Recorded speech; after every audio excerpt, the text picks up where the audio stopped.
VortiX versus MarineLord. And those are going to be quite exciting games, I think, for that reason, right? Those are, generally speaking, very, very solid players. And there's no... I don't think we'll be disappointed by any of the games today. I hope, anyway, we won't be. These people are almost becoming like distant relatives to us, brother. Yeah, seeing them once a season. Yeah, absolutely. I mean, not once a season. It's going to be like once every 2 weeks at this point, right? Because it's actually kind of interesting because there are so many people playing the game at the highest level, but it's just, VortiX and MarineLord who are actually winning consistently and just getting, towards that top 7, top 8, top 10 anyway. And yeah, we just see those names all the time. So it's actually quite hype. The crop has been creamed, Mike, and we're looking at the very, very top. Yeah, and that's just kind of interesting to see. I'm actually a little bit... That is somewhat disappointing, I have to say. Like, the fact that we are seeing just these two guys, and we're not really seeing too many others at the very top. I would really be happy to see some other names. Like, there are obviously some great players. Like, if you look at... and my friend looks like Neptune has been playing his heart out, Linux. Same deal, pretty much. Kalajur, right? Those guys, like, among many others, by the way, they are super committed. They're playing a lot. I guess it's just talent at this point. Do you think so? Yeah, to a certain extent, you can't really hate the player. You've got to hate the game. If these two people are coming up on top every single time we're seeing them, then maybe it is just the fact that they are, considerably better than the other people that are in the field currently. I think they're just great players, right? And that is it. But I'd like to see some other play styles. It seems just that those two, like not those two specifically, but there's like this pool of 8 players, I think, that we're just consistently seeing at the very top. So with some exceptions, like Viper dropped to Don Artie yesterday, so that's kind of surprising to say the least, because I would expect someone with his skills and playing at that level to consistently perform very well. But he dropped to Don Artie 2-0, so it's kind of... That was an upset for sure. A sort of new meta form, we could say. Like, the game has been out to a certain extent where what would be considered the early meta is starting to evolve and change. Not necessarily kind of reliant on these balance patches. We're starting to see people get a lot more experience in the game, and that therefore can translate into some people who you think might not win, people who perhaps are more incumbent AoE4 talent really taking shine. Yeah, and it's also the fact that there are like, some civilizations that require a lot more experience to be played well. Like we saw a lot of those Rus versus English matchups yesterday go the way of the Rus, which was kind of unimaginable really, like a month ago. And they're, on the same balance patch really, right? So in the previous winter series, so it was like 2 weeks ago, actually, you generally speaking give every single win to the English. And we did actually see those, Rus archers were a little bit faster than the English longbows take over lots of fights. And so that's kind of cool to see, actually. I'm very happy that those changes are happening in the meta, and the people are kind of inventing new play styles. So yeah, I'm kind of thrilled to see some new stuff happening, right? Also the Chinese, I don't believe Chinese lost a game yesterday. Maybe it's something that I have not watched, but generally speaking, Chinese performed extremely well as well. And as I said, that people were very much afraid to play in the first place, so there is also that. It seems to be very full of these kind of time-saving effects, things like your builders can build a bit faster, this kind of production-y aspect of things, wherein when players become more proficient in the game, those kind of small, or almost intangibles, you could say, they're things that you can't really gain back from extreme play. You can only ever gain them from simply picking this civilization. And when you can really leverage those effects, that's when you start to see factions like China really becoming almost unstoppable in the right hands. Yeah, absolutely, because they require like extreme levels of micro and macro, right, to be played well. China is like very frustrating for new players to experience it. That's something you have to really take into account. Like, they are really micro intensive early on, and then obviously they're kind of the planning that you need to have to play China well is really high. Like, you need to be able to play it at the highest level actually to handle the Chinese macro game later on, because like, there's a lot of things that you have to take into account, like, double building your landmarks, making sure that you have all those kind of new pieces of infrastructure that you're gaining, right, in place, managing the upgrades, planning what exact dynasty you're going to be playing as well. So there's lots of stuff really. Being CCPing ain't easy, brother. The CCP is an elite man's game, huh? Yeah. It is. Oh, we're loading into the game, by the way, so we are looking at... I think you should be able to see my screen. I'm sharing it with you, sis. Right? Perfect, brother. Yeah, so we're looking at the very first matchup now. It's going to be the Abbasids versus the French, of all things. That's kind of cool to see this. I am kind of surprised by the quantity of the Abbasid dynasty players that we've had, because they're gaining lots of popularity over time, and I do believe it's going to be very, very cool to see how exactly this civ that is perceived to be the weakest performs in the tournament, because people, very many people do actually say that, you know, the Abbasids are the weakest civilization in AoE 4 at this point in time. It's in a very interesting underdog position. Like in things like fighting games, you see people kind of main these less powerful characters, and it's really interesting to see that kind of thing move over into AoE 4 now. Yeah, I mean, VortiX has been innovating a lot. Like, he used to play the Deli when nobody else did, right? Those crazy builds that we see nowadays on the ladder all the time.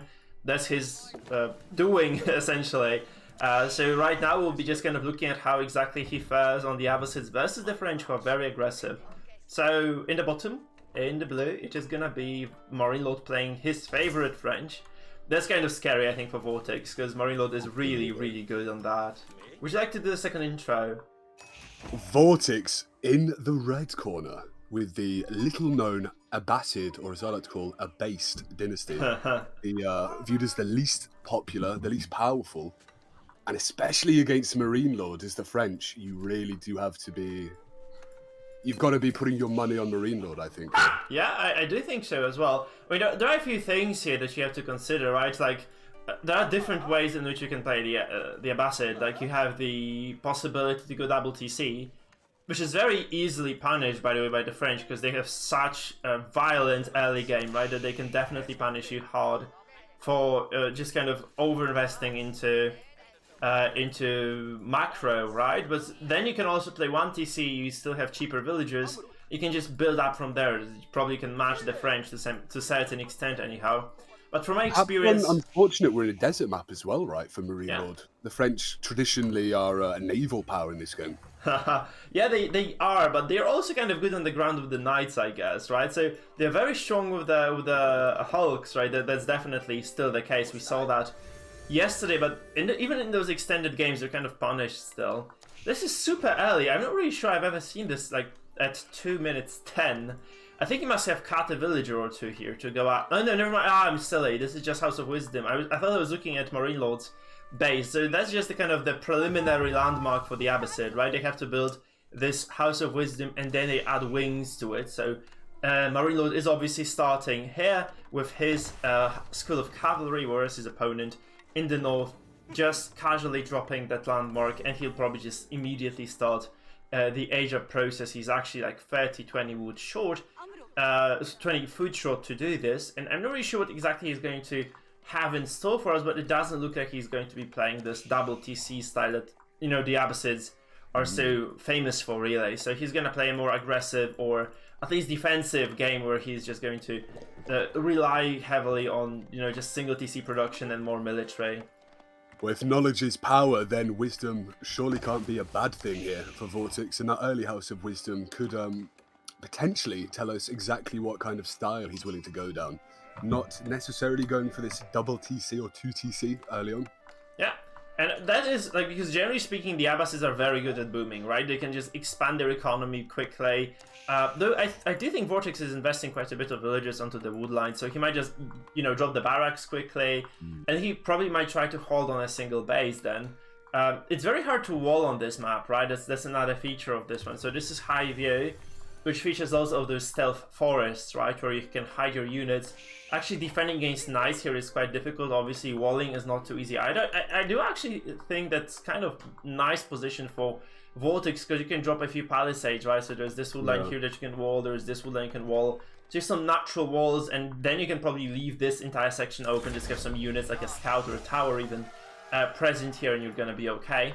So MarineLord does actually hit the age up somewhat ahead of his opponent, but he has been supply blocked for a while. You can see it at the bottom corner here. I think he has been supply blocked for a while, so he couldn't produce villagers. But maybe he just kind of resolved it on time, or entirely sure. Though he does actually start the knight immediately. There are basically two openings for the French that are commonplace. So you either start with that first few knights, or the moment you actually go up to feudal, you start producing scouts from here. And he's actually going to mix things up. So he opens up with a single knight to indicate that he's going to be aggressive, but he's actually producing scouts as well. And scouts, I think you're familiar with this, civs, are used with this specific tech, professional scouts, which French get cheaper because they are actually getting all the economical technologies cheaper than everybody else. So he's going to be able to probably just get this very, very quickly, produce some scouts and start bringing those there back home, meaning that he's going to be safe. Interesting to see this early knight here used for aggression, kind of backed up by these more eco-focused scouts.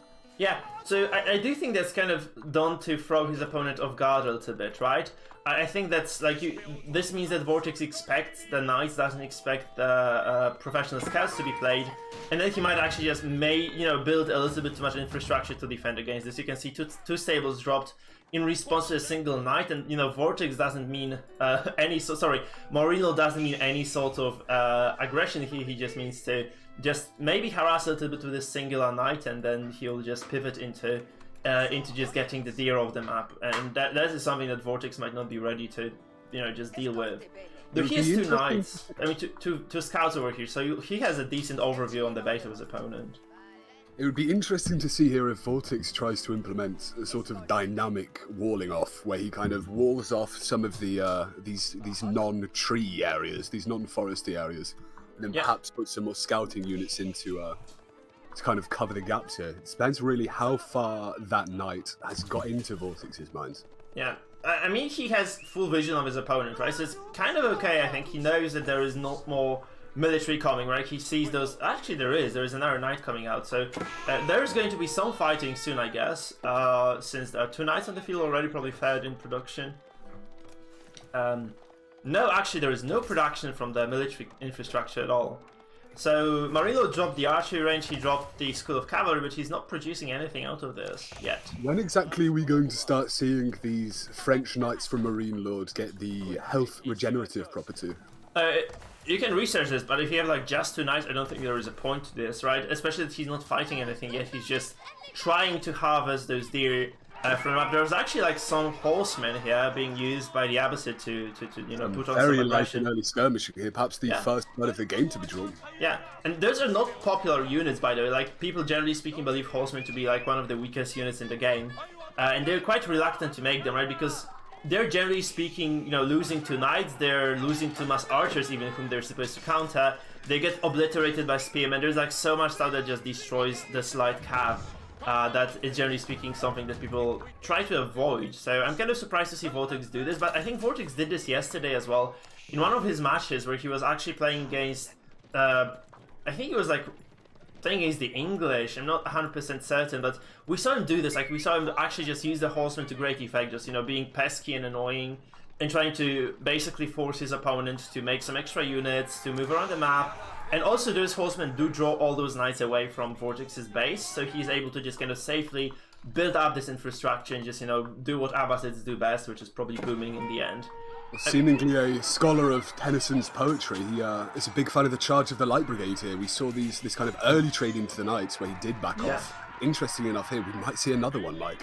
Yeah, and it looks like, I mean, he's putting some threat onto those scouts, like he might lose some units for this, but at the same time he's actually building the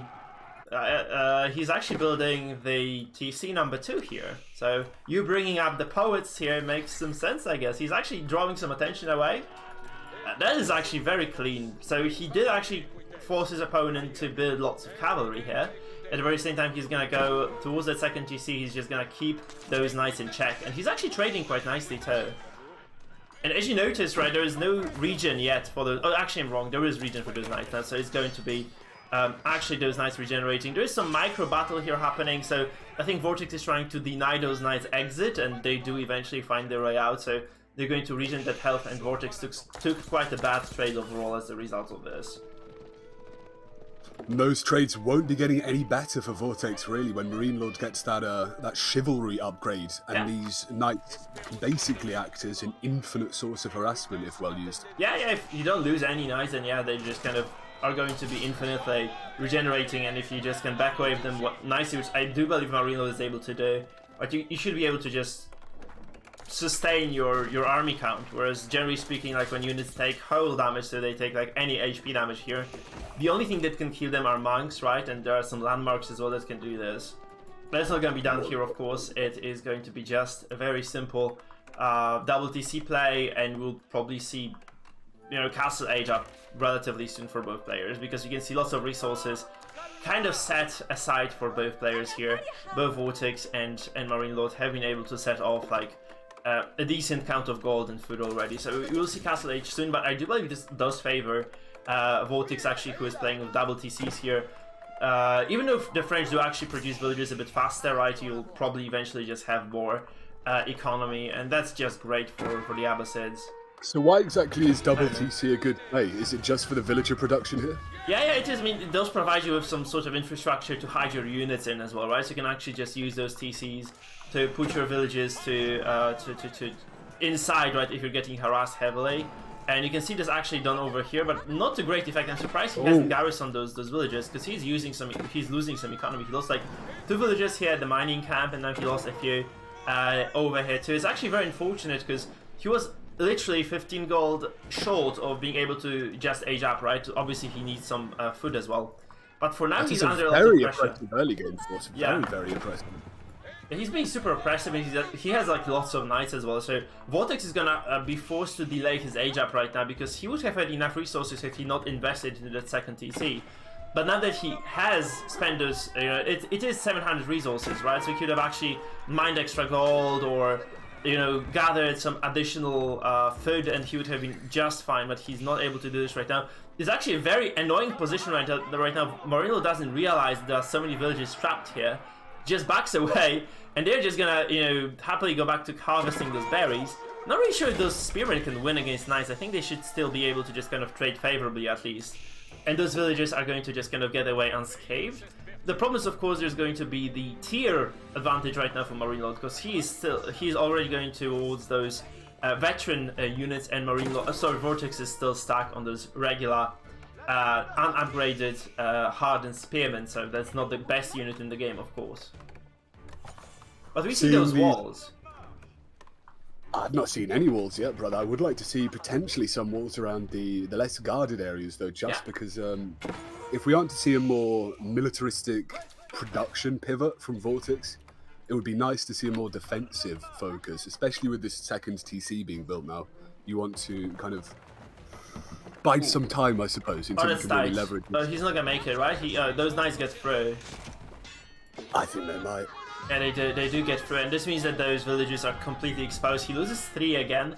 That's obviously adding up, right? So every single villager that you kill does push you ahead in terms of economy, and he actually catches all those villages here as well. I'm very surprised that people stop going for textiles against the French, because this is kind of the normal response. It adds some extra survivability. You see, also, I think he bleeds out a single villager here. A second one, actually. It's getting very... down there. Yeah, it's tragic slaughter of the commons. Yeah, it's getting very nasty now. And, you know, MarineLord is kind of happy with 1 TC build right now, because he has just more military at this point. So, how long do you think VortiX would need to kind of keep this up? Do you think if he keeps up this level of play, he'll be able to win, or do you think we really need to see No. If he doesn't, I mean, the problem is he's still feudal. He's stuck in feudal, and he has no, like, he used to have almost enough resources to go up. Now he doesn't anymore. He had to spend a lot of them on the military. He also lost a lot of villagers, so he has to replenish those. Obviously, he wants to keep producing them all the time. They're cheap for the Abbasids, but still, that's quite an expenditure nonetheless. And honestly, I'm not really sure he has the way to win this anymore, because this is like, you know, feudal army versus very strong Castle Age army. And those are very different approaches, right? You can definitely just win most of your engages if you're playing with those fully upgraded Castle Age units. And archers, of course, deal extra damage to this light infantry, so those spearmen, if they're kited properly, there'll be no threat to the cavalry, because they'll just be dead. Perhaps VortiX here trying to roleplay a historical war between less advanced Abbasids and the medievally conquering French. Who knows? Yeah, it's true. Obviously, it's not gonna favor the Abbasids, sadly, right? It's No, gonna be it quite won't, nasty. mate. But this being said, he does catch 2 knights off guard. It's actually a very nice stat. That was kind of nice micro. I think he held ground, or he just kind of found a nice moment to use just A move so that he, stuns those knights in melee. And he does actually capture 2 of those knights, kills them off. And he is going to be quite fine in that regard. He probably has researched that extra range upgrade as well for the spears, because the Abbasids have the best spearmen in the game. They can actually gain extra range, so they have like extra reach, and every single spearman in AoE 4 can actually hold ground. Now it's kind of automatic as well, so they can basically just put their spear in the ground, basically stunning the cavalry if those charge into them. So it takes some micro here for the French player to actually not charge into the enemy's units. You can do this by just moving over the enemy's units and then attacking, then the charge is cancelled, right? And those spearmen do not get that special effect. This being said, right now this is not fully utilized, and it's looking like those 2 dead knights are actually going to maybe dissuade the attack for a while at least. I'd say that was definitely a favourable trade for VortiX, just in terms of, I suppose, aggressive momentum. Yeah, but this is not favorable at all. He's losing lots of spearmen. Those are upgraded archers, right? So also, they do have a little bit extra value. They have a little bit more damage, right? They're generally speaking very nasty units. And VortiX commits to a tower here, which is a good plan, but he does it very late. So now those villagers are gonna die probably before they even complete the construction. See, all the villagers are cleaned up. I think this is just GG. There's no military on the field anymore for VortiX. He just taps out. And again, like, this is very greedy play, going up to 2 TC against the French. Generally speaking, nets you a loss unless you're very well prepared. So I don't think we could call it too little, but I definitely think we could call it too late. We've seen both of these wallings come up, perhaps even 5-10 seconds too late, and there we go. We do see VortiX actually drop the GGGF, hopefully. Yeah. Let's hope he didn't press enter and type BF, BG. Yeah, unfortunately. But yeah, that is how it is sometimes, man. Like in AoE 4, those games sometimes are way shorter than they should be. Here, of course, this was decided, I believe, by the individual mistakes of VortiX. Like, he could have just gone up to castle and then maybe expanded to be safe. Then you have, like, higher tier units. You have some more access to technology as well, so that you can actually just defend more efficiently, maybe. I've seen lots of those Abbasid players actually do well against the French. With those early TCs, but I do not believe that MarineLord is a player who gets defeated on his favorite civilization. Absolutely. So that's just the problem here. I think perhaps MarineLord should change his name into I'm not even sure, Marine Baron, Marine King. Say it with a more pronounced French accent for him, because he truly is living up to this. I suppose this mastery, this embodiment of the French coast so far. Yeah, and that's going to be a problem. I mean, that's actually quite okay if you think about this in the grand scheme of things, because this is a best of 5. So you just took away the strongest pick of your opponent, because you cannot repeat a civilization that you have already picked once. So even if you... So that goes for VortiX, by the way. He can no longer pick the Abbasid. So those 2 civs are out of the pool for those 2 players. Obviously, they can do the reverse matchup, so VortiX could pick the French, and MarineLord could pick the Abbasids into this match, I believe. But if you were asked beforehand which game you would like to lose, VortiX probably would have chosen this matchup, right? His worst against MarineLord's best. I'm really not sure. Like, I've seen lots of pro players actually pick the Abbasids these days into different matchups. On Highview specifically as well, they are relatively popular. So I'm not really sure. I think VortiX just messed up in terms of the decision making and the micro of the villagers. And obviously he also skipped the textiles, right, which is this upgrade that does, generally speaking, provide you with a lot of possible defense for those villagers, right? They don't die in 2 shots from knights, they do die to 3 attacks, which means of course that every single villager just lives about 30% longer in those fights. Dictated really by the almost that early knight from MarineLord, dictated the pace of the game. Yeah. It showed that he was willing to be this constant, aggressive, cavalry-focused army that really both outmaneuvered and, when it came to the crunch, actually outmatched the military force of VortiX. Yeah, it was, as I said, I do believe archers and knights beat spears and archers, right? So if you are playing the Abbasid against the French, I think going up to castle faster is a good choice overall. Because then you have access to those high-tech units and you don't have to rely on spears alone, right? You can make your own knights, you can make crossbows, which are very good against the knights because they pierce heavy armor, right? So they have extra damage against knights and they can actually obliterate those. You can make some mangonels to deal with the archers of your opponents as well. So it's a lot of possibilities that you have that VortiX could have utilized, but he just decided to die, right? I think that's just kind of a... He just decided to die, Mike. Yeah, that's true. I mean, let's face it, that's what he did, right? He just kind of took the impossible challenge against someone who is very well practiced on the civs, so... It was almost as if he were playing, I suppose, half a game behind MarineLord. Yeah. He built that second TC kind of halfway into the game, nearly. Yeah. He built these walls too late. He built that tower too late. Maybe we should see perhaps a more proactive style from VortiX, if that even would have been possible on that map. Yeah, it's a big question mark, right? I do agree with you, right? So he could have been... Maybe he could have tried to go for rams and just some offensive play. Maybe just, applying some pressure on his opponent and then just extending the game, getting the second TC again, like, later on, even later maybe, or just getting it way sooner, right? There's also that possibility, because... You don't want to be caught in the middle of these things, yeah. That's the real issue. Because he didn't commit to either of the approaches, right? Because you can go up to very quick 2TC with the Abbasids. He did not do this. He decided to go for the middle of the way approach. It definitely didn't work. So it was kind of cool to see that, of course. I think that we'll see those strategies refined as we go. But right now we're going to go into second match of the day. And it's going to be MarineLord playing the Chinese, of all things, in the blue, in the east. Very, very interesting here to see a historical matchup of what might unfortunately be a modern matchup, seeing the Russian and Chinese armies face off against each other. Yeah, underwater no less, right? Because this boulder base, there's going to be some sort of ships being built, I guess. We saw a very nasty build from the Viper yesterday on this map with the Chinese, where he actually never committed to the water play. That's exactly what's happening here from MarineLord. He committed to water late. So what he did was he built barracks early, actually. He sent some spears across the map and he denied those docks, right? So if you build a lot of early military units, you can actually deny your opponent from having any sort of water access. That's what Mongols are very good at, but obviously you can do it with other civilizations like the Chinese, because they can just basically double produce from their military infrastructure using those imperial officials.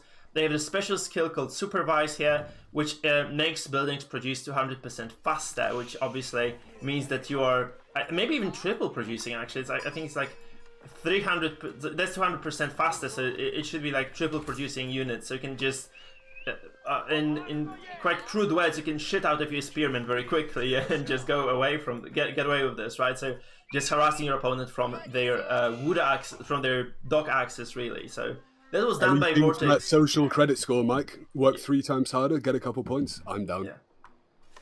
Yeah, absolutely. So this, I'm not really sure what's gonna happen here, because that's uncommon in general. I think that one player just goes for docks and the other doesn't immediately do the same thing. I think MarineLord is just gonna go for those later docks right now. So he might just get enough food to sustain his villager production for a while. And they'll just kind of commit all the villagers to the lumber camp, also supervise it with the official, because the supervisability obviously increases the drop-off rate as well by I think like 25%, right? I'm pretty certain it's 25%.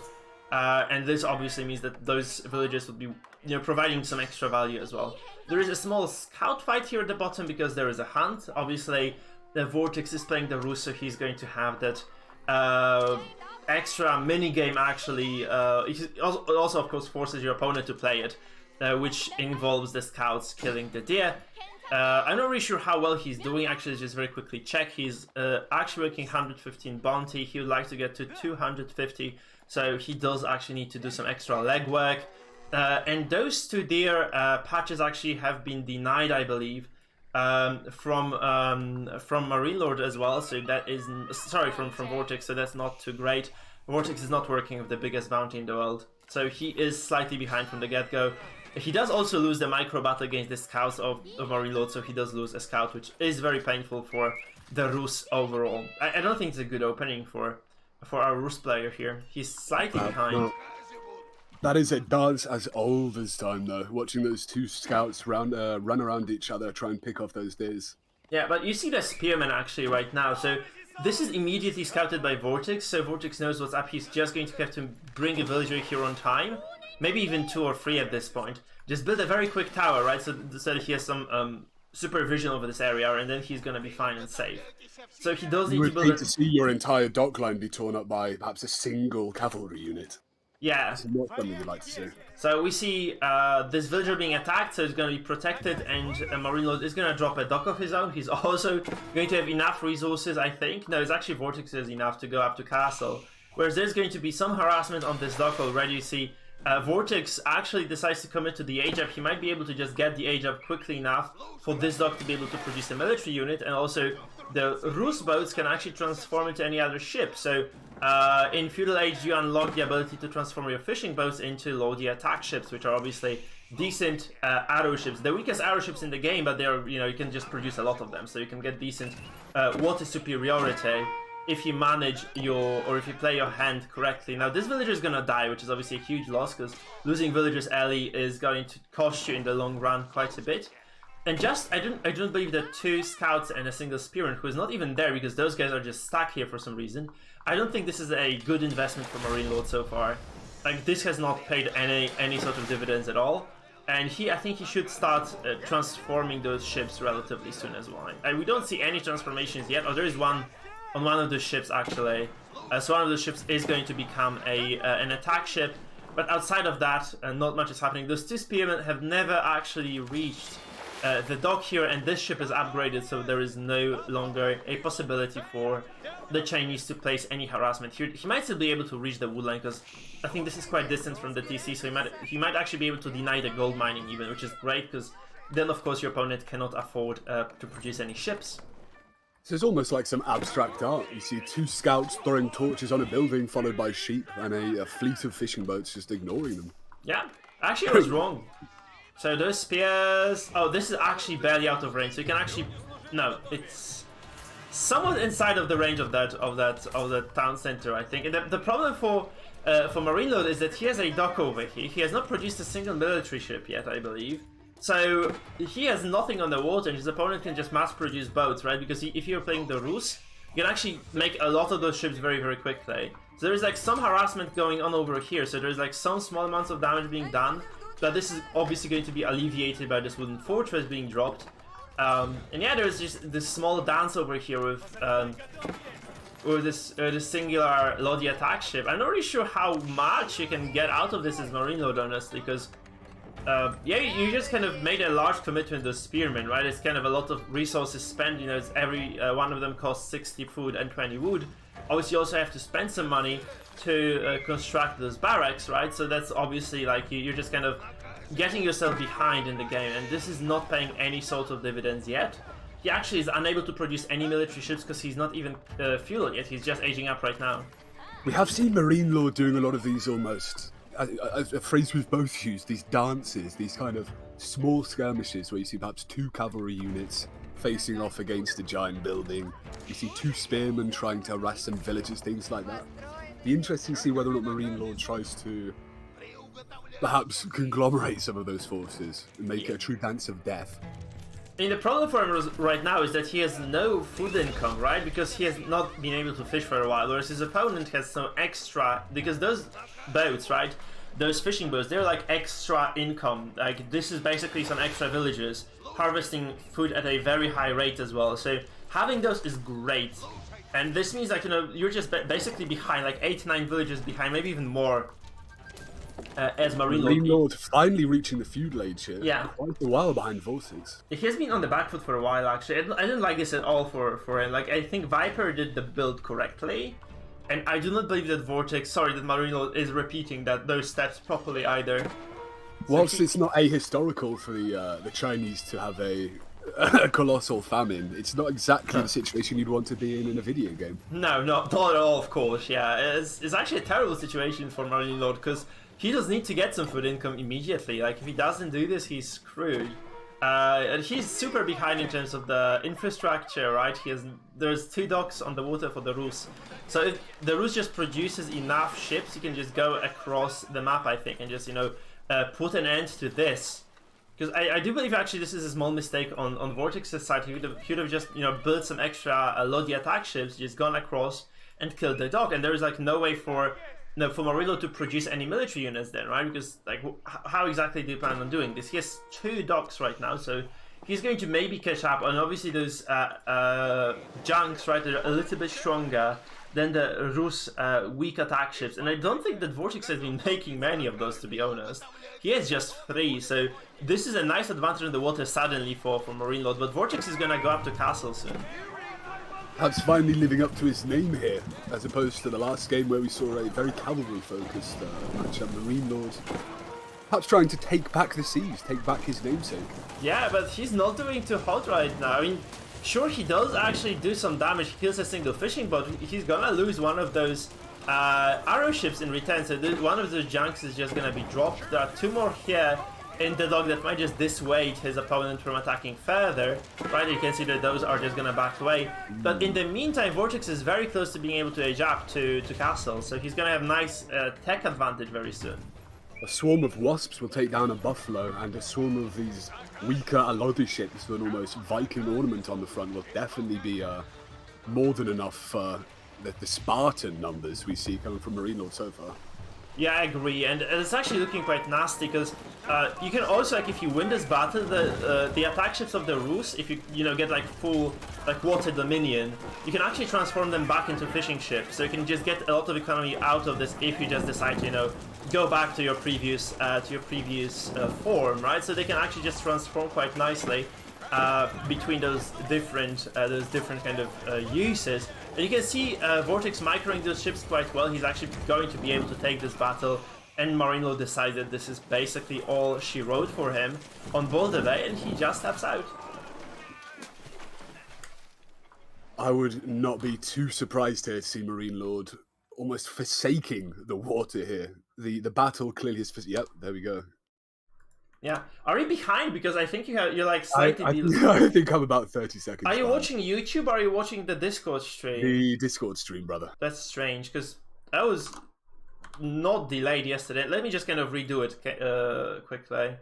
Because there should be... if you try streaming on Discord at a low resolution, that might help maybe. Yeah, sure.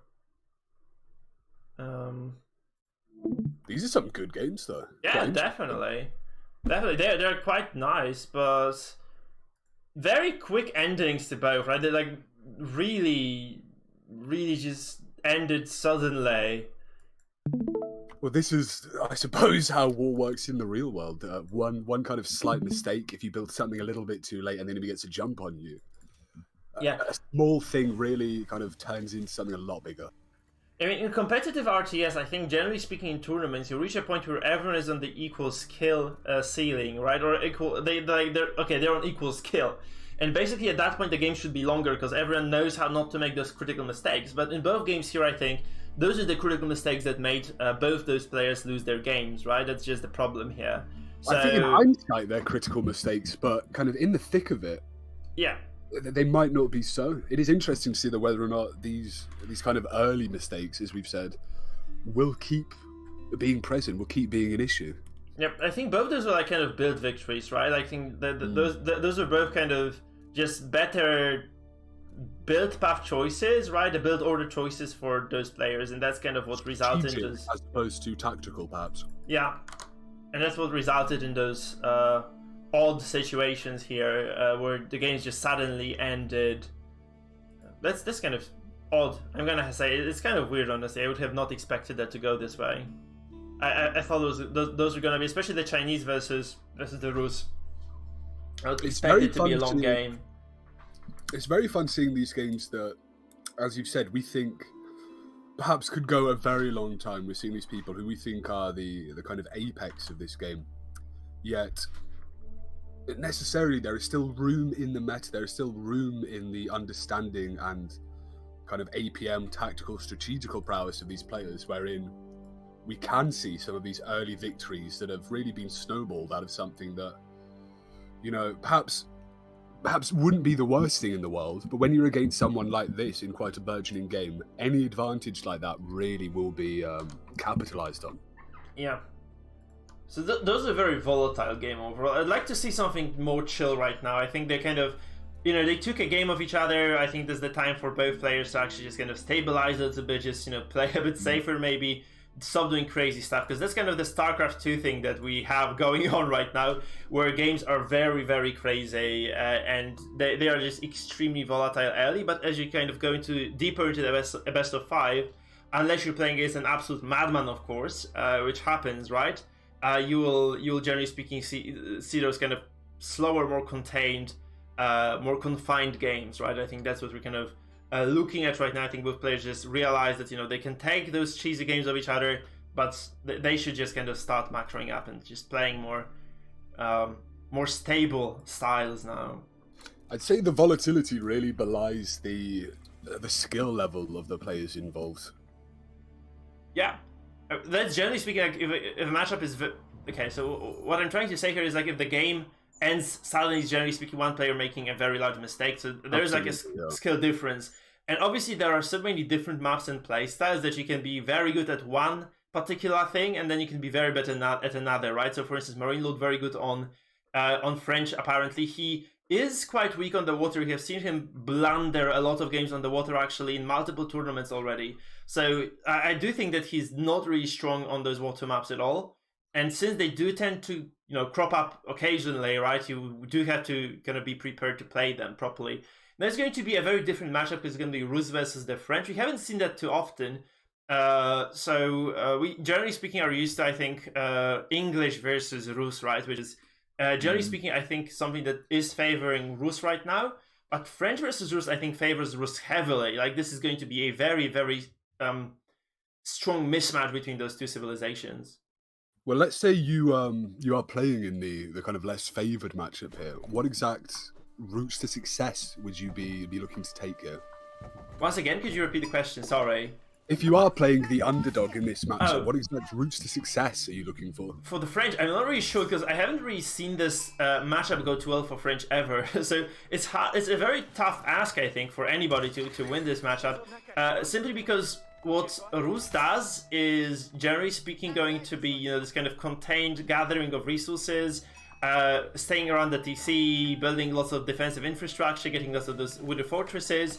And that is something that is relatively difficult to break for the French, especially that this woodline is just going to be beautiful for MarineLord, right? It's just very, very near his base. And by the way, MarineLord is really good at playing the French, so he really knows how to play against them as well. I think that's kind of one of the assets that he has in this matchup. Exactly. So if you play against the French, you do have a nice advantage. He knows his enemy very well, and hopefully that's just another level on top of this sort of dominance that we are looking to expect. Yeah, and here in the north, in the red, is going to be VortiX actually going to try to pull off the impossible of the French. I'm actually surprised because, I mean, that is random, right? They don't know what they're going to be playing against, so he couldn't have just kind of predicted 100% that he was going to play against the Rus.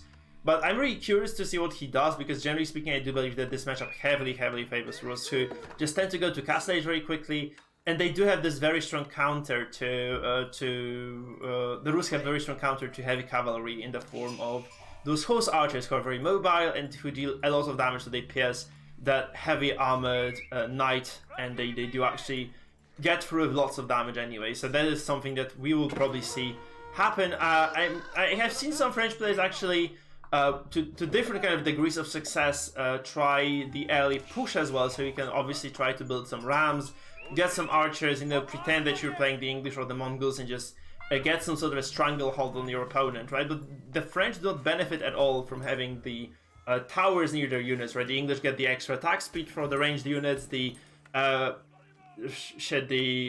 get extra movement speed, right? So those are kind of big bonuses. The French don't kind of do well on this kind of, you know, tower offense in those games. I'm not really sure if at the highest level it's something you can pull off. You can do it in my elo, like I'm slightly behind those guys. So, but in this at this very high level, I do not believe that this is something that is gonna go unpunished.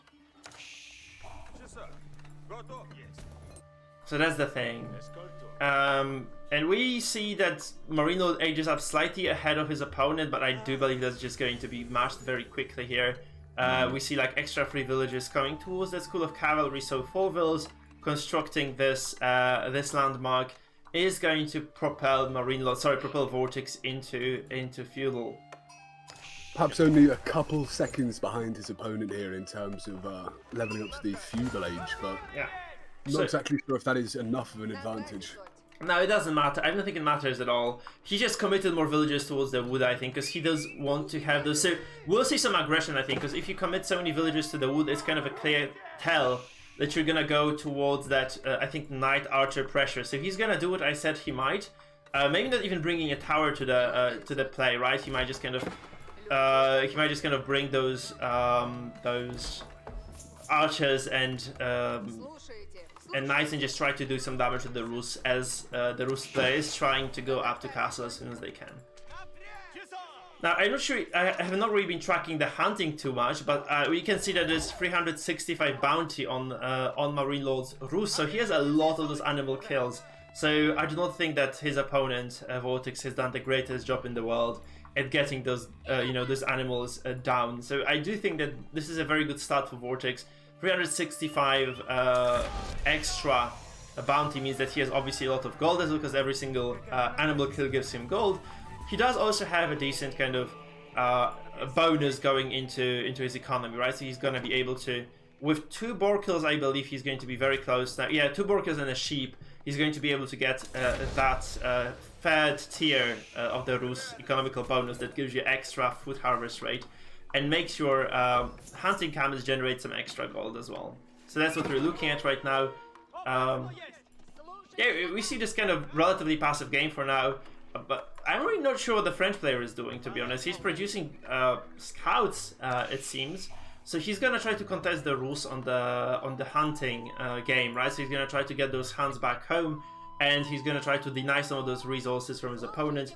But as you said, like before, MarineLord does have a slight timing advantage into that feudal, so he should have the tech that allows him to pick up the game a little bit sooner. He's literally 15 seconds away here, whereas VortiX is actually about 30 seconds away. So he's going to be able to start picking up those animals a bit sooner, meaning that, of course, he will have a nice eco advantage here. He might actually kill a scout as well, which is going to be terrible. No, that's actually not just... to commit there. No, so it's fine then. Like you just kind of save that scout. Scouts regenerate HP, so it's not the end of the world for VortiX. He is able to claim most of this hunt anyway, because this is like the nearest hunt to his base. He'd probably like to go towards this hunt over here, I guess, or towards the northern one, just to pick up the game from... Wait, there's no hunt here. There is a hunt over here, actually. I was just... I kind of thought it was there, but you'd like to obviously get some extra deer back home as well. Do you think these skirmishes over the hunt is really what's going to decide the victor in this game, or do you think they're merely a prelude? It depends. It depends on how well they can actually get those deer back home. Because if you can just get most of those carcasses back, like if you get way more than your opponent anyway, then you are obviously ahead. So that's something that we might be looking at, right? But if you are just kind of evenly matched here, there's just, some... like maybe a slight advantage to food income for VortiX, because he has been able to snag that extra deer or 2 from his opponent. Maybe, I think 3 overall, right? So it's not the worst situation in the world then for either of the players. And obviously French, they do spend a little bit less on that, on those professional scouts, right? So they do actually have that going for them. Though you have to see that MarineLord is actually almost ready to go up to castle very early into the game. It's 655 age up, which is really, really early. Now you'd like to see some villagers moved towards the wood, and he actually immediately does it. Because you need to produce some extra archery ranges right now if you're playing the Rus, because this is basically what forces, what allows you to get that large number of horse archers, right? So he's going to build lots of extra villages and just start gathering, right, those extra chunks of wood to be able to build those extra archery ranges too and get decent production. Strategically sound here from MarineLord so far then. Another... perhaps a nail in the coffin of VortiX. Obviously too soon to say that yet, but... No, it's not looking too good, because if you're VortiX, you'd like to be castle age right now. You'd like to be kind of matching your opponent. And he did not do this. He kind of committed to wood a lot, right? He has been getting a lot of wood here in this game. He has not been able to actually acquire too much in terms of food and gold, which he desperately needs to go up. he's actually going to commit to second TC here, I believe, which is obviously kind of odd and slightly mistimed. He's actually going to go for a heist here, so he's going to try to steal some deer from his opponent. We can see there are actually a lot of body blocking here happening. You can see those scouts are actually trying to block the passage. That's really good micro from MarineLord. He just read this play very, very well. He's gonna be able to kill at least like 3 scouts, I think, overall. He's incredible micro here from MarineLord. That's amazing stuff. Yeah, it's just very, very nicely done. And he's going to get a nice dividend here. Obviously, those 3 deer that have been denied from VortiX, they're taken away by him. So he's actually going to break even in terms of like the number of animals he has in his base right now, for a while anyway. But his opponent is in castle already at 843. And the problem is that, yeah, there is nowhere near this kind of amount of food and gold for VortiX. VortiX is like, I think it's going to be like 3-4 minutes behind right now, which is not good at all. I think fighting back from any deficit of that level, even if you were in a favorable matchup, would be very, very difficult to do. Yeah. I mean, VortiX would be, again, like, I think he's gonna go for this middle way approach where he's trying to go for double TC play, right? He's definitely kind of committing to this. He's getting 300 stone. He's gonna be close to 400 wood soon. But this means he's gonna be severely behind in tech, and obviously those feudal knights, they are just gonna get absolutely demolished by the horse archers of the Rus. So we really have to, yeah, we have to wonder whether or not VortiX can. The issue with this kind of middle ground is that if someone goes too fast, they'll destroy you, and if someone goes too long, they'll also destroy you. So it's interesting to see whether or not VortiX will actually be able to hold off this aggression from the objectively more powerful opposition. He's got knights with higher tech, obviously being in the castle age as opposed to the feudal age for VortiX. Yeah, and this is also the problem of the relics, right? Because VortiX is not going to be able to contest anything on the map right now. So all those relics are going to just go into the pockets of MarineLord, right? Every single one of them, I believe. So those warrior monks, of course, very efficient at going across the map, just gathering those gold income generating objects, right? And he's going to have a lot of those. Not only does he have military and technological supremacy right now, he is also going to have the economical one at this rate. Because every relic, I think, is like 3 villagers almost. This advantage is becoming increasingly exponential. Yeah. Perhaps, would you like to see some sort of wild card play from VortiX? What do you think he could do, if anything, to try and grasp this game from the jaws of defeat? Hard to tell, because I mean he's getting a lot of excess gold as well for some reason. I'm not really sure why, because right now he needs food of all things, right? That's the problem. He needs a lot of food income because he would like to go up to castle himself, right? Get maybe some sort of defensive infrastructure going, and this way he might actually be able to just produce enough army, right, to sustain against this opponent. But right now he just needs to garrison, he needs to stay safe, he needs to utilize those TCs to, you know, kill off some extra horse archers, and he just needs to be able to, you know, get this economy going as soon as he can. Because if he goes up to castle, he's able to build a single keep that is going to just allow him to postpone the inevitable by a little bit. He also has like very unfortunate angle on those villages because this is basically the exposed edge, right? So he would have preferred to have those deer corpses, the carcasses, dropped around here, around the northern side of the base, because then like it's way harder to access that for those horse archers and scouts.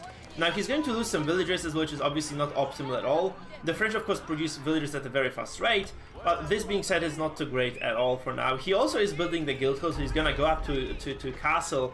As I said, about like 4 minutes after his opponent, so that's not great either. But it's serviceable, I think. If he manages somehow to hold for the next 2-3 minutes, I think there's a future. But for now, it doesn't look like that, to be honest. It seems like he's going to be in a lot of trouble for the foreseeable future. And there's actually no safe wood line for him to gather from right now. He can just go towards this weird angle here and try to harvest the trees from here. That's the only possibility. VortiX's villagers here almost caught in a sort of dystopian lifestyle, being constantly attacked and raided by this duo joint army of these sort of Cossack ranged archers with the melee focused cavalry as well. And seemingly VortiX doesn't have the military might to respond to this in any way other than running away, Mike. Yeah, he just has to stay within the vicinity of his town centers, right? As I said, he might actually have enough soon to build a keep maybe, but I'm just kind of torn I'm not really sure what he can do to just kind of safely get out of this, because this is a very, very precarious position for the French. Right, it's just going to be extremely difficult to dig yourself out of this hole, especially that your opponent has captured every single sacred site right now. And they have also managed to get every single relic except for one of them up. So they have a lot of gold they can just use to produce extra units. There's also 300 stone for the Rus, which means that there's also going to be this nice economical play. There's going to be a second TC dropped somewhere anyway, and that's just going to mean that there's going to be equal economy for the Rus, maybe even a little bit more, because this income of gold is going to be a huge stream of gold very, very soon, just flowing to the pockets of the Rus player. Discussing this game in terms of map control is almost comical, in that VortiX has been very much confined into this perhaps 5% of the map, this almost northern edge of the map, where MarineLord has control of essentially everything else, even the surrounding areas. He can quite easily encircle VortiX's forces. Yeah, absolutely. And the problem here is that the army advantage is just growing for MarineLord. He's producing from way more buildings, and yes, like some archers can trade almost cost effectively against those horse archers, right? There is a world in which those normal archers with the veteran upgrade can actually win the fight against these horse archers of his opponent, but you need to have equal numbers to do this, right? This is nowhere near equal numbers. What a poor villager! What a poor villager! Slight missed micro there from VortiX. Yeah. San Sebastian roleplay right there.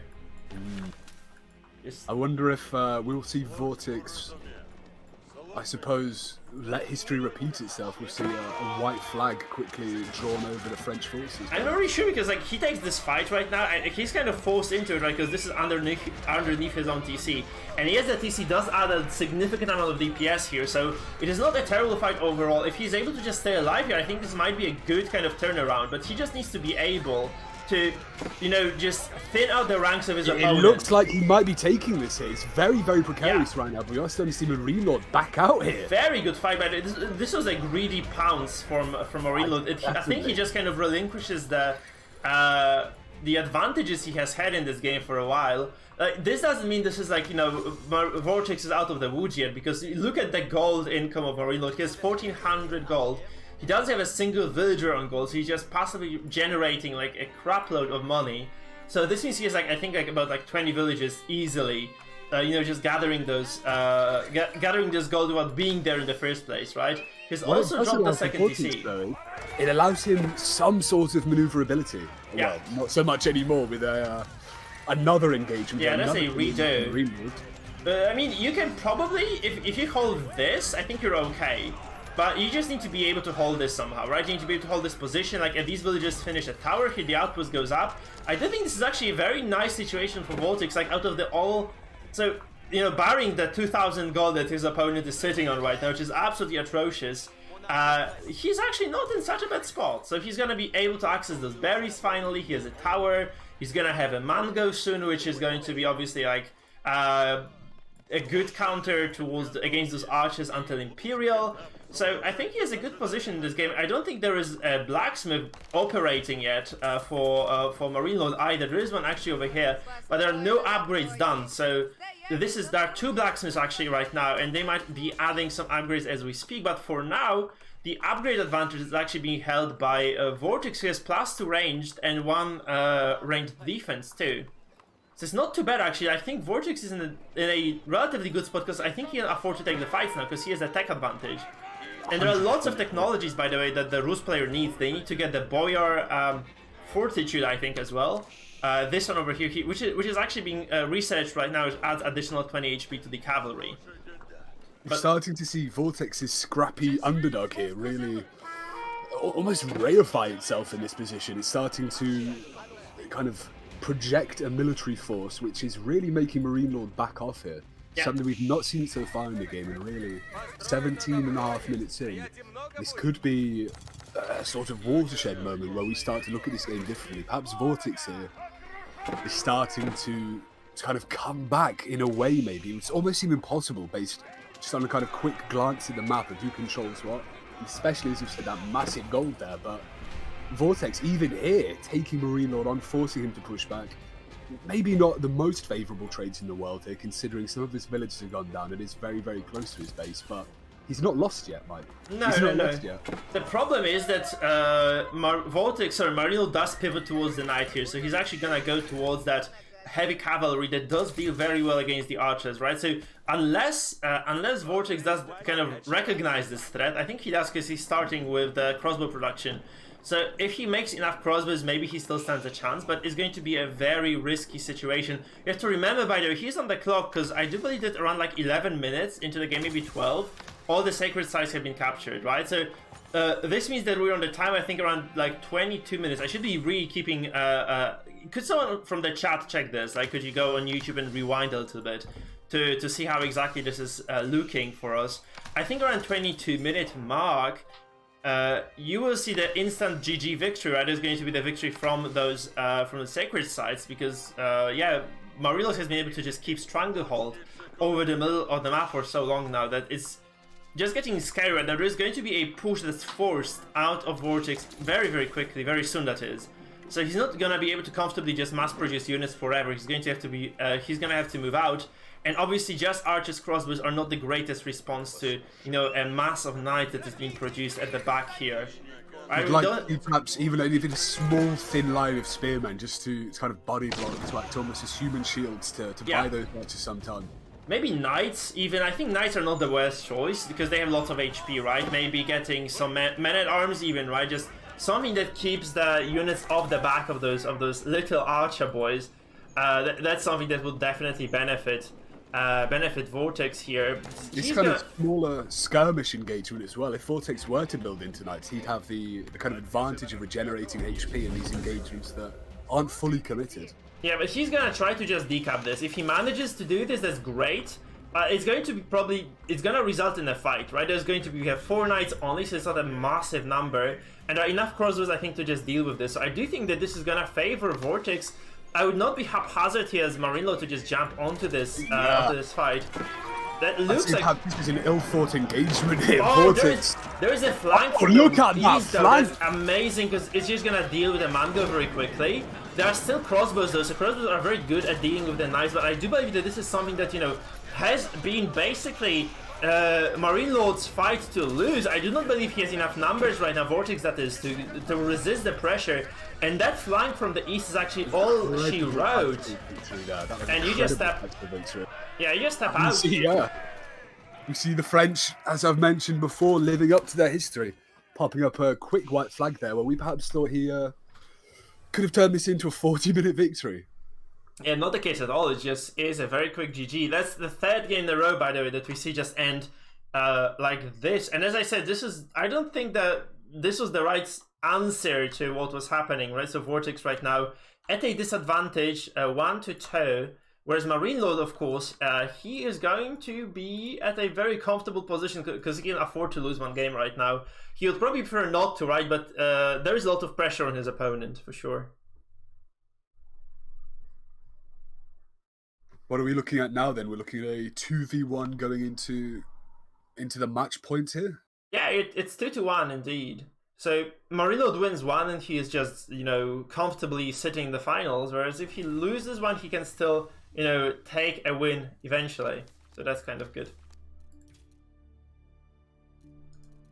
So I think MarineLord is just kind of looking at the score, you know, just feeling good about himself because that was a good game. That's a lot of victories there, isn't it? That is a lot of victories. Yeah. And now it's going to be, yeah, just a matter of what exactly happens. I do believe that this was just a very unfortunate civilization mismatch, and obviously the Rus did hold a large advantage in there. But yeah, I'm kind of curious as to what exactly happens next, right? It would be interesting. Do talk. Sorry. Well, I really don't have much to say other than I think this max of VortiX in MarineLord is something that isn't new to us, and it's definitely not new to them. These people have faced each other before in the highest level competition AoE 4 has to offer. Yeah. So coming into this sort of extended series with each other where it is the very volatile back and forth, you really do have to wonder whether or not either player here can be said to have an advantage, or perhaps these kind of coin flips back and forth would just lead to You know, perhaps it will just be win, loss, win, loss, win, loss, and whoever wins first gets the victory in the match. Yeah. They've been exchanging blows for a while right now, so there's the question, like, how exactly does it go into the future now, huh? Like, because if they kind of keep the pace, if the matchup stays as volatile as it has been, right, then it's just gonna be maybe just the RNG deciding it for them, really, almost. It feels like that is, like, they're just gonna be exchanging blows, and like whoever comes out on top in each and every of those games just wins.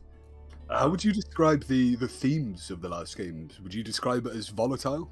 I would say yeah, in a way, but I also think VortiX just does maybe have a wrong read on the meta to some extent, or at least does have a wrong read on how MarineLord is playing, because he's just committing towards this double TC play consistently, right? He's just kind of going for that Sometimes over and over again. Sometimes times as well with these double TCs. Yeah. And he loses with those, right? So it's not like it's working in any way or form. Those games were relatively hopeless, I think. Like, both those double TC games from VortiX were relatively bad for him, right? That did not go great at all.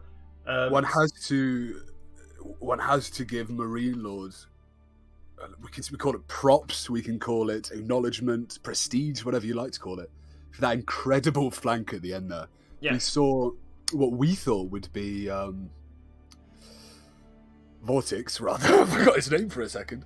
We saw VortiX potentially take back that victory there, but this incredible fight over the sacred site. It even took me and you off guard, seeing those that flanking army just dive right in on the siege equipment there, the Mangonel, and take it out. Yeah, it's particularly impressive. We've seen. Maybe he moved out too soon. You know, maybe that's the problem. Maybe he just needed some extra spears, because if you had like some spears sitting on top of your ranged units, right on top of the artillery, maybe then you can just eke out a win in that fight and just stabilize, which is so desperately needed. But I do think MarineLord had so many resources from, like, he could trade the gold into food and wood that he could just keep producing anyway, and he would have eventually won.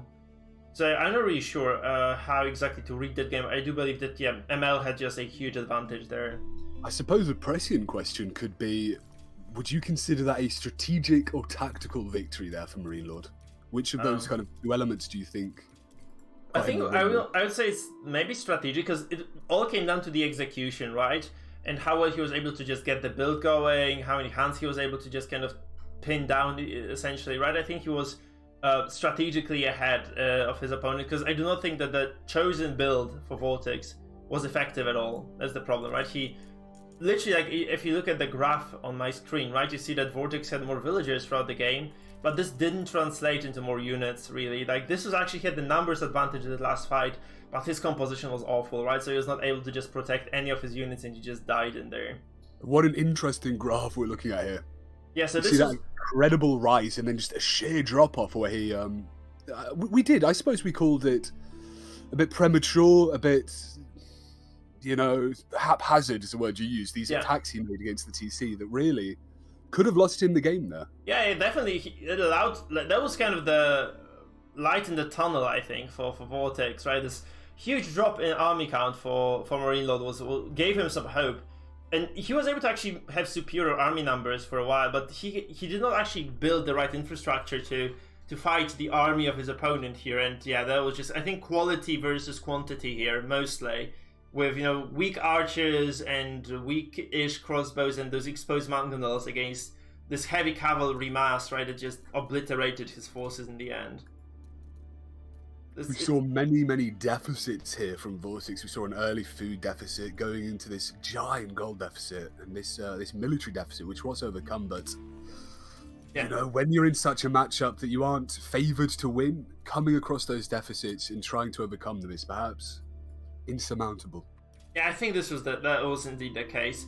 Maybe if he had actually gone up to castle sooner, just tried to contest the relics, you know, just played off the back of a single TC, since he does have the economic advantage anyway, maybe that would have been the solution. But obviously the way it went, I don't think there was a way for him to win.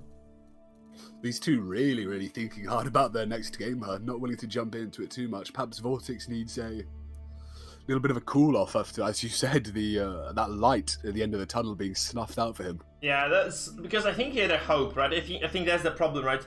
If you turn the game around you manage to just kind of get the hold on it back, and then you lose it anyway. It's just really painful to experience, especially in a tournament setting and with so many people watching, right? It's generally speaking something that you don't like to experience most of the time.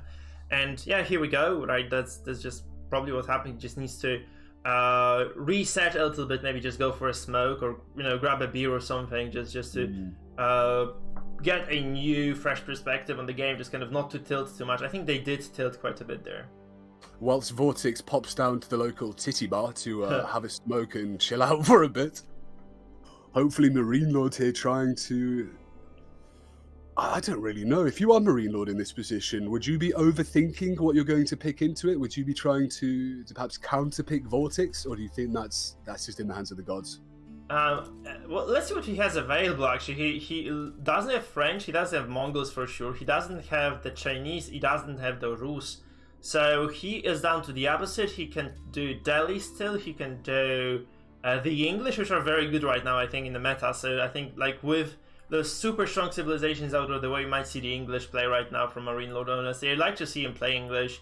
It's also something that's relatively easy to anticipate. Unless they play on the water map, then both those players should have Delhi Sultanate available to them as well. That's kind of a... Would you call Delhi Sultanate a sort of meta counter pick against English? What would you pick, given the opportunities that VortiX has, if he does predict MarineLord is going to be taking the English here?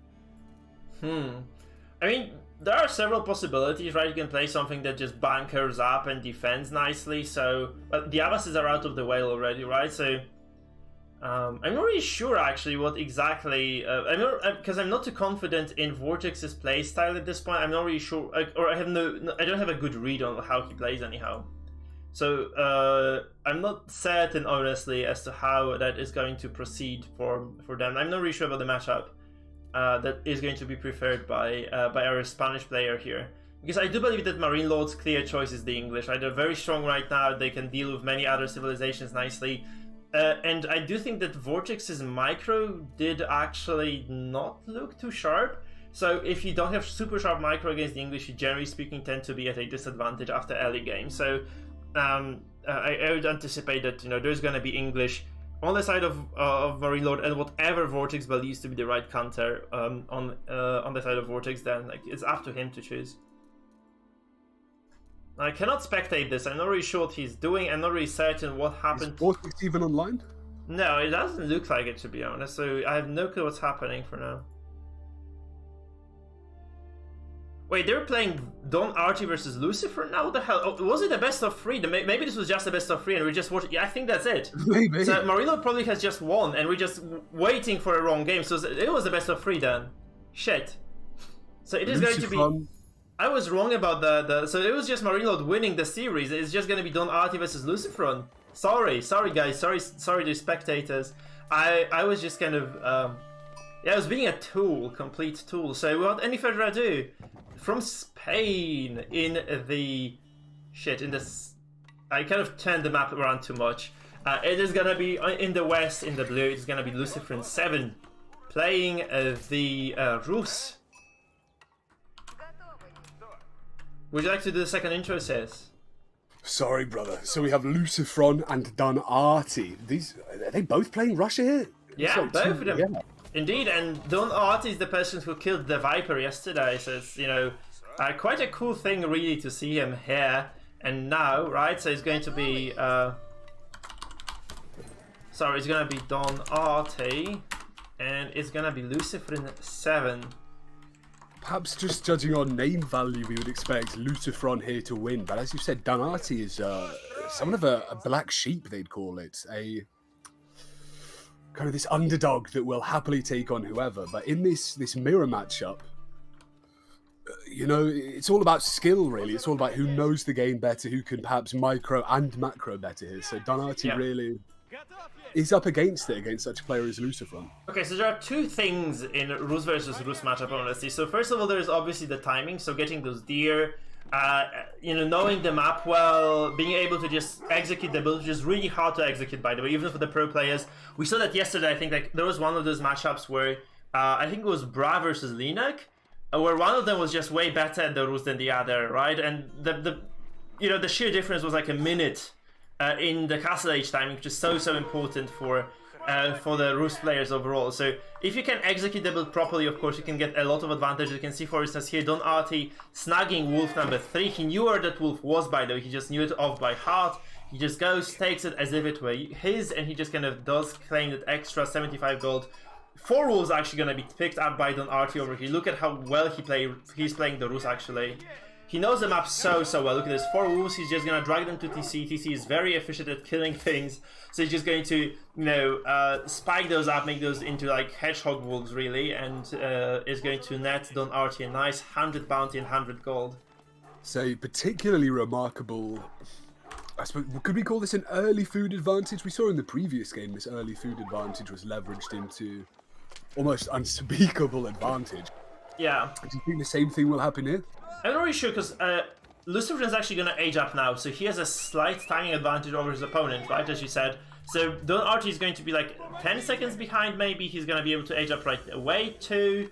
But yeah, I do think that the bounty does favor Don Artie by a little bit at least. And since they're contesting this, like, it's really important, like every single small detail matters, and being able to get that bounty, like even like 50, 60 gold more than your opponent, is eventually going to mean that you can age up like within a single like ticket from the Golden Gate sooner than your opponent, because it comes down to being able to trade, I think, wood mostly for gold in here, because this just basically provides you with free trades with for resources, and you want to get gold, right? Because you're not mining gold as a Rus, you just kind of trade over here, you trade wood for gold or trade food for gold, and you rely on that income from the killed animals as well to get that 600 for Castle Age.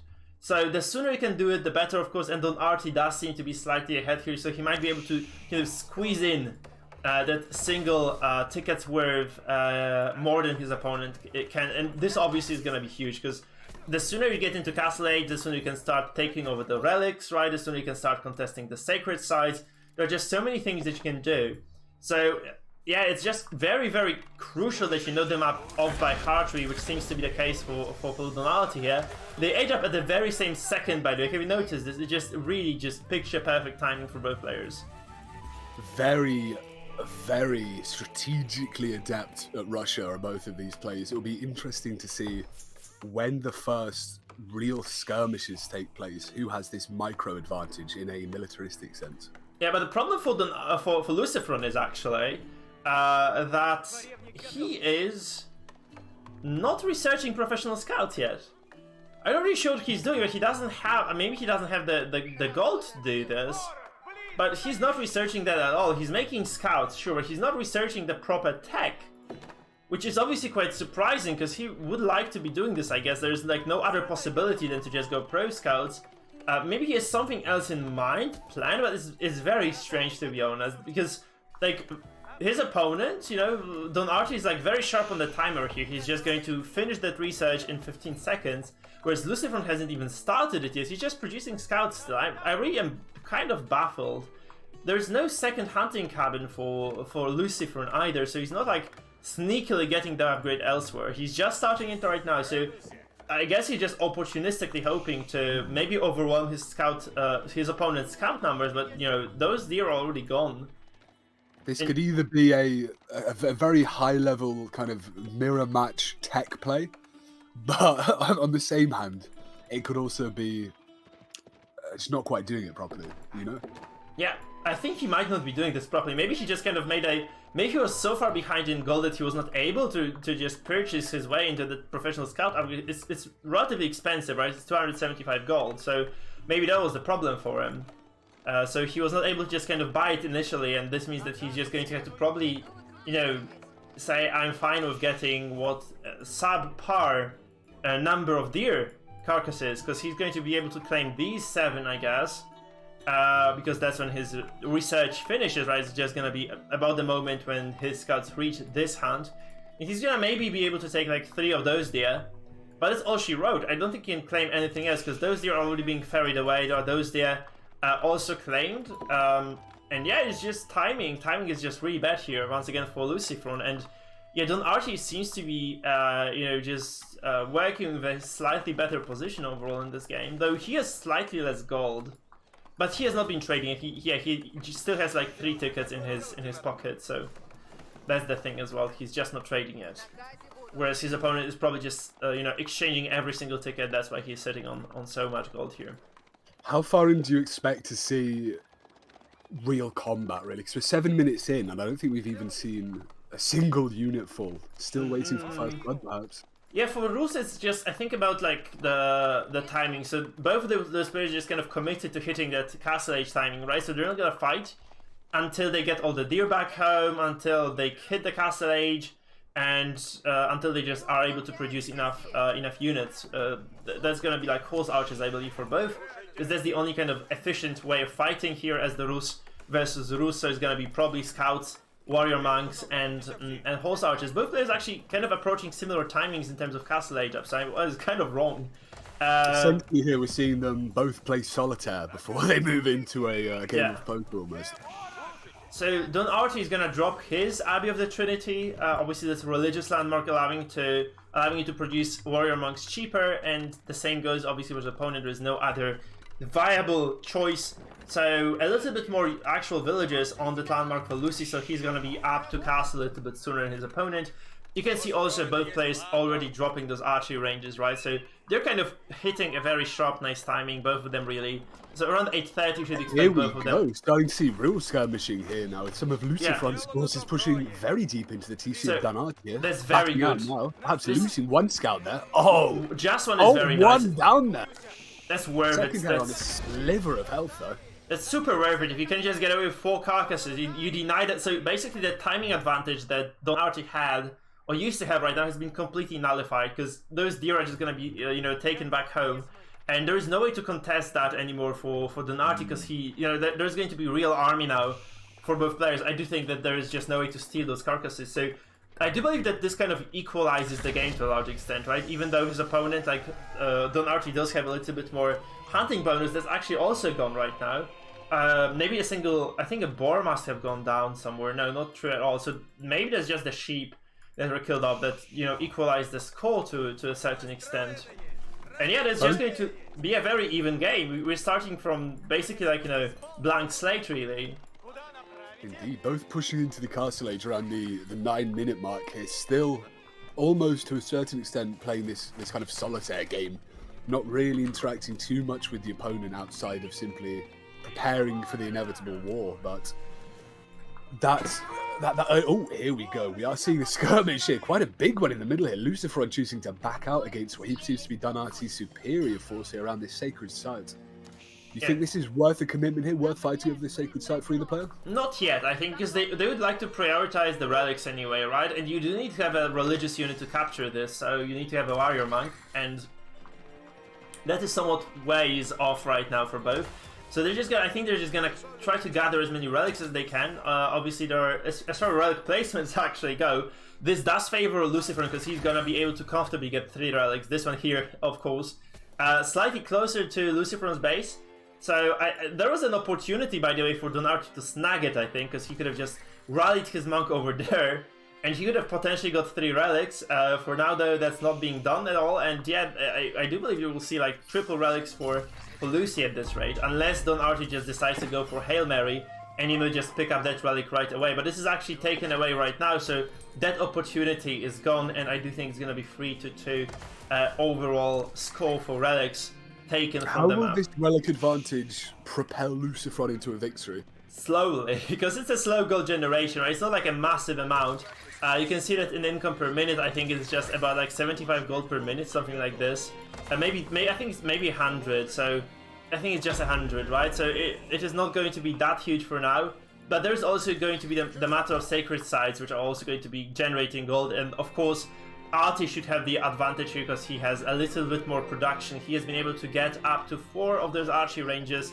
He's also getting upgrades from the blacksmith. I do not believe Lucy has a blacksmith yet. No, he doesn't. So that's the thing. Like, I do think that since Don Artie has a little bit more units right now, he should be able to just kind of assume supremacy on the map, maybe even kill the boar, and claim that second bonus It does tier. look like Lucifron, however, is projecting his own military force just south there. You can see this big blob, almost so you might see a having clash. to that red around the sacred site now. Yeah, that monk dies is very unfortunate, because you like to have those monks in your army. They do buff your units. There is like this kind of golden aura right now, as you can see for Lucifron, indicating that there's a, I think this does actually favor Lucifron right now, because there is a large... Actually, not so bad. It's not so bad. Like, he lost the monk, he didn't get the buff because of that. He didn't get that extra attack and armor bonus that used to be on the units of Lucy. Lucy gets the buff again, but he has the attack damage buff anyway present right now, so it's not too terrible. He's gonna be able to probably trade not favorably but evenly, especially if he has more production right now. So we are seeing Artie's quite interesting flanking movement here with a couple of those knights behind Lucifron's knights, and it does actually take the advantage here with Lucifron backing off. Those are just scouts, I think. Those are just not knights. We're just fighting with scouts right now, sis. So you see no scouts, it's just Horse Archers actually. I'm not really sure about this, to be honest. So I think this is won by Lucifron in terms of numbers. When I looked at the army numbers, it was kind of slightly in favor of Lucy. But then Artie, as I said, has more production, right? So he's going to probably just eke out more units. And yeah, there are extra warrior monks coming, right? You see like mass production of those warrior monks, indicating that this is going to be a larger commitment later on. And there's going to be, obviously, I think there is like more units overall for Donarty. You have 17 horse archers to 14, and there are like also 3 more warrior monks on the field. So, do you think Donarty needs to push an advantage quickly, because Lucifron does have that relic advantage? I'm not really sure actually, because I don't think like... So what Donarty has to do for sure is he needs to capture both sacred sites. He needs to capture both of them, because then he basically just equalizes the gold incomes, right? And then it becomes kind of a tactical game. Right now there is no sacred site for Donarty, so not only is he behind a single relic, he's also behind the sacred site. That's not good. So you'd like to see like maybe him send a single warrior monk over here as well, just to kind of get a little bit more control and get some extra gold income to perhaps just kind of make this game a little bit more even, because Lucifron over time now is probably going to win. That's my read anyway. As you said earlier, the way you win with a relic is slowly. Yeah. And it looks like, although we do have quite amassed forces here, constantly coming to blows with each other, it doesn't seem like these forces would be enough to actually eke out, let's say, a 15 or 16 minute victory. No. But we are seeing that Artie here is trying to be the more aggressive player in this matchup. Now he's starting to really project his military force, even if he doesn't trade favourably there. As you can see on the corpses there, perhaps even a 3-1, 4-1 loss there for Donarty. Yeah, that's a massive loss, by the way, because I do think Donarty had an advantage in terms of the military so far. He used to have an advantage, now he doesn't. So he's gonna have to relinquish the middle position as well, and I really think that in matches like this, like losing a single fight is going to, generally speaking, decide the game. Because we have like 14 horse archers now for Donarty to 26. It's almost double the difference. As well is pretty punishing for Donarty, considering the already punitive gold advantage that Lucifron will slowly be getting. Yeah. So we can see this is actually a very sneaky move, because there is a lot of hidden... there's also lots of the stealth forest on the map, right? Both players are... So Donarty just opts into this kind of sneaky play. He sends those villagers unprotected towards the boar corpses. Boar is the fastest gathering source of food in the game, so that might be the way for it to get some sort of footing back into this game, honestly. He's just producing extra archery ranges. He should have enough food supply right now to just mass produce those horse archers, maybe catch up in terms of numbers, because for now he just has to wait and pray, to be honest, so that his opponent doesn't catch up too soon. And in terms of upgrades, you know, he's getting the Boy of Fortitude, I think, right now. No, he is not, so his opponent is going to have a nice tech advantage, because that plus 20 HP, this is extra, almost 20% survivability for units, right? So it's, of course, quite a bit. So, again, losing the Sacred Site's not good. That's basically, like, essentially a lot of gold income more for his opponent. You can see that's basically twice as much gold going to the pocket of Lucifron per minute right now in comparison to Donarty. Donarty does get like a little bit more food, but it doesn't seem to be you know, enough, and he's getting also a little bit more wood, so I think that's actually okay. This game almost pivoted off the haphazard, reckless, whatever you like to call it, charge of Donarty there, quite deep into the enemy base, trying to project map control, project military power, but really now it's backfired on him. Usually he did in such a fashion, he's kind of reversed the tables on himself now, losing one horse archer rather in that early skirmish. Obviously not too punishing, but I mean, you don't really want to be doing it, do you? In a matchup like this, a mirror match, every single lost villager, every single lost horse archer, it's very, very, very impactful. Extremely, yeah. And the problem is, like, he has been discovered, right? Those villagers have been found, so that boar is not going to be effective anymore. Like, you cannot harvest from it.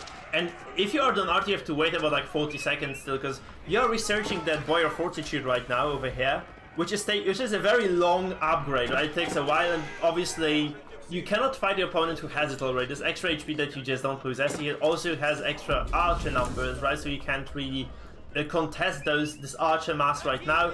I think the upgrade is about to hit. It's actually very bad. Like, you should not be doing this. You cannot afford to do this if you are Don Artie right now, because you are just literally 10 seconds away, 15 seconds away from that upgrade that would perhaps be your saving grace. You just don't have it at this moment. So I think Don Artie actually has the defender's advantage for now, so he's going to eventually get that upgrade going, right? So he almost has it right now, I believe. It looks like Don Artie's forces here might lose. They might back up, but just due to how close they are to the TC and this kind of melee production he's already gotten, it looks like he might be able to force this back, but ultimately that's game over, I think, because there is nothing that really keeps Don Artie in the game right now. He lost so many villagers, he lost the fight again.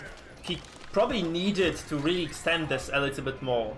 But since he hasn't been able to extend this anymore, like if he was forced into taking the side, at least in his own mind, he did actually take a very unfavorable advantage, engage once again, and this does punish him severely because he loses villagers on top of horse archers, which is never something you want to do.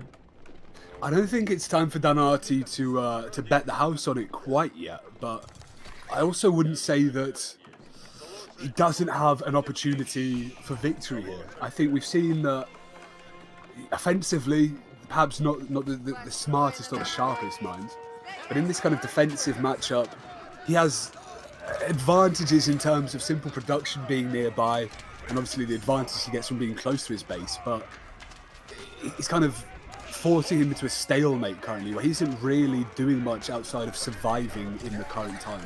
No, and he's defending because he's producing more from home, right? So that's kind of obviously great for him.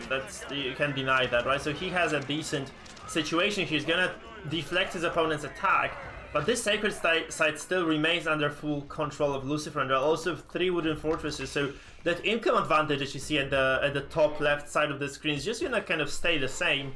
Obviously, not favoring our play in the red here, because he is super short on gold right now, and the more gold you have, obviously you can just spend it by trading into other resources, right? So that's obviously not too great for Don Artie, who is, I think, struggling right now. He's slowly just dying down.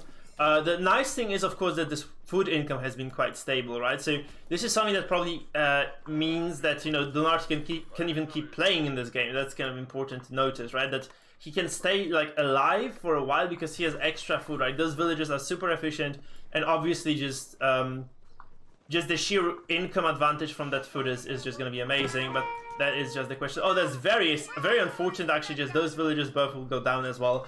I think 3 villagers lost for nothing here, so that kind of equalizes that harassment from before. You have to remember that Don Artie is probably working with a full bounty right now. No, he's 10 food short. He needs 10 more to actually hit the 3rd tier of the bounty. So that would have been amazing. Just 2 more sheep, actually, a single deer kill, separating him from getting that done. And right now there's also this sacred site that is going to be denied. And there's also some, not infrastructure actually, but there's some units here, just the villagers actually gathering here, so this is going to be secured probably. That's going to be very hard to deny that sacred site, whereas this one is going to definitely get decapped by the single horse archer here. Very painful for Don Artie to see his sacred site being captured by one cavalryman.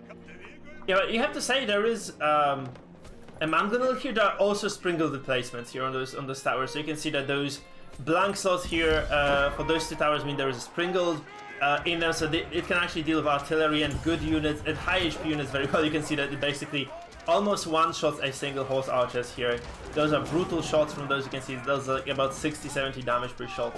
That sprinkled, that is. So There's a Mangonel though. And big battle coming up here, it looks like. Are we going to see Lucifron commit? No, look at that, running in and then backing out, trying to get this stealth from the forest here to protect because Lucy has the Mango first of all. Second of all, he does have the wooden fortress that is obviously forcing Don Artie into a very bad trade right now, because every single second that passes, you know, this wooden fortress will fire more and more. Constant advantage from this turret, yeah. We see also nice micro, so this is nice prediction from Lucy. He just moves his horse archers forward, dodging that attack, yeah. And I think we're just seeing Don Artie here being just outclassed in, I'm not even sure if it is the micro necessarily, but the strategic way in which they engage in battle. Lucifron here with those turrets up, and even 2 more to the side if he wants to try and flank them into it. Yeah, every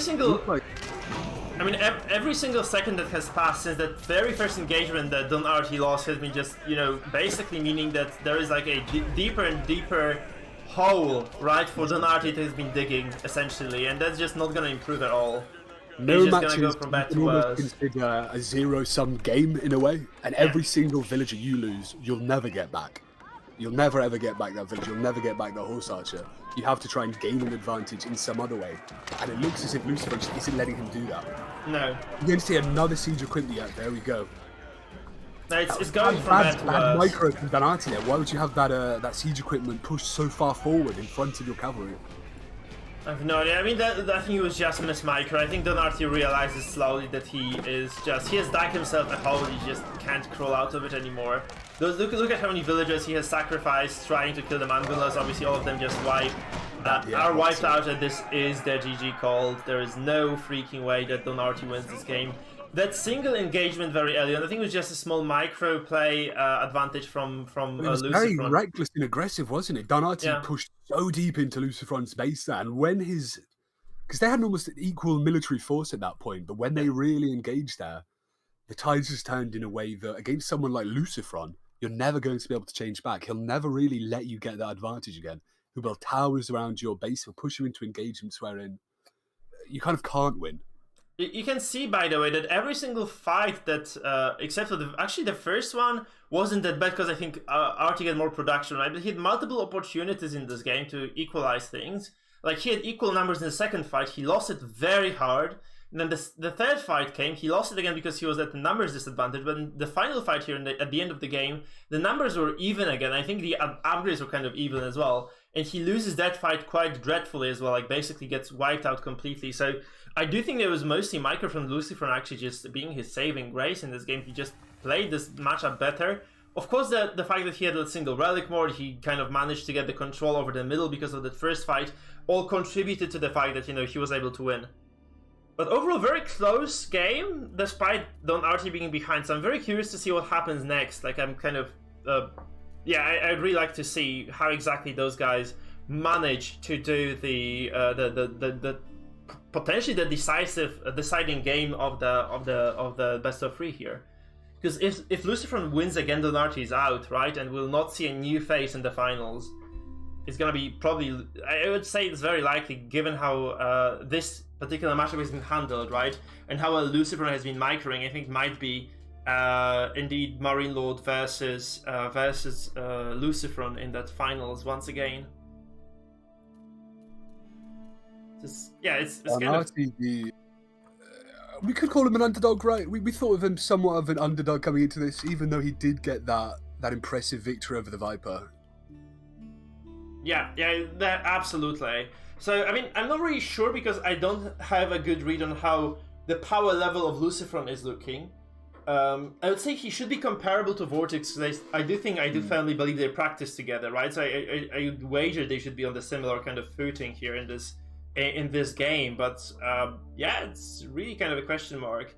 We saw one game, by the way. It's doing quite a lot. So they are. Go for it, sorry, brother. So this matchup is quite technical. Like the Rus versus the Rus is like just a matter of how well you can outmanage, outmicro your opponent, like very down to very small details, right? So you can just throw your units at your enemy and just hope you win.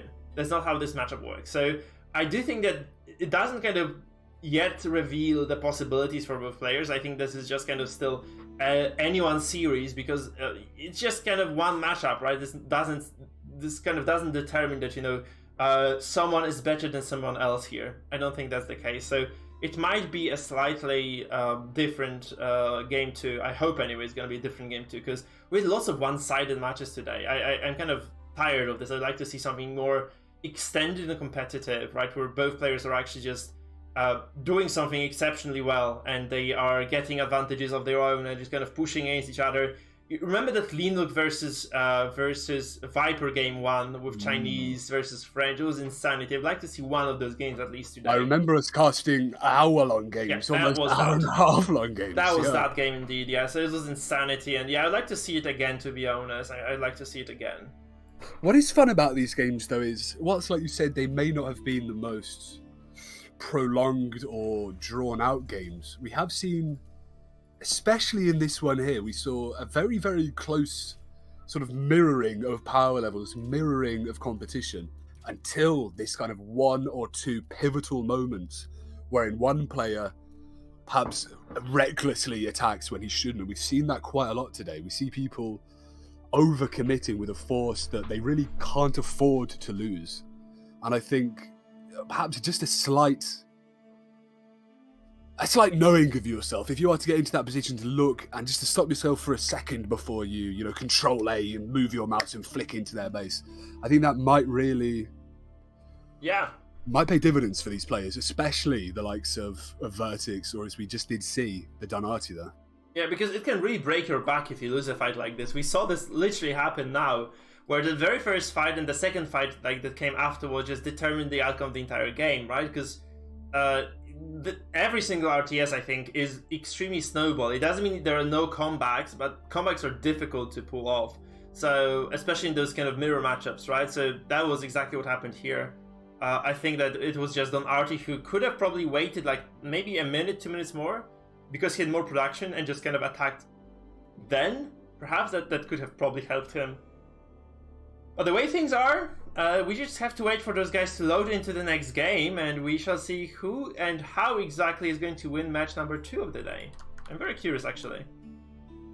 But yeah, as you say, I fully agree that those are just small decisions that kind of, I know, just maybe rushed decisions. They're almost mindless decisions, aren't they? Yeah. They're almost instinctual decisions. But it's like RTSs are about instinct to a certain extent, right? You have to remember that this is actually quite an important thing. You need to have a good instinct. Like you need to have the killer instinct to win. That's what that basically defines the top RTS players.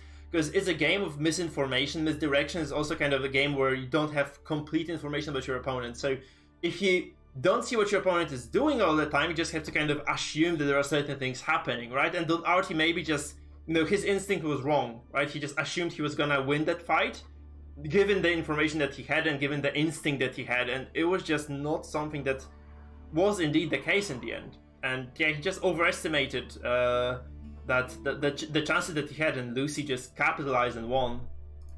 Do we know the nationality of Artie, by the way? From what I recall before, Lucifer and VortiX are this kind of Spanish powerhouse, yeah. I think he's Dutch. I'm like 60% sure he's Dutch. Hey, Artie, here to play some Age of Empires, brother. It's going to be fantastic. Let me see. I think he's Dutch. Almost quite interesting that the United Provinces in Spain were not civilizations in this game. Yeah. Yeah, Dutch he is, by the way. Dutch he is. So that's solved. Okay, what was your remark? Sorry, I didn't hear it. It's quite interesting that Spain, Portugal, or indeed the United Provinces aren't featured as civilizations in this game. I agree, but I think it's just a matter of development, right? There are like lots of European civs. I think they wanted to get some variety, like some Asian civs, some Eastern African civs as well. I think that's the reason why we have like those different kind of. I very much wouldn't mind almost seeing even a sort of Nubian. Perhaps like post-Carthaginian civilization. Oh, AoE2 has that, right? And that's the same kind of timeline we're working with. So you might see that in the expansion or something later down the line. I think that's going to just happen eventually. Now we are into this game right now. It's actually going to be not a water map where it's actually Arabia. Yeah, it's Arabia. It's Arabia. So it is dry Arabia, actually, of all things. And we see that there is there's actually Delhi played on a non-hybrid map, which is just unusual. I do think this is relatively rare of an occurrence. How exactly do you think this Delhi player is going to win then? If, again, like you said, these hybrid maps which are more suited for them. Perhaps Delhi Sultanate civilization considered not the most powerful already? Given another slight disadvantage here, would you say Lucifron is the one fighting an uphill battle here?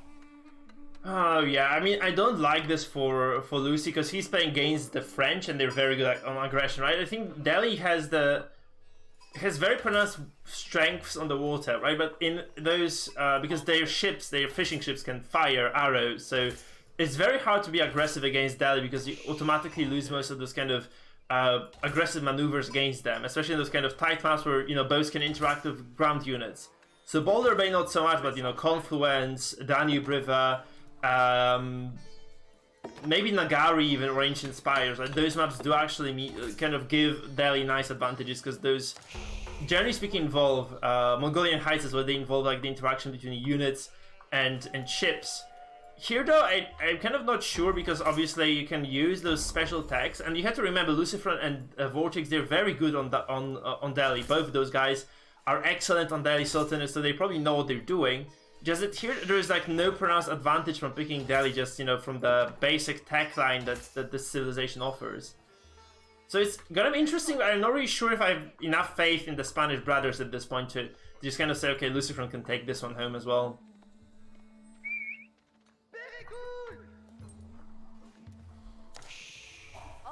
Because you have to remember, this is the French, right? This is actually the French playing against the Delhi, so aggression is going to be the name of the game once again, and if you don't respond to the aggression well enough, that just really puts you at a significant disadvantage overall, right? So if you are not ready to deal with this, I'm not necessarily sure how exactly you can play against it then. Perhaps this is a matchup that, you know, we don't really have meta information on right now. This could be one of these games that sort of forms a meta of how to play the Delhi Sultanate in such a position. Yeah, Go on, brother, sorry. I mean, this was done before by VortiX, right? VortiX, I think, was the player who defined the Delhi meta. He actually was probably the person responsible for the nerf to one of the techs, which allowed, you know, to basically start the capture of sacred sites near the beginning of Feudal Age. So Sanctity, that is a special piece of research for Delhi, has been moved to, where is it, like, here. I actually mouse over here. So it has been moved to Feudal Age, so it can only be, the research can only be started in Feudal, so generally speaking it ends around the beginning of the Castle Age for Delhi, and only then are you able to just send your scholars to capture the sacred sites. So that's what was abused so hard that the developers decided to change it in the end. So that is actually the case right now. We have this delayed Sanctity, which is going to be started immediately, by the way, by Luciferin, but it's going to take a while to get there. Delhi, of course, benefits from free technologies, right? So every single tech that they research is going to be absolutely free, but it does take significantly longer to be finished. You see like 4 minutes 25 on that mining camp, for instance. So that is something that takes just a minute 15 to other civilizations, but this can be actually sped up by the mosques. So if there is like a zone of influence created by the mosques, all the research around this is going to be basically fueled by the scholars who reside in the mosques. So in this case, of course, we will see some extra speed for the research done on every single of those buildings. I'm kind of surprised there is no eco upgrades being kind of started here for Lucifer yet. He is kind of reluctant to do that for some reason. Dex, by the way, he's actually gonna go for textiles here, which I would really like to see, or would like to have seen a VortiX do against the French, so he's going to have that extra HP to work with. It's a very short upgrade, it is absolutely free for Delhi, so there's no reason not to get it. Obviously, basically just sacrifice a single villager production, right, but it is still going to be quite nice overall. VortiX, Don Artie on the other hand, he's gonna go for professional scouts, I believe. Right, let me just kind of quickly say. No, he's actually gonna open with a knight. But he's researching professional scouts, yeah, so we'll see professional scouts actually done here very soon, but for Don Artie, he's gonna start heading those there towards his own base. By the way, this is actually something that is being researched by Lucifron as well. It's going to take a little bit longer, of course, because this is Delhi. doing the research. So it's gonna be 2 minutes timing. Overall, it's gonna take a little bit longer for that to be done. So that is what is happening. I'm kind of surprised because there's wheelbarrow also being taken. I'm not really sure why. I think we might be looking at the wrong player here. How does he have 2 mill? Where is the second mill? Or is it just a visual bug for the spectators? Because idea with that, brother. Because you need to have 2 mills to research 2 tags. That doesn't change or matter from place to place. It's just how it is. You can't be researching 2 tags. And this is not moving. I don't think you can hold... I think potentially just a visual bug while it's queued up. Maybe he started it, then paused it, and then researched something else. Perhaps something along the lines of that. Yeah, but you cannot pause, can you? That's super weird.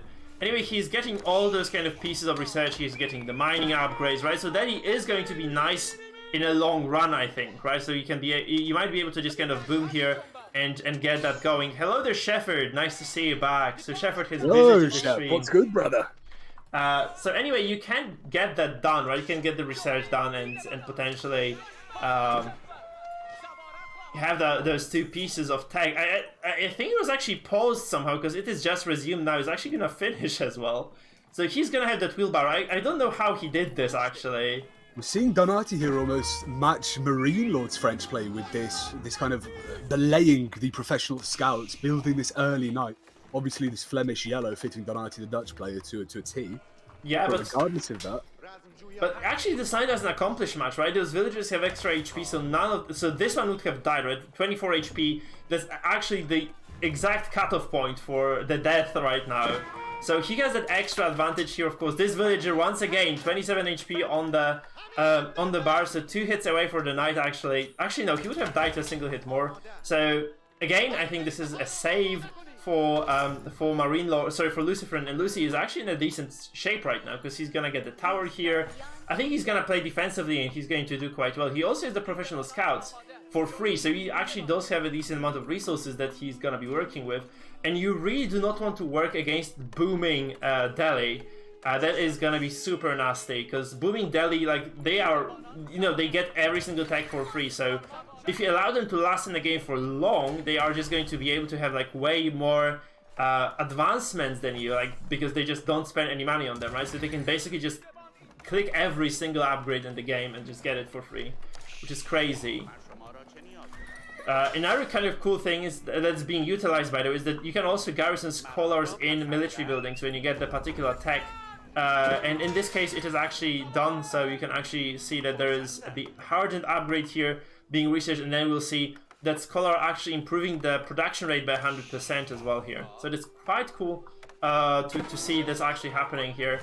There's a small exchange in the middle actually. Skirmishes are over this sacred site, yeah. We're seeing, what is that, 4, 5, 6 knights from Artie confronting a larger, but not particularly larger force of these horse axle scouts, perhaps? Those are scouts, yeah. And they're actually kind of, they cannot fight this, right? The only thing they can do is just run away and try to pick up the carcasses of the deer.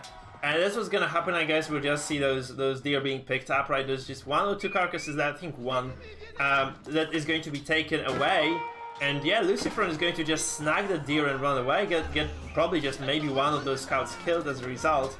There is nothing else interesting happening here right now. Like, there is some military production for Lucy, so Lucy is actually making I don't know what. Okay, that's just on Artie scout actually. So Lucy is just gonna make several of those spears, so he has decent defense right now set up, so he is not gonna be harassed easily. But he's not gonna be able to be proactive on the map either. You see that actually one of the scouts does fall, as I said. The other one does get away. I think the one with the deer carcass here, the hero of the day, is just gonna ride away and deliver that single piece of game back home. Obviously 350 food, nothing to scoff at, so I think Lucy should be happy with the early game, honestly. He has all the attacks going, he hasn't lost any villagers. There's no big disadvantages actually for him at all in this game. He hasn't really been harassed at all, and yeah, those knights, there's a large community, you know, like almost 8 knights right now, yeah? That is a lot of resources that's just kind of running around doing nothing for a while. And I do believe this kind of force of spearmen, 12 spearmen should be fine under the TC to deal with the feudal knights. Obviously the if you were done, Artie, how exactly would you even leverage these knights into a more productive fashion? Go castle, get the upgrades, max them out, because then they are basically invulnerable to the TC fire, almost invulnerable.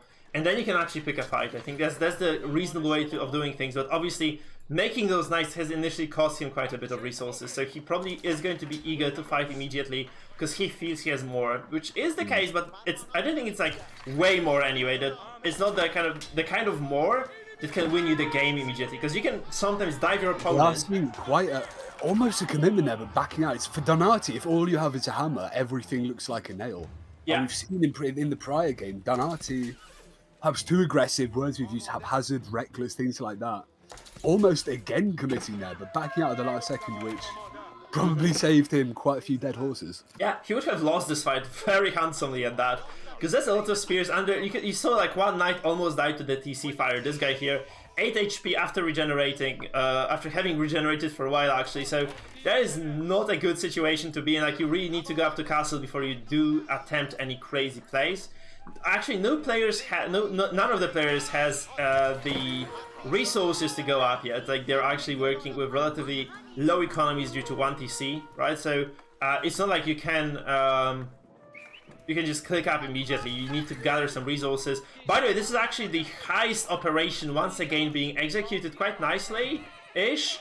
Getting away with perhaps three, unless that knight turns around and takes out the straggler. It looks like he will be taking 2 of those carcasses home. Even 3, and you know, this is 1,000 food potentially that you can harvest safely in your TC, but you see there are actual knights. Your knights are a little bit faster than those scouts, so this means that these might be dead, right? Of course, that's nice effort. So I'm not really sure how many scouts Artie has left. A fun little run around there with those scouts. Quite a ponderous game so far in terms of just kind of sheer aggression and speed, but that was good micro. Make it very fun to watch. But there's also a horseman assault on the base. There's actually 2 villages being nicely micro. They are surrounded, picked off. And those horsemen, again, like something we saw from VortiX before, like getting those horsemen and, you know, just kind of pulling the trigger. This is something that 1 or 2 horsemen there, but I'd say probably worth it there, just to kind of show your opponent that you can attack, so that maybe you should keep these knights back at base. Maybe you aren't always safe. It also forces Artie to, you know, spend some resources on units, and Lucifer on the back of this is gonna go castle. So he is actually going up with the probably compound of the defender. Yeah. So this is the landmark that provides you with the ability for your infantry units to build stone walls, which is crazy good, to be honest. By the way, 2 of those scouts do get back to the TC, so this is actually a lot of saved food. That's a good game for Lucy right now. I'm actually enjoying this very much, and this is a good position for him. On the ground, he's playing like a madman, honestly. It's crazy good for him. I really don't know how... because he did economical damage as well. He has a nice position, right? He has all the game in the world. He has the age up already. So many things going in his favor. Obviously, like, the sooner you can advance as the Delhi, the better for you. But you can see that Artie actually is not going to have any of it, right? He's going to go with a ram ranch push with a lot of cavalry. In fact, we see, what is it, like 20 knights? That's actually quite scary, because those spears are almost matched in numbers, and there are also some archers at the back. So it is not going to be an easy defense for Lucy, because normal civilizations, by the way, they can just start the research and get those upgrades, the tier upgrades very quickly, right? That's the case for most of the units in the game. So other civilizations, all the other civs in the game, they can just get those, veteran upgrades in Castle Age just from the get-go. This is not the case for they. They're very slow to the punch. You can see this is gonna take like another minute 15, juxtaposed by like 30 seconds, 45 seconds of normal civilizations. So it's gonna be initially a very difficult fight to take.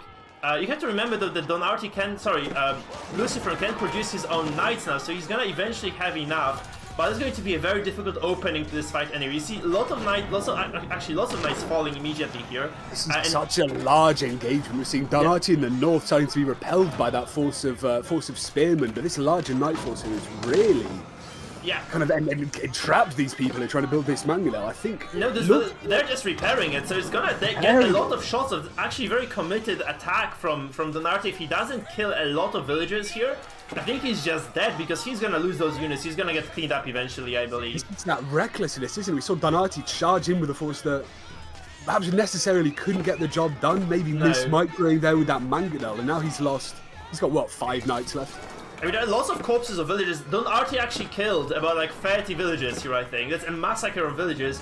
But this being said, this is actually a repelled attack. So if you're Don Artie right now, you just kind of have to keep the pressure up, because you need to kill your opponent as soon as you can.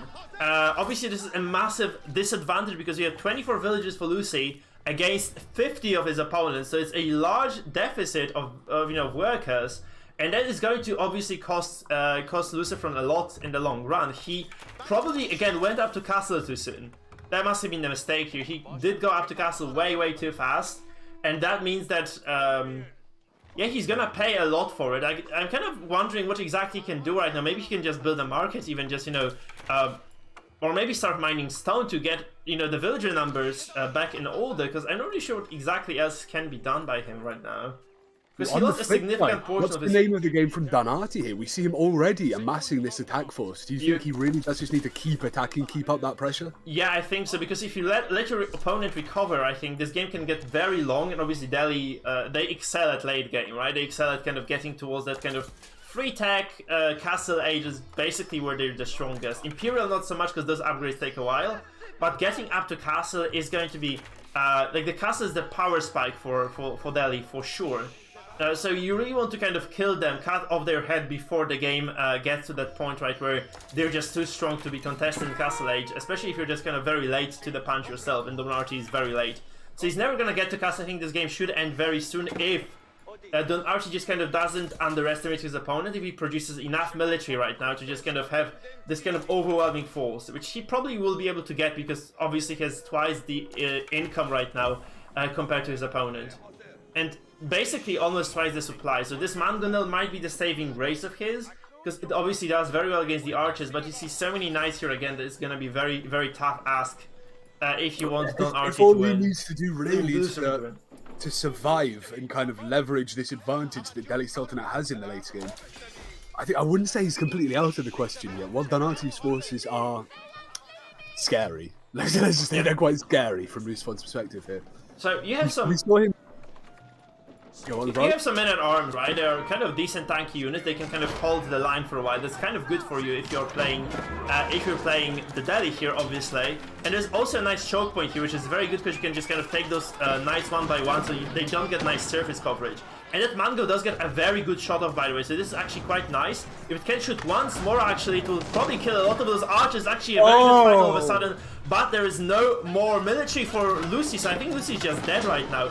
There's another Mango at the back, but the Mangolas are good against infantry and archers. They're not too good against the mounted units.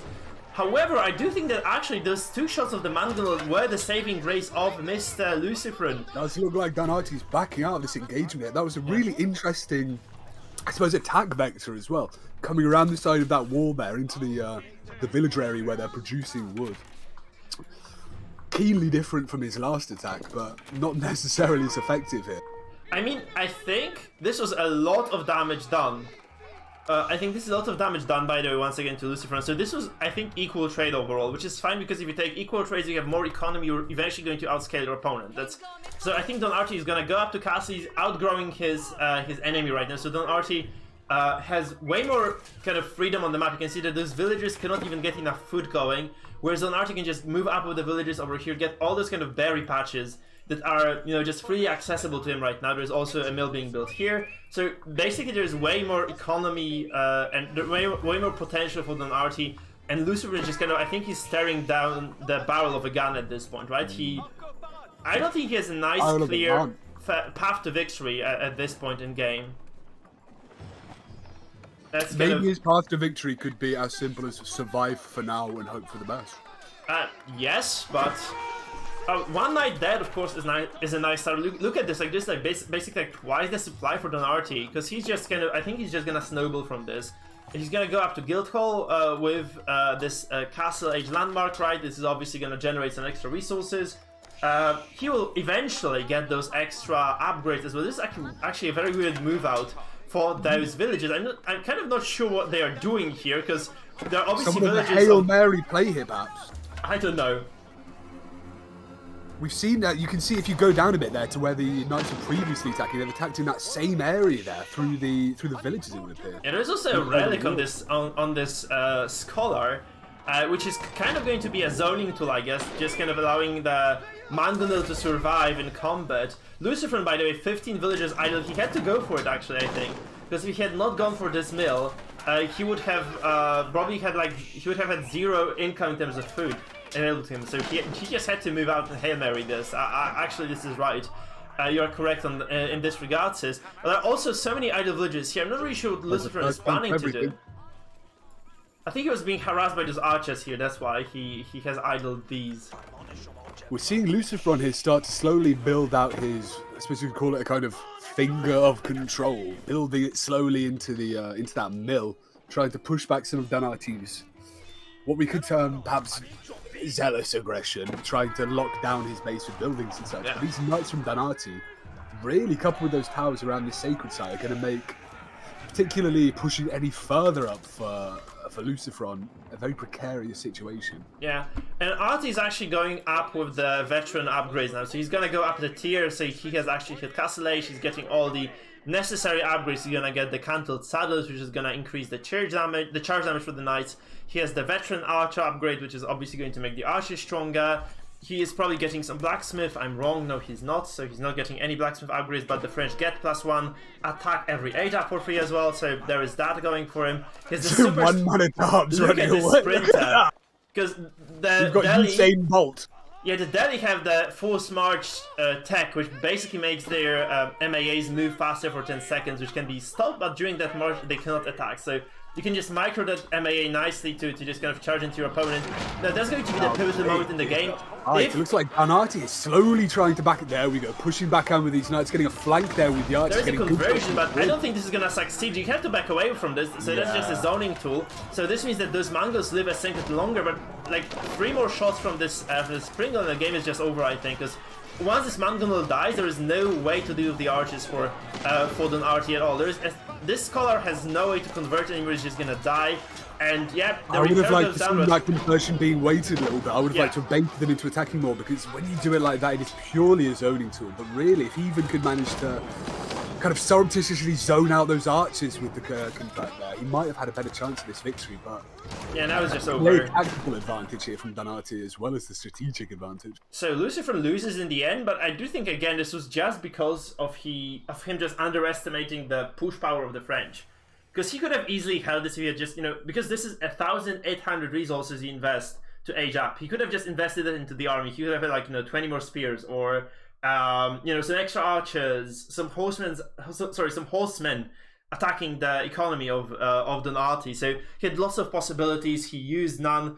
This is the moment where he lost the game. He lost so many villages here. This is just beyond recovery. I think he lost like 20 villages in this fight. Yeah, and yeah, it was just a brutal incursion by Donati there into this base. It was a very good fight. He lost all his military for it, but he would just easily rebuild because he had the economy to support that. Whoa, it was a nice game. I think it was a rager, but one unfortunate decision to age up prematurely for Lucy, and that was all she wrote for him. So I think we were 1-1, right? I do believe so, yeah. We saw this sort of early aggression from Donati being punished in the first game, but here we saw this reckless abandon, this attack into the villages really paying off, completely decimating the economic production that his opponent could muster. And it's actually that's interesting to see, because we have not seen a single kind of risky decision to macro up that hasn't been punished today. I think that's something that you have to just kind of account for now. Like, if you go up to 2TC, or if you go up to the Castle Age too soon, without like really understanding what your opponent has on hand, or at hand, right? I do think that you just immediately lose the game. This happened like 4 times already today. Every single lost game. Being said, Mike, they weren't perhaps the best timings of doing it. Like, whilst building a second TC in and of itself, might be considered good, might be considered a bad strategy. I think the manner in which they employed them, perhaps, is what really lost them the game. But as opposed to the strategy itself, we're almost seeing in some aspects they're being too reluctant to make a macro choice. We've seen 2 TCs being built late. We saw that kind of interesting castle up in the prior game, which you say lost him that game. So I think maybe we'd like to see more controlled macro, and perhaps even less aggressive micro. What do you think here? I would like to see like them chill a little bit. I mean, they have to make more conscious decision as to when they macro up. I think that's the idea. So every single kind of, I think we got to the point where players are adept at the game enough to be able to punish every single big mistake, or just kind of have a good timing when you're being greedy. So I do not believe that you should be greedy anymore. I think this used to be the thing. Like AoE 4 used to be, for me anyway, it was like, be as greedy as you possibly can. You're very likely to win off the back of greedy play. And now I do believe that people are good enough to actually punish the greed at the highest level. So especially for those kind of top tier players, I think it's about just kind of changing their habits and being able to just play a more conservative style, like 1TC, you know, just slowing the tech down, doing due diligence with scouts as well, just making sure back to basics, perhaps. Back to basics. Yeah, that's kind of because I think they're just being super greedy, and every single instance of greed is actually very easily punished, right? So that's just what happens here. The greed is just not the play anymore. You have to be more contained and reasonable in those games. You cannot just kind of go berserk and hope for the best. This is exactly what lost Lucifer from the game. Because if he had like, you know, a massive force instead, he would have absolutely been able to defend that. Like if he had like maybe 10 more spears, right? Maybe a few archers to counter the archers of Don Artie there, just to stop them from obliterating his spears. Something like this would have definitely helped. He could have even managed the micro slightly better in just repositioning those villages, maybe trying to have a unit production kind of rally point to cut off the invading force, but maybe a few towers in the base just to garrison these villages, right? Something like this, because there was just one ram, I think, so you can definitely get some towers and maybe live through that. So even perhaps a more defensive palisades, just kind of more numerous walling. I think he should have prepared more for the age up. That's the thing. Anyway, you're right. So there are two possibilities. Like, because he made a greedy play, he should have taken an educated risk, which it was not. Because it was very uneducated. He lost the game because of it. So I think there's a problem here. He should have just been more risk patient. Reward factor of what we call greedy plays. You can really delineate greed as something that has high risk, but the reward is you win the game, right? Yeah. And it looks like they're just kind of not quite managing that risk reward factor, right? The risk is sometimes that they chart, like we saw in the last the game, 2 games prior. However, we saw Don Artie kind of recklessly charge it, where we've seen that so many times, and it's these kind of things that it's just interesting to see, I suppose, especially because the game is so new, so fresh, to see how these risk and rewards play off each other. And apparently here we're seeing that it's a lot riskier than it is rewarding, Mike. Yeah, absolutely, I agree. And it's not good for you if that's how the games are going, right? So I do think they should have learned by now. All of them should have learned it. Like I'm kind of surprised by maybe it's just kind of the practice bias as well that those Spanish brothers have, because they've been making lots of this kind of very bad calls in terms of just macroing up not on time. I think that that's just maybe the fact that they have been practicing against each other and they're working that vacuum, right, where they believe that this is the right thing to do. Exactly. And in this kind of outside spectrum, right, it's just not the correct call at all, and they're just being punished severely for doing those things.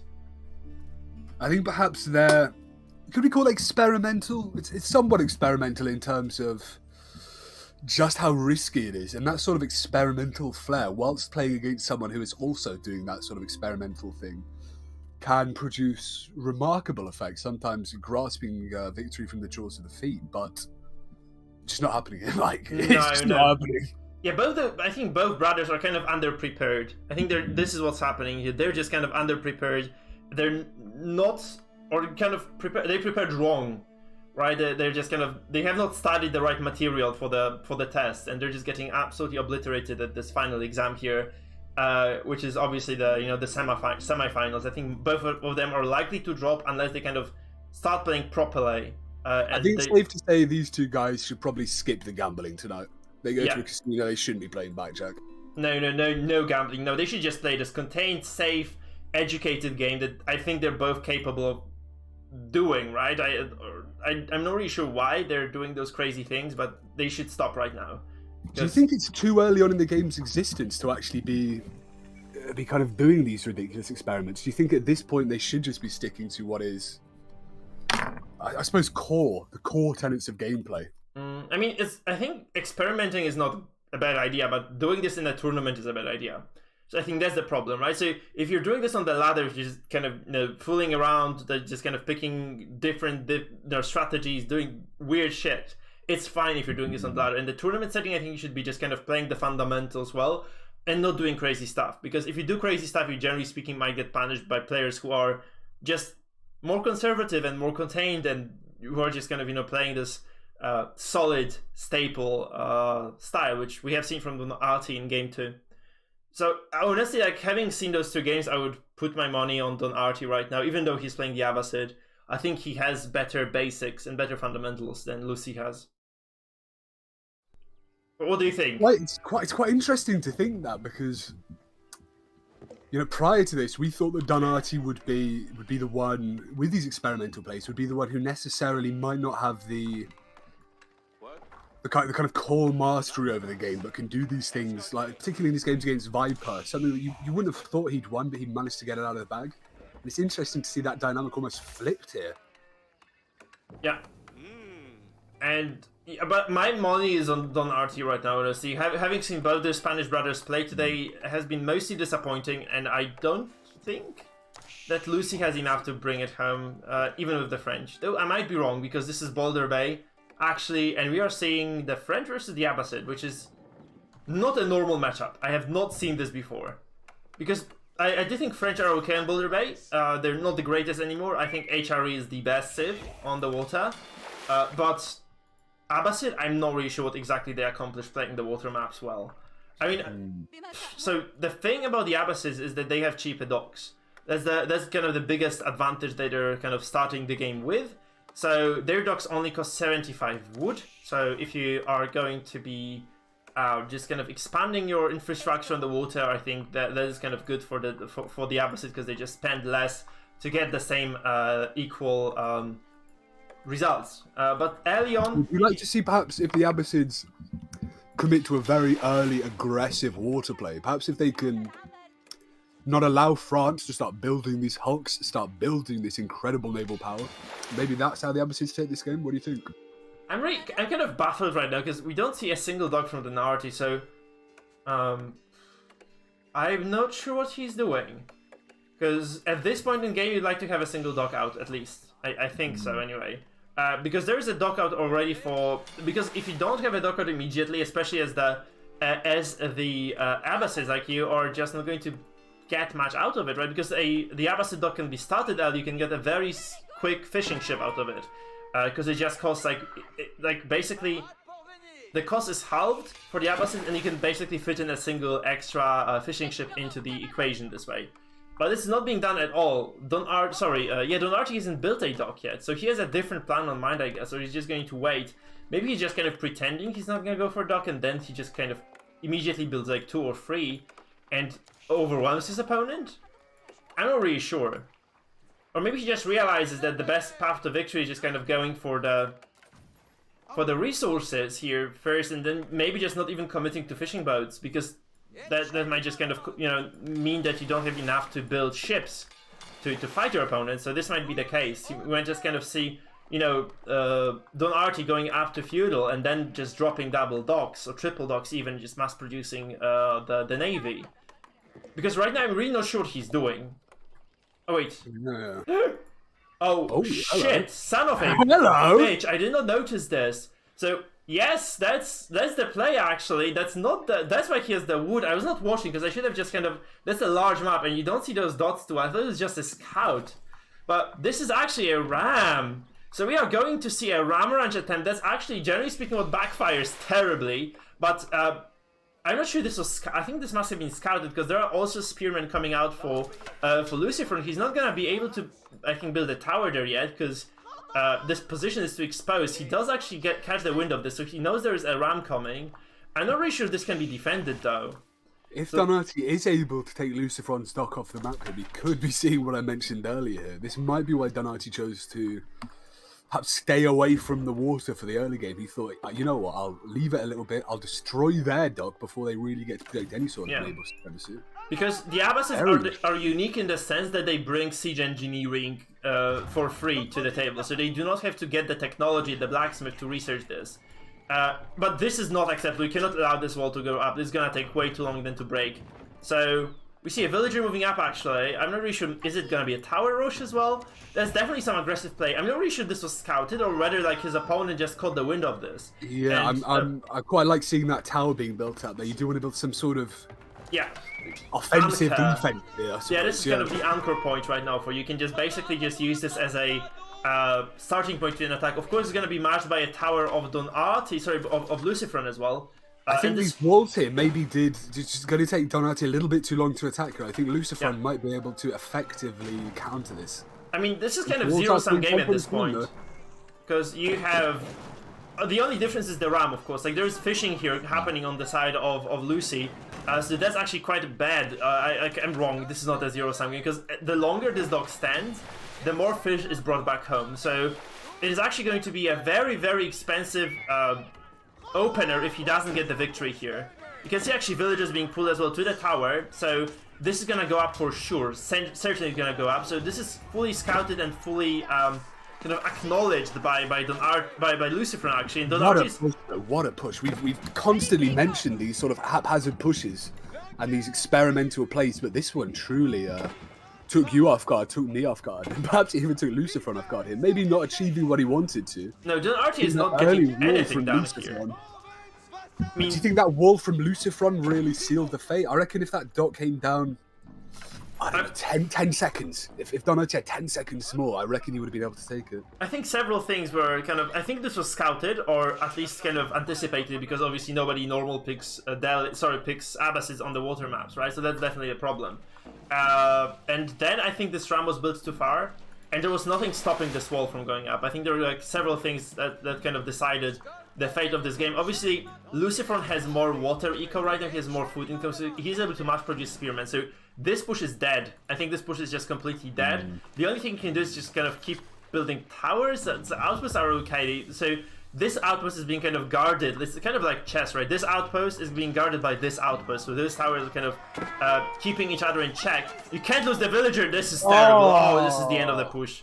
Losing the village is super really sloppy. Unfortunate micro there from Donati. Yeah, if you do something like this, you have to be extremely sharp on the micro. Like, you have to be picture-perfect micro player to pull off shit like this. This is not picture-perfect. This is terrible micro, actually. You almost want to rage quit here, don't you? Yeah, that's just... I think this is GG, because you have double docks on the water. We have this useless ram that accomplished nothing at all. It's just sat there doing nothing, moving back and forth. Yeah, and we have, in return, we have 11 fishing boats, right? 4 of which are free, because the four fishing boats are the cost of this ram. 4 fishing boats of Donati, and Donati is actually probably losing this dock because he has nothing to defend this. He's kind of late. Do you think he's even paying attention to that dog? Do you think he's not noticed it? I think he's just dead, and he just kind of realizes he's freaking dead in the series because of the silly play that he decided to go for. Wow, you call it silly now, Mike, but that would have been truly incredible. Yeah, but I think he kind of... Look at this, he's going to be very late to feudal, because he is just starting the economic wing right now, whereas his opponent is about to hit feudal right now. Luciferin is about to hit feudal at this point in time. He has no water eco at all. He's about to lose the dock if he doesn't kind of send a villager or two to defend it, or repair it or something. There's going to be a Hulk coming out, which needs to be kind of answered by, I think, at least 3 attack ships. 3 arrow ships should be fine against that, but there is none. You can't build a Dow, you can't do much. So I'm not really sure. Like Dows as well won't particularly put up much of a fight against a giant French Hulk. This ram just sat there doing nothing. It's almost like a constant reminder to Donati of his failings. Yeah. Truly unfortunate to see here from Donati. Such an experimental. And as you said before, the risk versus reward. Yeah. If he took that, he could have won, but what was the percentage chance of him taking that? He was maybe 10 seconds too slow. It was pretty unlikely. I think this is the second time we see this in the tournament. I think MarineLord won against 3DB in the previous kind of decider game that would qualify him to the semis here. Because 3DB just went for this kind of weird aggression where he just transported a few villages over with a transport ship and just kind of built multiple barracks, right? Tried being aggressive. It obviously backfired, and he lost the series. And I think Very we're just cheeky and sneaky play from Artie here, but yeah, there goes his dock. yeah. It looks like he's about done, Mike. This Hulk here, massive broadside, just taking out those smaller ships of the Abbasid dynasty. You know what the French are doing? Artie's not even feudal yet. He's just about to hit it. The French are advancing to Castle Age. Oh, you hate to see a 10-minute feudal, don't you? Yeah. Oh man. God. That's just super punishing. It's very anticlimactic end to the series, you have to say, right? Look at the ram! Look at the ram! Yeah. I mean, what a fantastic play from Artie. Yeah. Fine. It's gonna die here, I think. I'm not really sure what is gonna happen. It was pretty close, though. I reckon if that remained unmolested for a little bit, it could have taken down the dock. But even if you do succeed at this one, you can kill like 2 docks, and there's a third one on the way. I don't think it matters at all. And yeah, Artie is about to... So Lucifer is about to hit Castle Age. So despite he was playing like a little bit haphazardly before, he's just gonna take this series because it was just handed to him. You have to say this, like this win was just handed to him. I think cheesing in Age of Empires 4 is an uncharted territory, and every single cheese build has to be extremely tight. Like, this is not the level we're playing at right now. You need to be extremely kind of accurate. You need to have a very direct plan, and you must have like, you know, played that game a lot to be able to actually execute this properly. And this was just very poor execution. This was completely scouted by his opponent. I think actually getting the barracks here in the shade of the forest, maybe even here, would have been better overall, because this is like something that is not generally speaking frequented by any units. So unfortunate to see that these early walls here really negated anything. This is dock and wall torture, Mike, no? Yeah. The wall keeps him off and the dock wins the game. This is awful. Should we put on one of those naughty websites? Hardcore dock and wall torture. Yeah. Oh no. I mean, there is another ram coming, so that's a committed attack from Artie. I'm really not sure what he's gonna achieve. You look at this, this is 16 fishing boats that are just basically the best gatherers in the game. And I'm not really sure what exactly can be done to stop this at this point. You can just kind of keep building. I really don't know. This is Castle Age, by the way, for France. So I think even if you lose the water economy at this point, you're okay, because you are just at such a technological, like, you know, advantage. And Artie has nothing. He has no resources to his name. He's not fishing. He's getting harassed. He's losing villages to like garbage units as well. Like 2 spearmen, a knight, and a scout just kind of molesting those poor villagers here in the vicinity of the TC and the tower. Not even scared at all by this tower, just standing there, willing to die, trade off. I think for Artie right now, the Abbasids, you're going to start looking for magic lamps, right? You're going to start rubbing every lamp you can see, asking for a jinn, shaitan, to come and help you out here, perhaps. I'm quite firm he's just looking at the Alt F4 button, to be honest. I think that's the thing that he should be trying to press right now. It's the only button that is going to work for him at this point to kind of spare him the shame. I really don't believe there is anything he can do that will salvage this this burning pile of shit for him. I don't believe there is anything he can do to basically just save this game at this point. You know, I think we should almost report Lucifer on here for incredible racism. This pasty white Frenchman completely dock and wall torturing Artie here. Yeah. Look at, oh my god, so many villagers gonna die. Coming in, Mike. Man, just what is going on here? Spearmen, it's kind of the raiding party of the future, right? Scout, Spearmen, and the Knight. Just absolutely demolishing the economy here. 2 villages dead for nothing to basically like garbage units, right? There's not much here to be actually doing damage. It's just overwhelming, right? The presence of mind, by the way, for Lucy, to, you know, have those units across the map somehow. I'm not really sure how he managed to sneak them through in the first place. He did. This is like a I don't think this is a ship. He just kind of moved them across the board, and he has been just kind of super annoying with those. He did way more damage than he should have, because I think Artie is just experiencing this absolute complete collapse right now. So I don't think there is anything that there is no presence of mind for the man anymore. I think he has just accepted he's dead. His tournament life is not going to continue here, and yeah, Lucifer is gonna face MarineLord in the finals. I mean, this is a nice army. It's a matchup we've seen before, right? Luciferon versus MarineLord. This is. We're seeing almost these things repeat themselves, right? These EGC rather Winter Series. We're seeing the kind of the same people always coming up in the bridesmaid position. We're seeing the same couple names vie for the top spot. There are rounds for the French, by the way. Here, there are lots of. I'm not really sure if you want to be taking this fight without your archers, right? You really need to kind of narrow. So you need to kind of deal with those spears before you engage the archers from behind. So that's what's happening right now. Actually, this is not the best trade for Lucy. So he has nice eco advantage right now, but he really should not be throwing this away. He needs to play safe. Because every single second that passes for Lucifer right now is the second that gives him the bigger chances of winning the game. And just throwing away units is never a good idea, especially that he's fighting under a tower that is obviously going to add some extra DPS here. You have to remember that these guys are still alive. Actually, one Spearman does deal with the Knight eventually after like 5 minutes of constant harassment. And yeah, this is just not looking too great. Like every single second that passes, as I said, is going to be very punishing for the Abbasids. So maybe the right play was actually not attacking the docks, maybe the right play was to attack here. The infrastructure is open, right? I think you could have just definitely found some success just destroying the defenses. That could have maybe succeeded way more than, you know, just attacking the dock and just committing to that for like 5 minutes straight. Because attacking the infrastructure here would have been way better. Like right now this is just over because obviously the numbers are overwhelming. The Knights are just on top of the Archers. The Archers are better for Lucifron, and because they're a tier higher, right? There are also veteran Knights on top of those Archers of Don Artie. So Don Artie is just dead to rights, but man, I think the game could have gone differently if he had just kind of attacked at a different point. Maybe hitting. Such an interesting game, right? Probably one of the weirdest games we've ever cast. Oh man, that's weird. But it's just super over. Please, Don Artie, just stop it. Stop.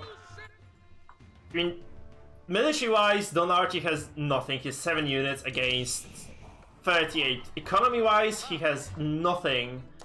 He's building siege towers. I think he's trolling right now. I have never seen a siege tower utilized. I have seen it once in a pro game. So yeah, I think Lucifer just... Oh my god, look at this. He's building siege tower army. Oh yeah, he just surrenders. Yeah, that's a troll. Oh that was overdue. That's gonna be a thumbnail, man. I'm gonna use this as a thumbnail on my YouTube for this match, I think. I would love to have been inside Don Artie's mind there. I'm just thinking, yeah, fuck it, let's 8 siege towers, let's go. Yeah, fuck. Careful. What an incredible game, Mike. Yeah, it was fun, but it was also quite bad. I have to say, it was not the best game in the world. No, I disagree. I think that was the best game in the world, Mike. I mean, it was cheesy, but it was... honestly, like, if there is a cheese happening in AoE4, I'd really like to support the cheeser, especially in the tournament setting. Fucking fromage, brother. Yeah, it was really poorly executed cheese. So, all in all, I think this was just a bad game. I really don't believe that Don Artie had a good plan to execute this game, and yeah, he just fell flat completely.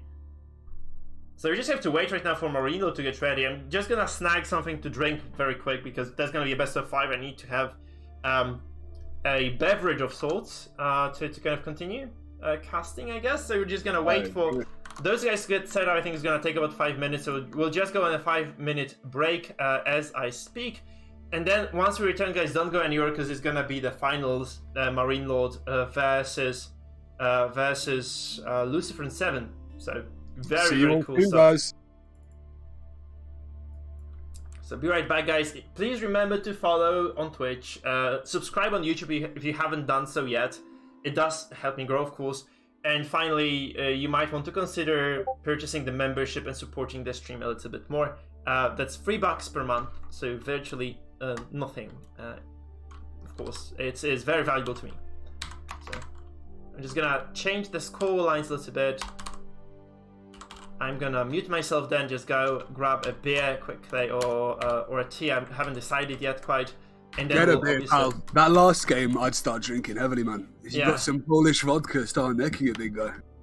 I don't drink vodka, sadly. It just obliterates me. I used to when I was in college, but now it's just not my thing anymore. I just die after a single shot. Guys, this being said, probably 5-minute break for those guys to get ready as well, and maybe 3 even. I'm just gonna go snag a beer and we're gonna be back in it, and we're gonna start casting that. So be right back, Arena, guys. Don't go anywhere. And there's gonna be the very exciting finals ahead of us.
Okay, people, I'm back. We are ready to continue. I do have my cold beverage on my hands. We're gonna chill. We're gonna watch some good games, guys. We're gonna watch some good games. Hey, there's Sis. Sis is not there yet. So Sis did take a longer break, I believe. Yeah, we're just gonna kind of look at the matchup, I guess. Quickly, we're gonna relax. I'm gonna switch on the camera, of course. It is cool. I'm kind of happy to see this kind of go this way in the end. Like, Lucifer wasn't kind of bearing much promise, given his other performances today. But I do think it's going to be cool to see how exactly he fares. It's going to be a very different matchup again. Like, they have not met before. I mean, they have met before. Right? They haven't met in this tournament, so there's a very different meta, I guess. And it's going to be cool to see how exactly those two guys actually match against each other. Lucy, of course, and MarineLord both sitting at the top of the ladder. So that's the best of the best players actually, trying to eke out a tournament win for themselves, right? Both pretty hungry to win, I think. So I'm very curious as to how exactly this is going to go from here. Yeah. I hope you guys are kind of entertained. Are you guys enjoying yourselves? The viewers, the folks in the chat? You guys happy with how it's going so far? Have your predictions been met, and have your needs as viewers been satisfied? How do you guys feel about the game so far? How is it going for you?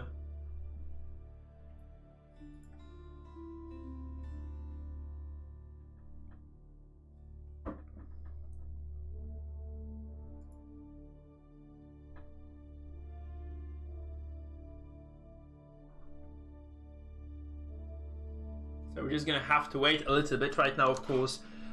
Since those players are gonna take a while probably to pick, ban, and decide on their future. I'm really not sure what their picks are. I'd like to see what their bans are as well. That's kind of important.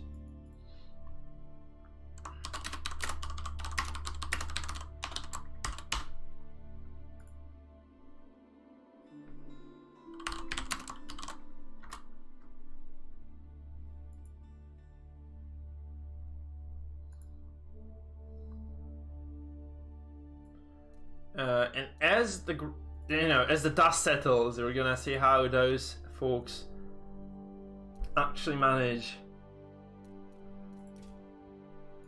It's impressive match history for MarineLord. Look at this. Those are all, I think, tournament games. He basically dropped a single game throughout the entire tournament here, so it's going to be a very big threat to his opponent, I believe. Look at this. It's just insanity.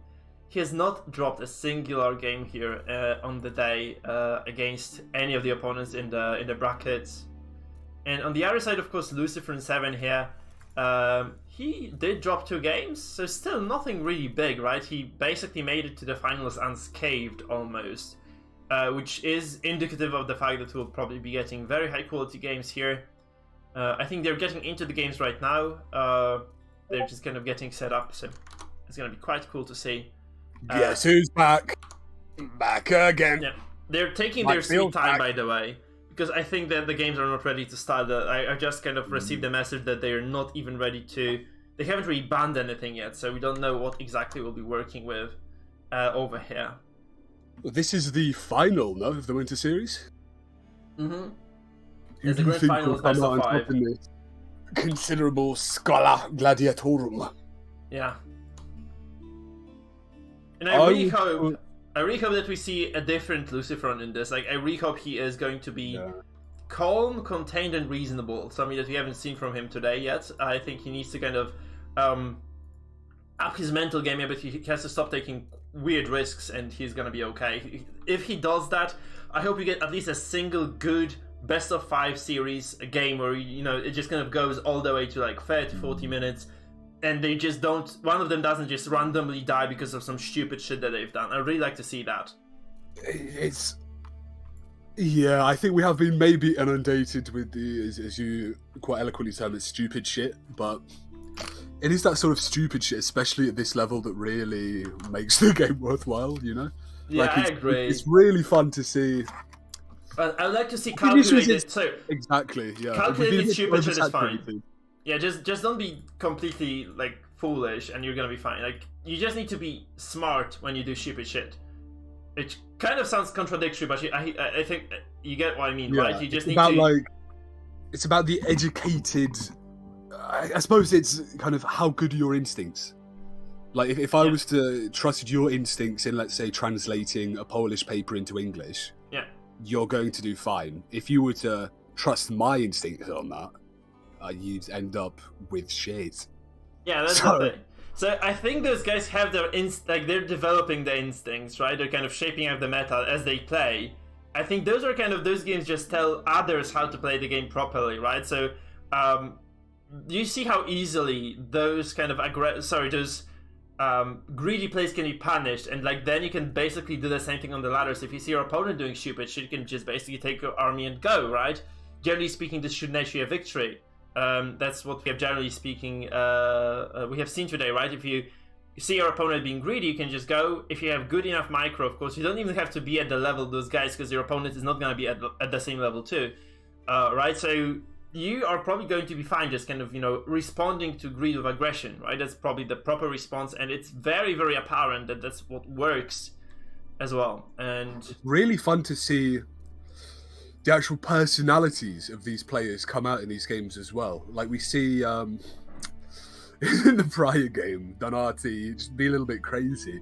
We've seen MarineLord be kind of consistent, I'd say. I'd say if one word from MarineLord be consistent, we've seen Lucifron be a little bit aggressive, sometimes a little bit confusing. Yeah, and Artie very was... fun to see that.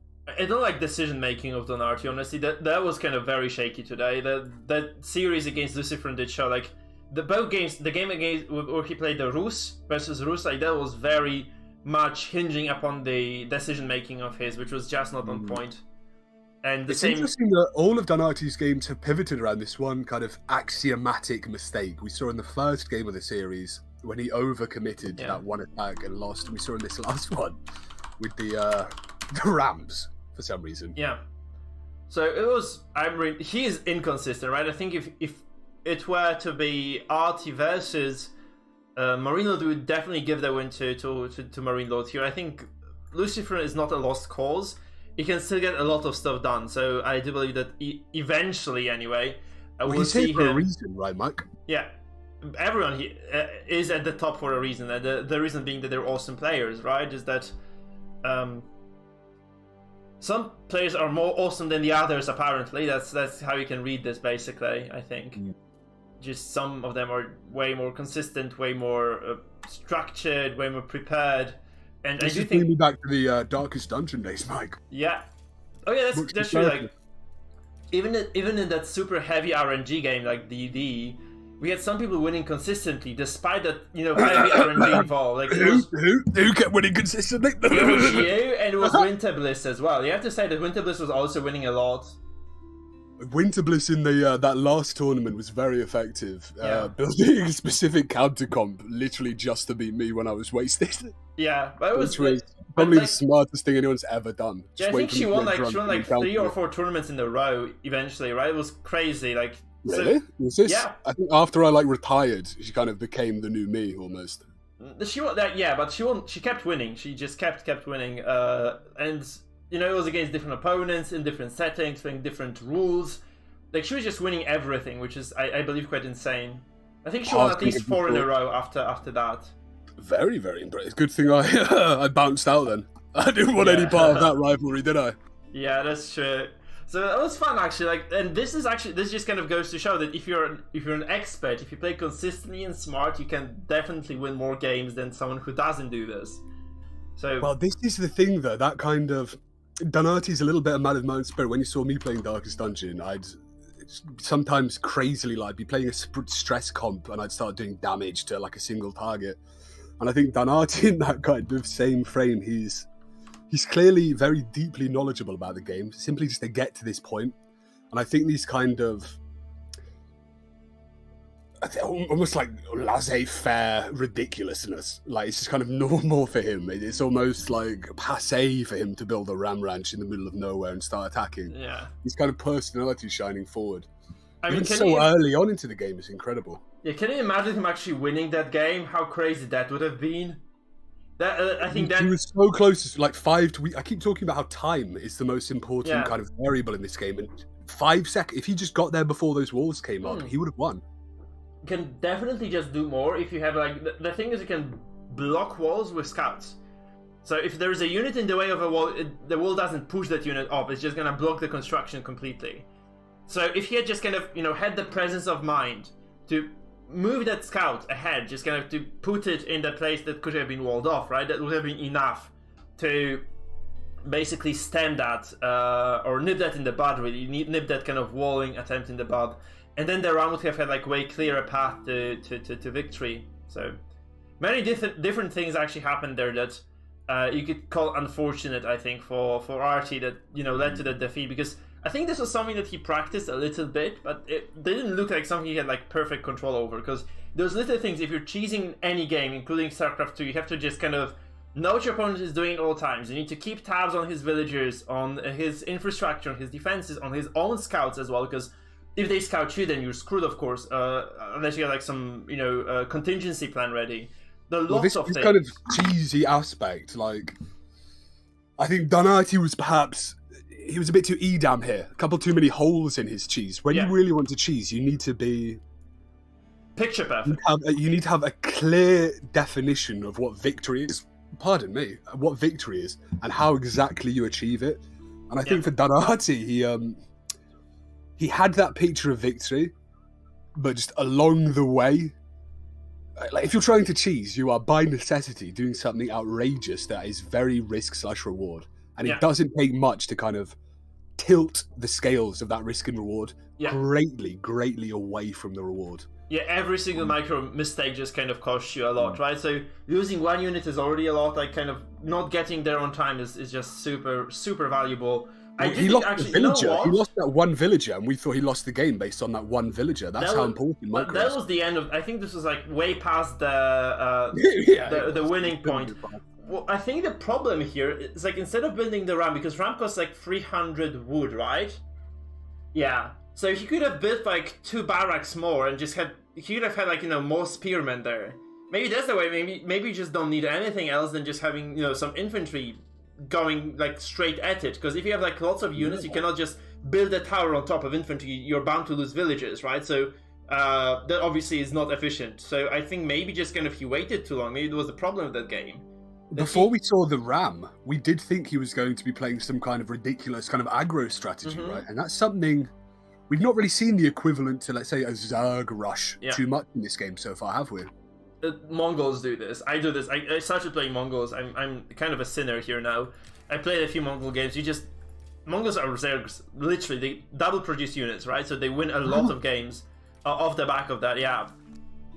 So you can do this, but you can do this with any other civ. Like if you have a proxy barracks, which is also quite a rare play, AoE 4 doesn't kind of favor proxy buildings, right? So building your infrastructure near your opponent's base is not something that is done frequently. But if you do this, you could probably commit more. He could have just maybe taken that villager, built a tower next to his opponent's dock. He could have probably just taken over the entire shoreline if he had produced more units.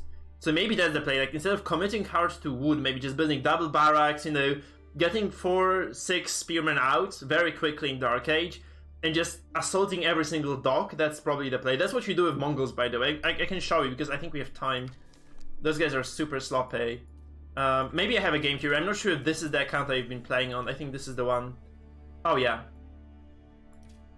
So I can show you how it works. So generally speaking, if you play against on the kind of what do you call those hybrid maps, right, where you have water.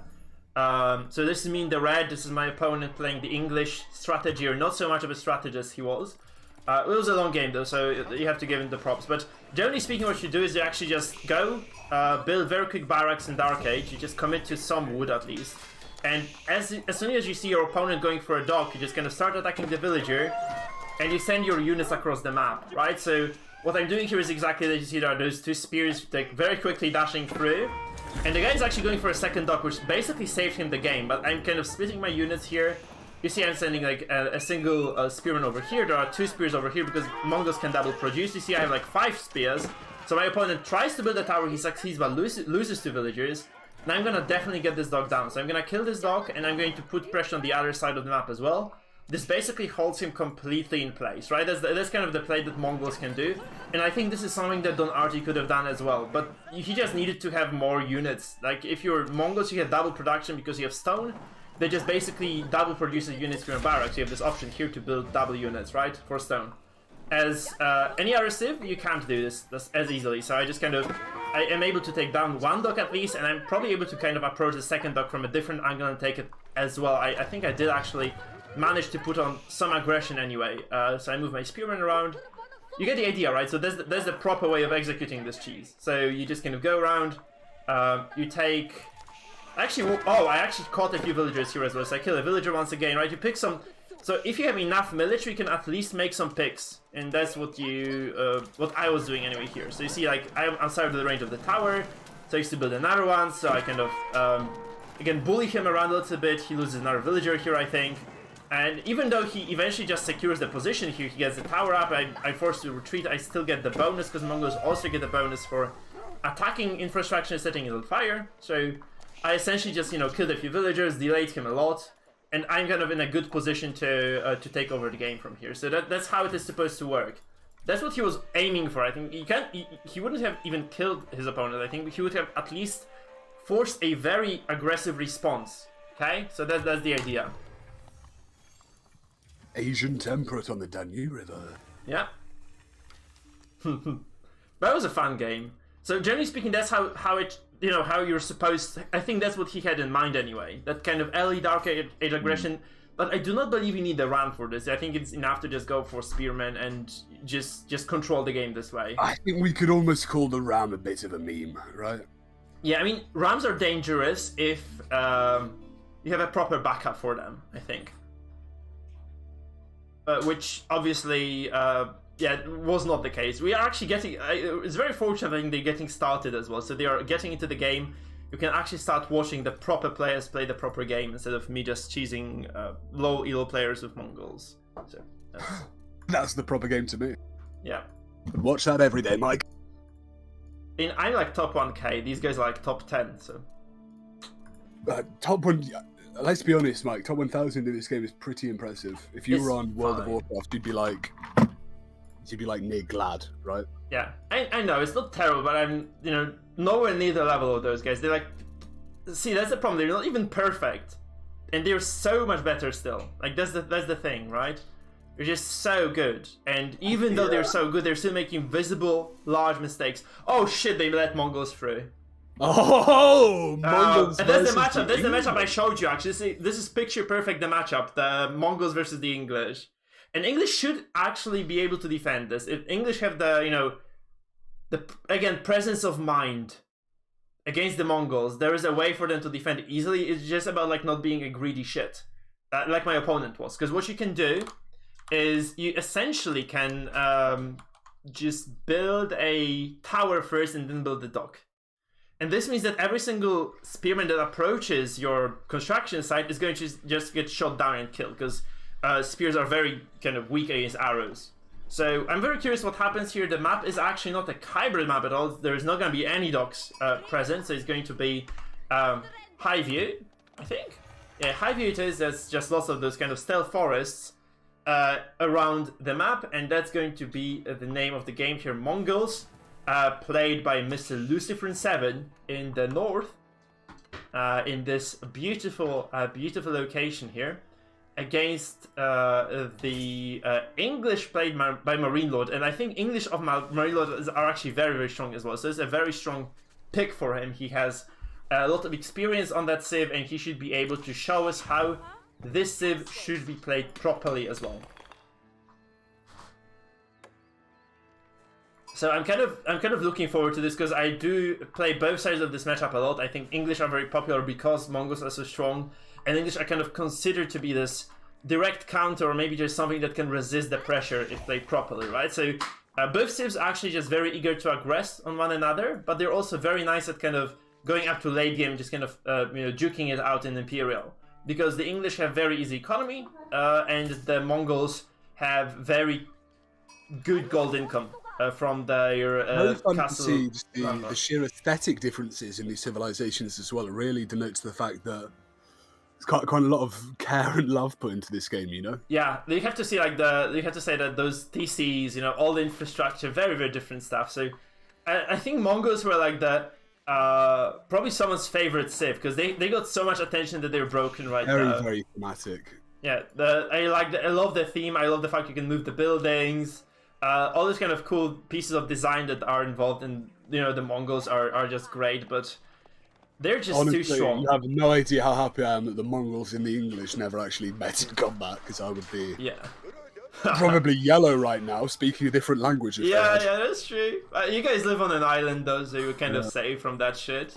My name would be Sis Khan. Yeah, Mongols were not the most apt shipbuilders, I think, so that's that. I think, to be honest... Oh, go on, sorry, I'm just chatting shit. That's an A job. Very early, 2 minutes in, 2 minutes 20. 2 minutes 20, yeah, wow. I mean, that's the sharp timing. That's kind of the timing you should hit if you're going just directly for that without committing to any other resource, right? You can probably start at 2:02, I think I've seen this as well. Just start at 2 minutes, 2 seconds, but then you don't have the wood. This is what we said about MarineLord. Like, he's really good at this kind of consistent macro. He's always good at the timing, good at doing what he should be doing. Yeah, absolutely.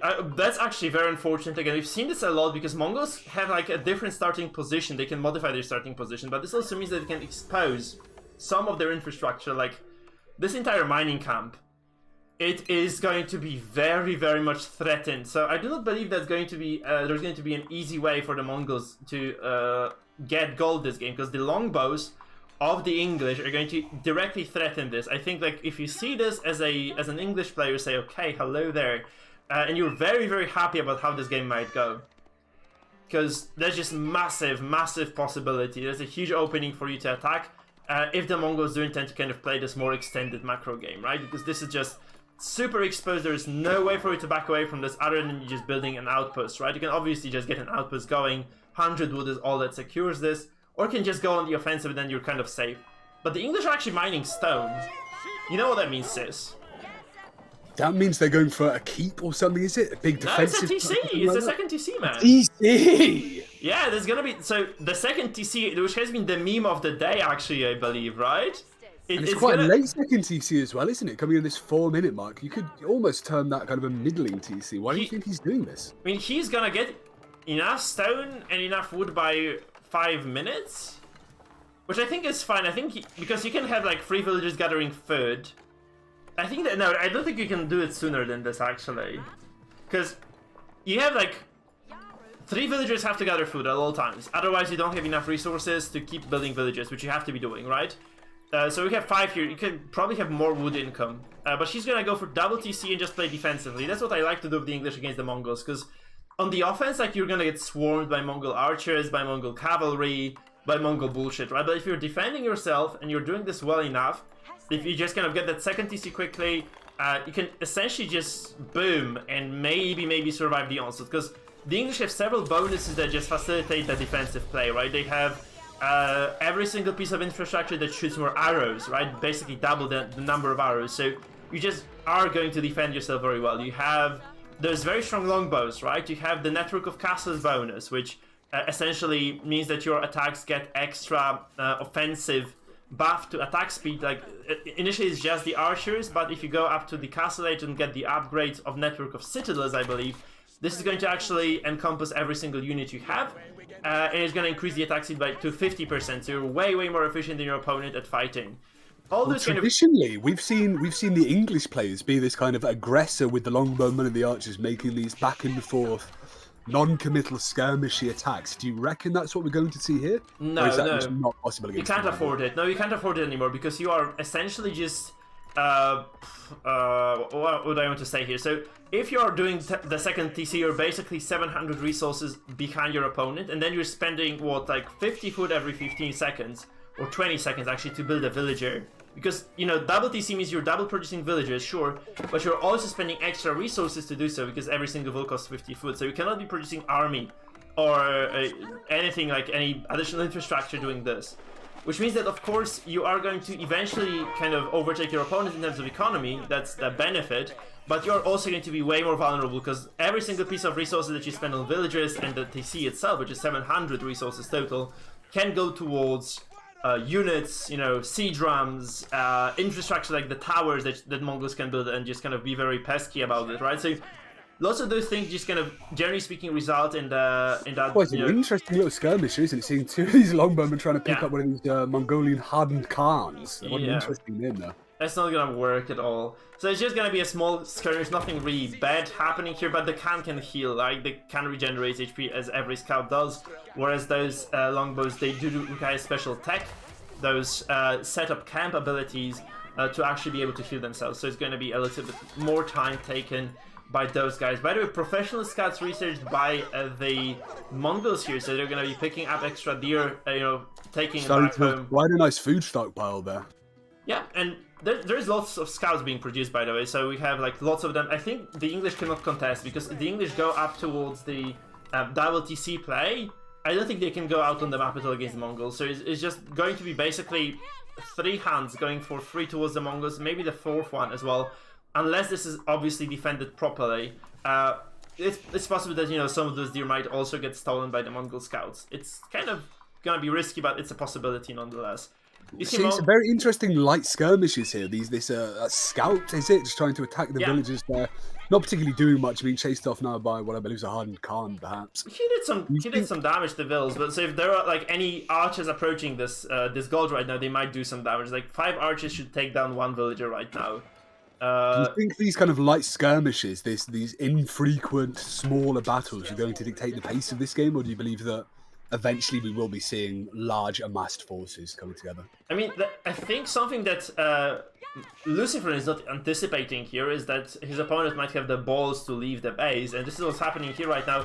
There are 9 longbows, 7 right now, but it's probably going to be 9 soon, because 9 is the critical number to one-shot villagers that will leave the base and just kill the Khan. No big loss here, because the Khan respawns after minute 30, I think. I have to double check this. Yeah, minute 30 it is. But at the no, 2 minutes actually, it's 2 minutes. The other side of the coin is that you have 7 archers just walking across the map right now, and unless your opponent goes for horsemen here, which I think should be the move, you might lose a few villagers. Like that's going to probably be the play right now, so Mongols might lose a couple of vills to those longbows just kind of being aggressive. Obviously it's a bit of a risky maneuver because you know your opponent has a stable, so if they are just kind of playing hands-on, they might have some response to this. But right now it's just going to be archers just kind of, you know, strolling around, chasing around the scouts. This is obviously scouted, so Luciferin is aware of those archers, I think, coming through. And this means that you should be ready to just kind of back away from the goal the minute they kind of are spotted by the tower, which is probably the case right now. Luciferin does see those archers.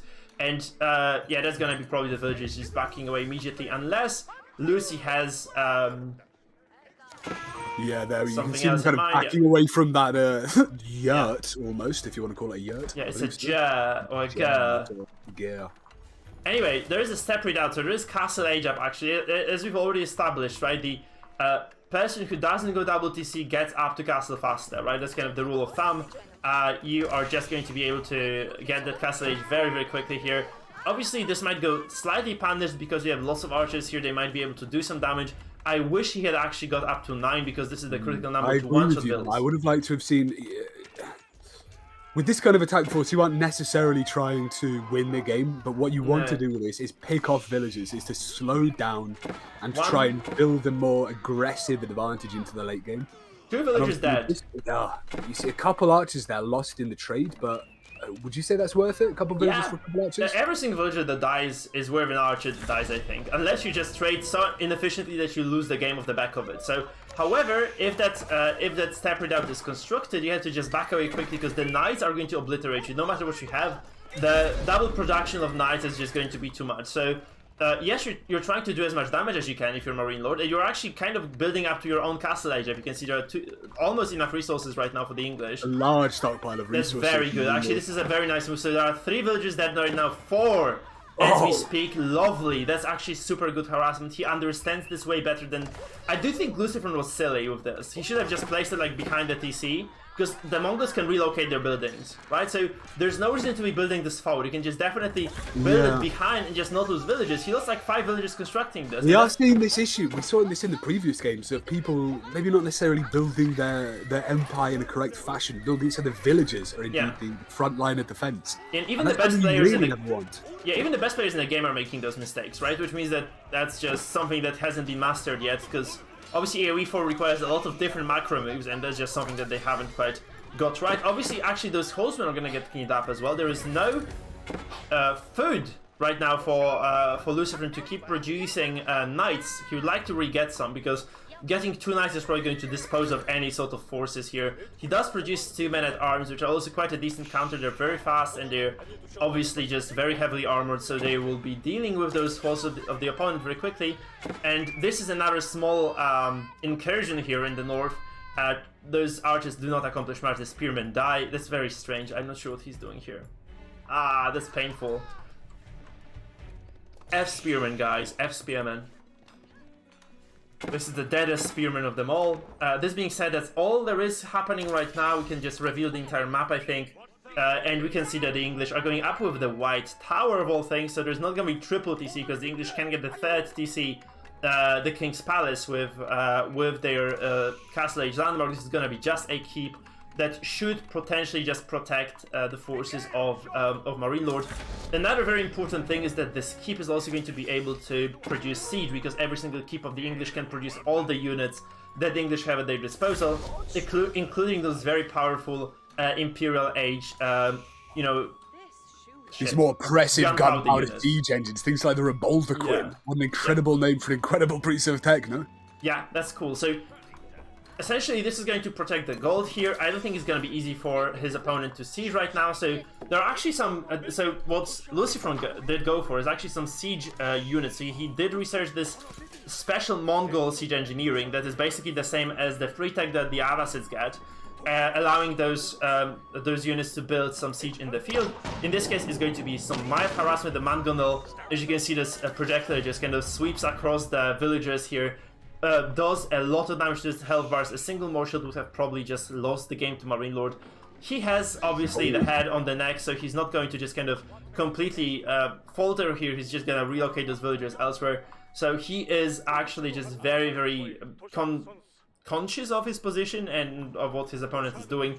The problem is, however, that there are 2 Springles here, so there is a Mango with 2 Springles. Very difficult to dismantle this attack right now, so this might actually be able to at least break this TC, if managed properly, of course, and if there is nothing that his opponent does to respond to that. So I guess the play should be right. By the way, look at this, there are so many idle villagers here at this TC. Look at all of them! Yeah, they're not really gathering anything, so that's obviously...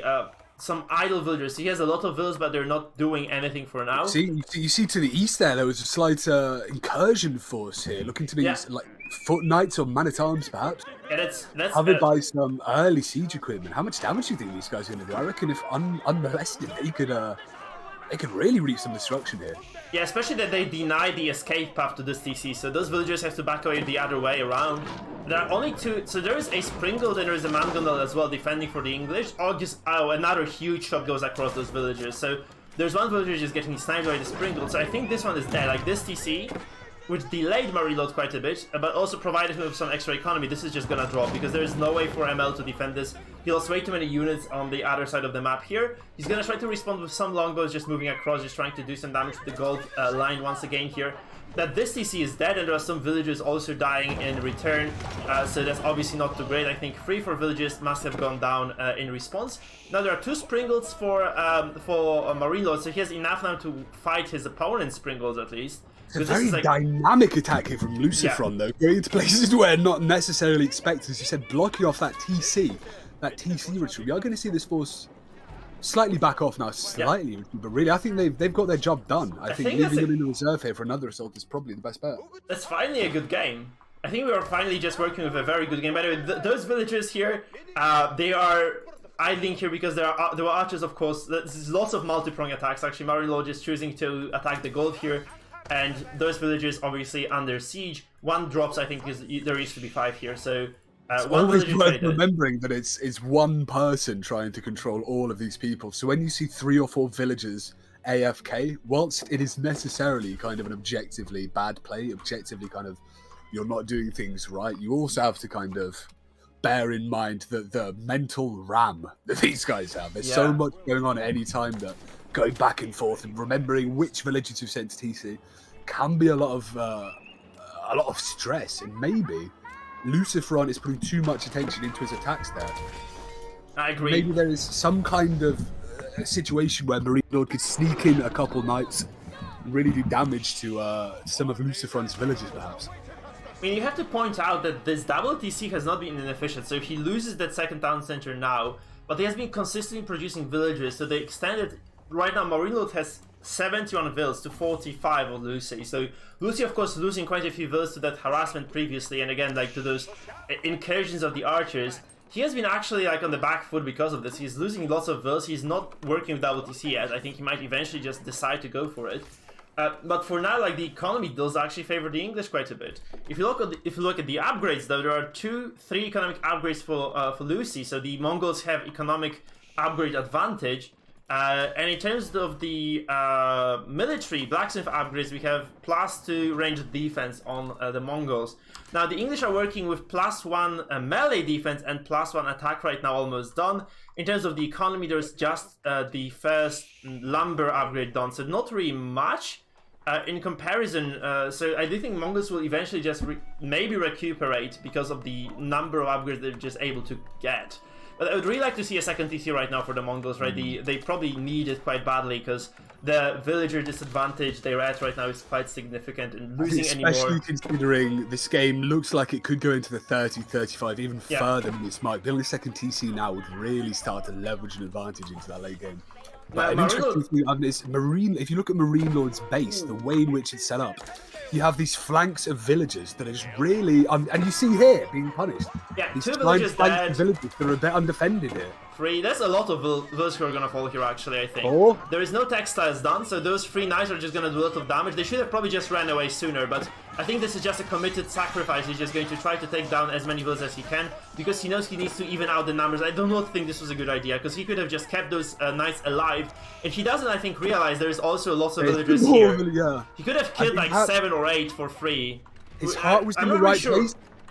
His heart was in the right place, but not necessarily a strategic or tactical know-how. If he had just backed away with those 3 knights, like through the north, just gone here, he could have just got so many more kills. Now he just loses 2 knights. But obviously this was worth it. By the way, this can right here, I think, has been consistently harassing. Just a single can. With nothing else. Has been just harassing the woodline. Probably killed off a villager or 2 as well. So MarineLord is also taking some damage right now from the multi-prong. We have 66 villagers right now, so 2 to 252. So those numbers are not as bad. This used to be way worse than it is right now. And also Luciferon is working with a large bank, actually. There's also a prayer tent, so he has been able to drop those relics. First relic actually is deposited here. I don't think the English have a monastery anyway. They do.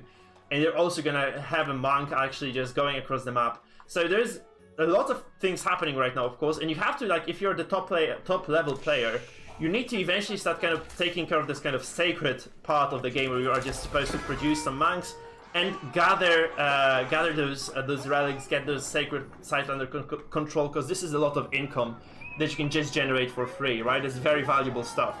Now those villagers are gonna hide into that tower. Just 5 of them. These are absolutely misrallied, but there are no ranged units on the side of MarineLord, so this is not really going to work too well.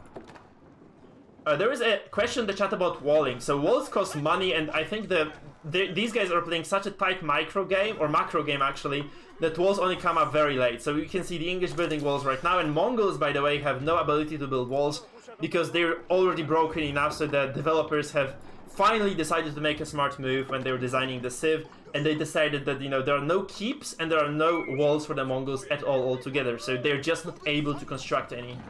If there's one thing Mongolians are not historically known for, it is indeed building walls, Mike. But crossing walls they're good at. Keep them out. Yeah. One thing they're good at is riding down walls with horses and then destroying the English, apparently. You can see here, however, there's a second TC being rebuilt, so MarineLord is going to reclaim what was his initially, and he's just going to have the double TC play going. I do think Luciferon might actually go up to second TC himself eventually, right? I think that's the smart play, because you want to go up to 140 villages, 120 villagers, as soon as you can. So I think that's kind of important to note, right? That there is this kind of... I think this is going to be a longer game, and getting a solid economy going initially is just very, very, very important. By the way, there is this Raven ability used here, so it's going to be the Scouting Falcon actually used, which is going to reveal this nice field of view for the Mongols. So very, very thematic. I love it. Not many people utilize this. I think this is like the first or second time that I've actually ever seen this used. So in competitive, it's actually a nice ability because it gives you lots of vision for a while, allowing you to maybe secure a site, and you can do this every minute for 30 seconds. So it's actually very useful if you're, you have the micro awareness. So Mongols have a lot of cool things that they can do, but obviously they're also way too strong.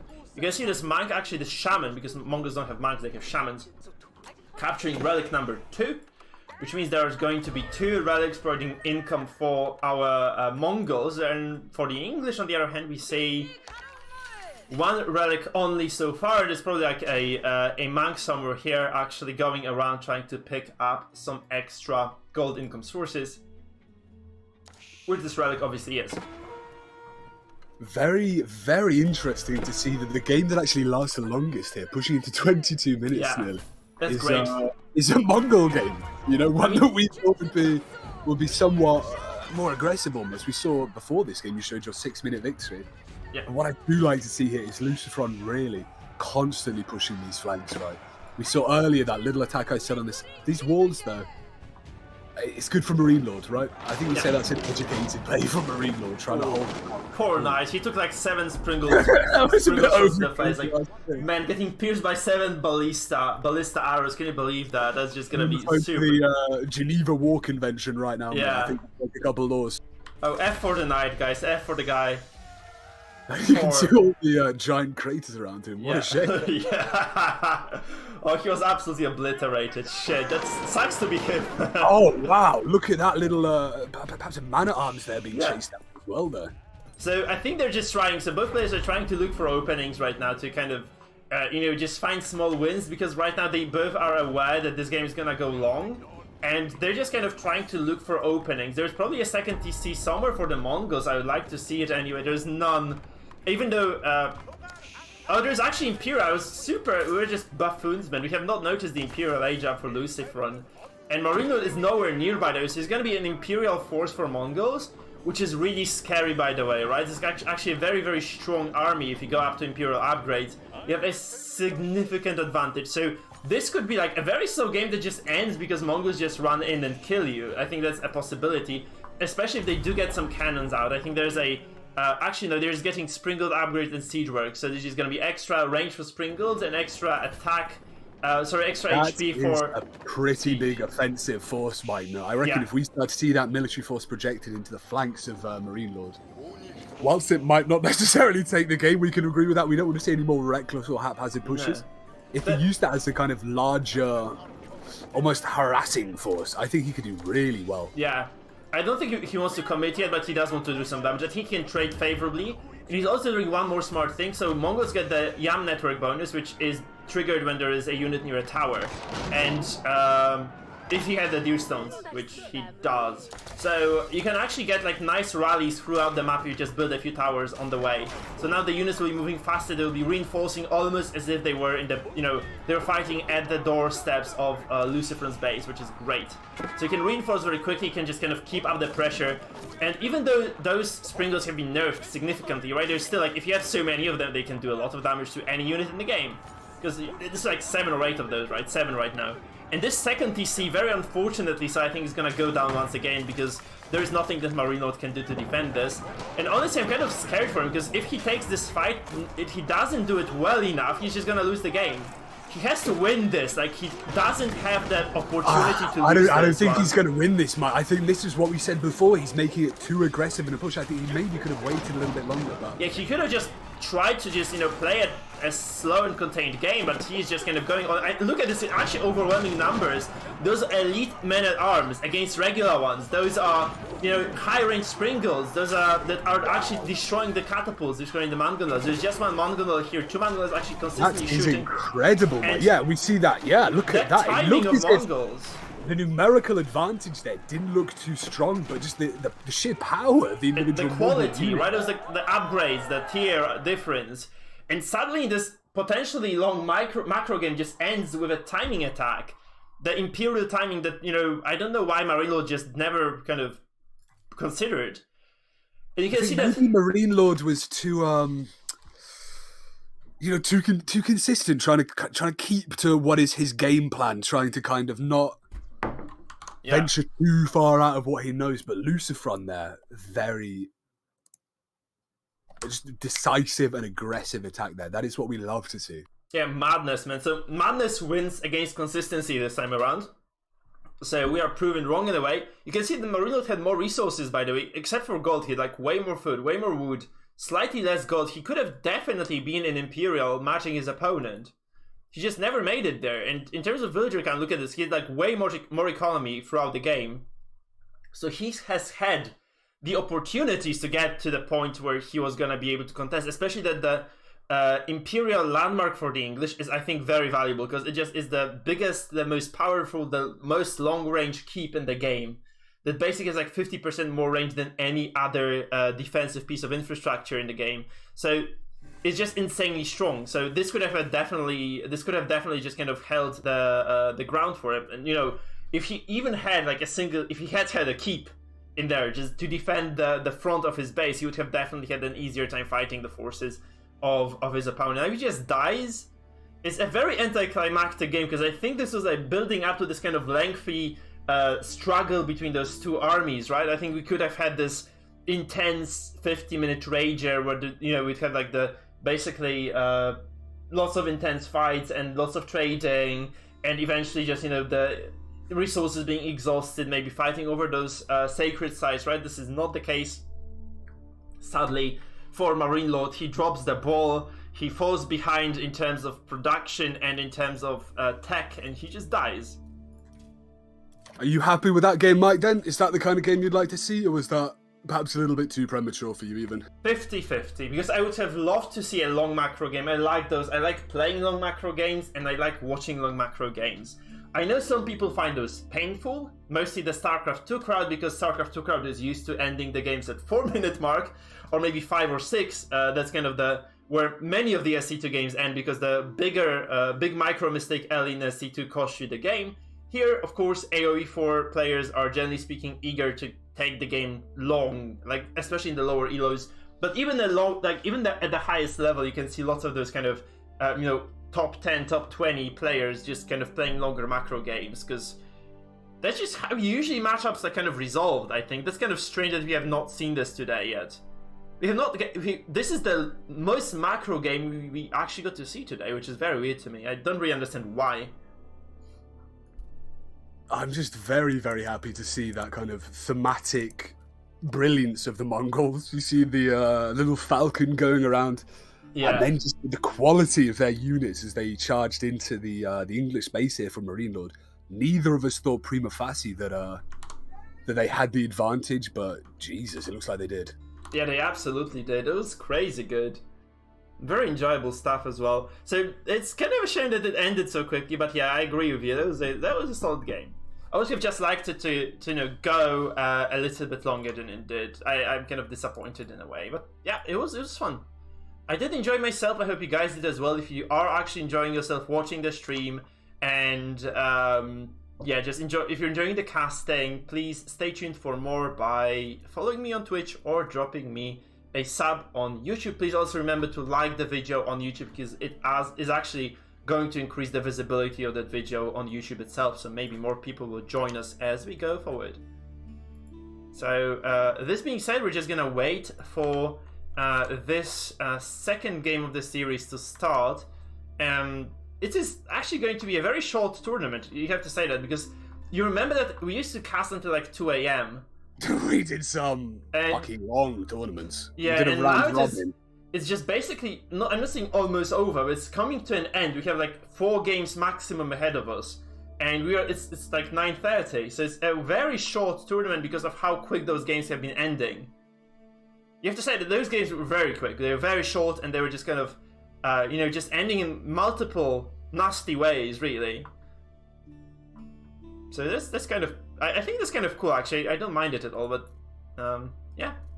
You've got to It's love those different. Mongols. Perhaps the first Mongol we saw in the entire day, and it really, really performed well. I think today we've just had a kind of stream of, whilst you may not think they're kind of the most technically advanced games, people making quite big mistakes. It's those large kind of pivotal mistakes that really define a game and define, I suppose, the fun you can have with it. Specifically, that done Artie Ramraj. Yeah. Probably one of the most humorous things we've seen in the game so far. Okay, by the way, thank you for the follow, Alako94. Welcome, welcome, welcome to the stream. And Sis, do you like Mongols? You know what, brother?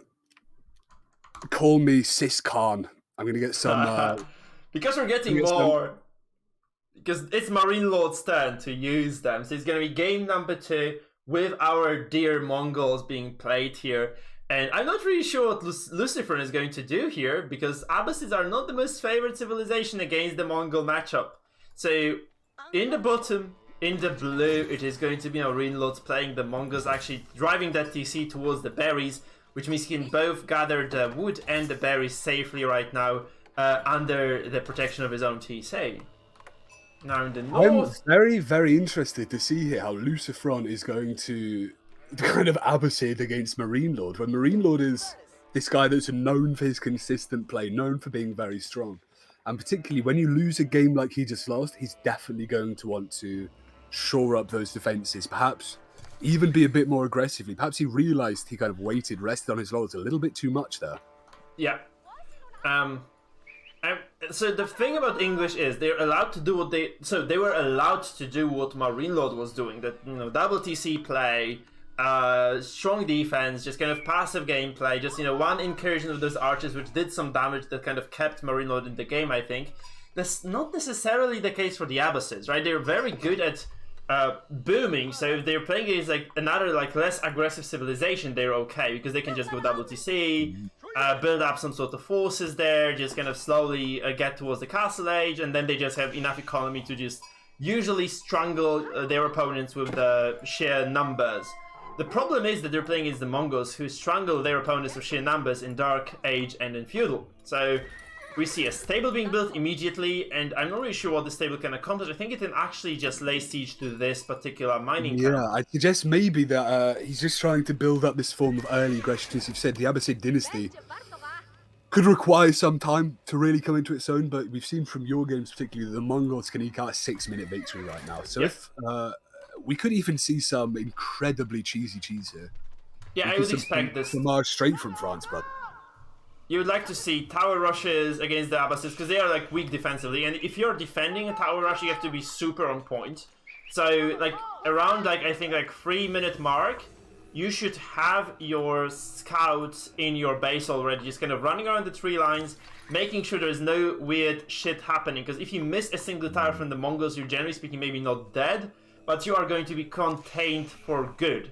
So I do actually recommend, if you guys are playing against the Mongols now, getting that second scout early, and like once you are done just kind of gathering the sheep early in the game, so once you click up into Feudal, it is high time for you to actually just go around and start looking for those villagers, right? So kind of try to capture or at least anticipate your opponent's movements on the map so that you can actually catch those villagers, and make sure that there are no towers going up around your base, at least no towers that you can prevent. Because Mongols are actually very adept at tower rushing, so they build towers around your base, and since they don't have to mine stone because the Mongols don't just mine through the Uvu, they can just get those very cheap upgrades as well, which allow them to basically just, you know, make those towers shoot arrows on their own without any units garrisoned therein. And this is actually what's happening here. There's a villager that was missed. And we are seeing some slight aggression here. This tower rush, as you've said, they are starting to push in. This is something from MarineLord that, you know, you hate to see it. I think MarineLord is quite happy to see it, brother. I think MarineLord here maybe needs to be more aggressive than Lucifron was last game on the Mongols. Lucifron kind of waited a bit and pushed the flanks. I wouldn't mind seeing MarineLord here be more ostentatious. We've said that we don't really like these reckless plays, Mike, but you know, if you are playing the Mongols against the Abbasids, I'd suggest every now and again you've got to show some of that personal flair. But MarineLord isn't necessarily the guy we'd go to when we're thinking about, you know, cheese or incredible flair, right? I mean, this is guaranteed gains, so that's why he's doing this. So this tower is going to exert pressure, is going to force your opponent to make mistakes, and it has to be answered by a tower of his own as well. So he might have to build a tower here or somewhere else that will basically just prevent any further towers from going up in this direction, because right now MarineLord can just go up and do this, right? He's gonna build another tower over here, he's just going to keep being aggressive. What I would really like to see is actually, like, maybe not a villager pool, but a counter tower here, so that you actually can prevent this from going up. You have enough villagers here. You can actually just build a tower of your own very quickly. You have like 110, no, actually Lucifer has no wood. He should have actually had enough wood to actually go get the tower here and to secure his wood line, because if you can prevent this one from going up, because if you have a tower of your own, you can just shoot with it.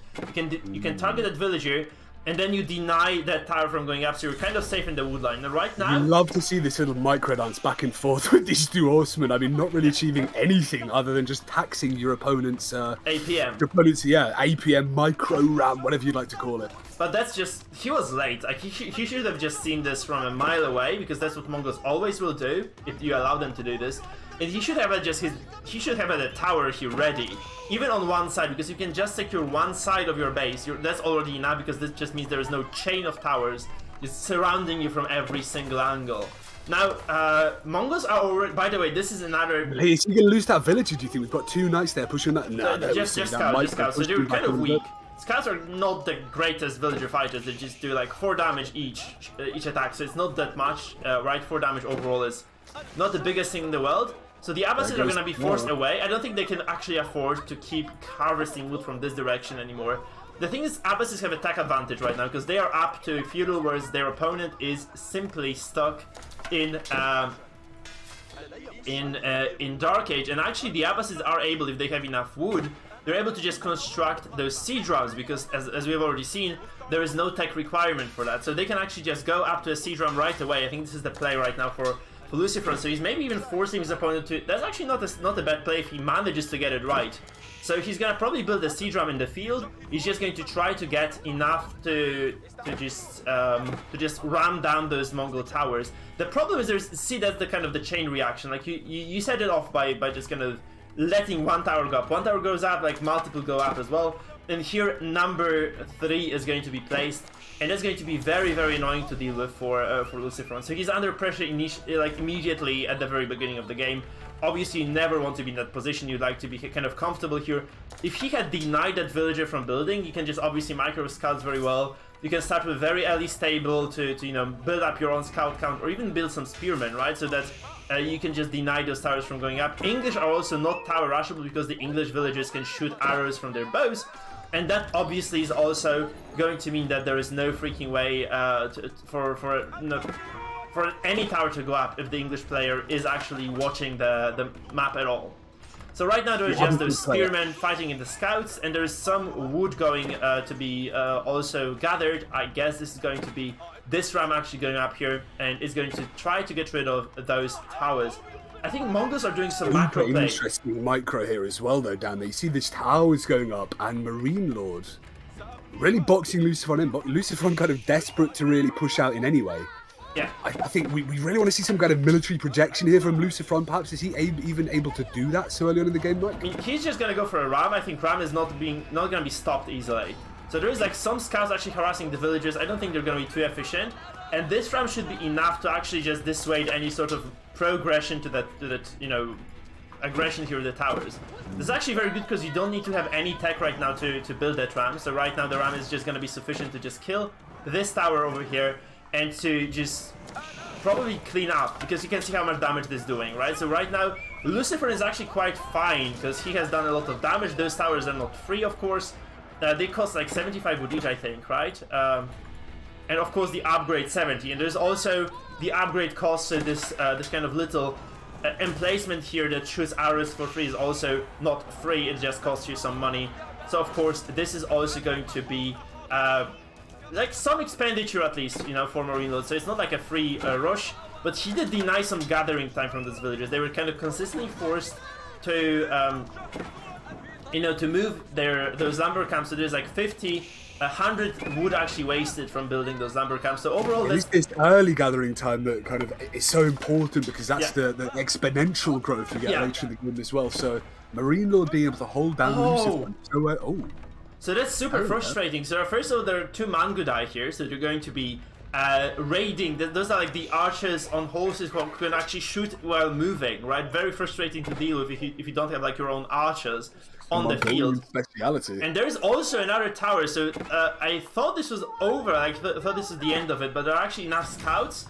So is he just given up? He said, "Okay." I think he just realized he was trying to get the stone. But those villagers were dead. There's enough units here, I think, that there is no way for those villagers to get out unscathed. So he just decided this is over. Like, this is way too much bullshit. What an odd game, Mike. What an odd game. What a really odd game. You've got to imagine that in history, the Mongolian invasion happened not too dissimilarly to that, right? Yeah, and there's look, you can see the graph, right? There's lots of military action in the field from MarineLord, and Lucifer just had nothing. So there are 2 quick Mongol victories. No surprise here. You see why they're generally speaking banned now, right? They're just too strong. Especially those tower rushes. They are super obnoxious, man. They're super obnoxious, and dealing with them is not an easy task at all. And this is just something that we have just, showcased really in this matchup. So we're gonna go up to game 3 without any more Mongol clusterfucks. Very good. Yeah. So. I do think that MarineLord stood a chance against the Mongols of VortiX, but Lucifer did not stand a chance there. He should have caught that the tower rush way sooner, I think. He kind of needed to have some military on the field. I think getting some spearmen early is generally speaking a good response. I think Abbasids can also afford to just build a tower at their wood line very quickly, right? Instead of getting that landmark, the House of Wisdom, he could have just built a single tower first. That would have probably just meant that there is no way for a direct offensive tower to be built from that particular angle, meaning that, he could have had just more comfortable defense there.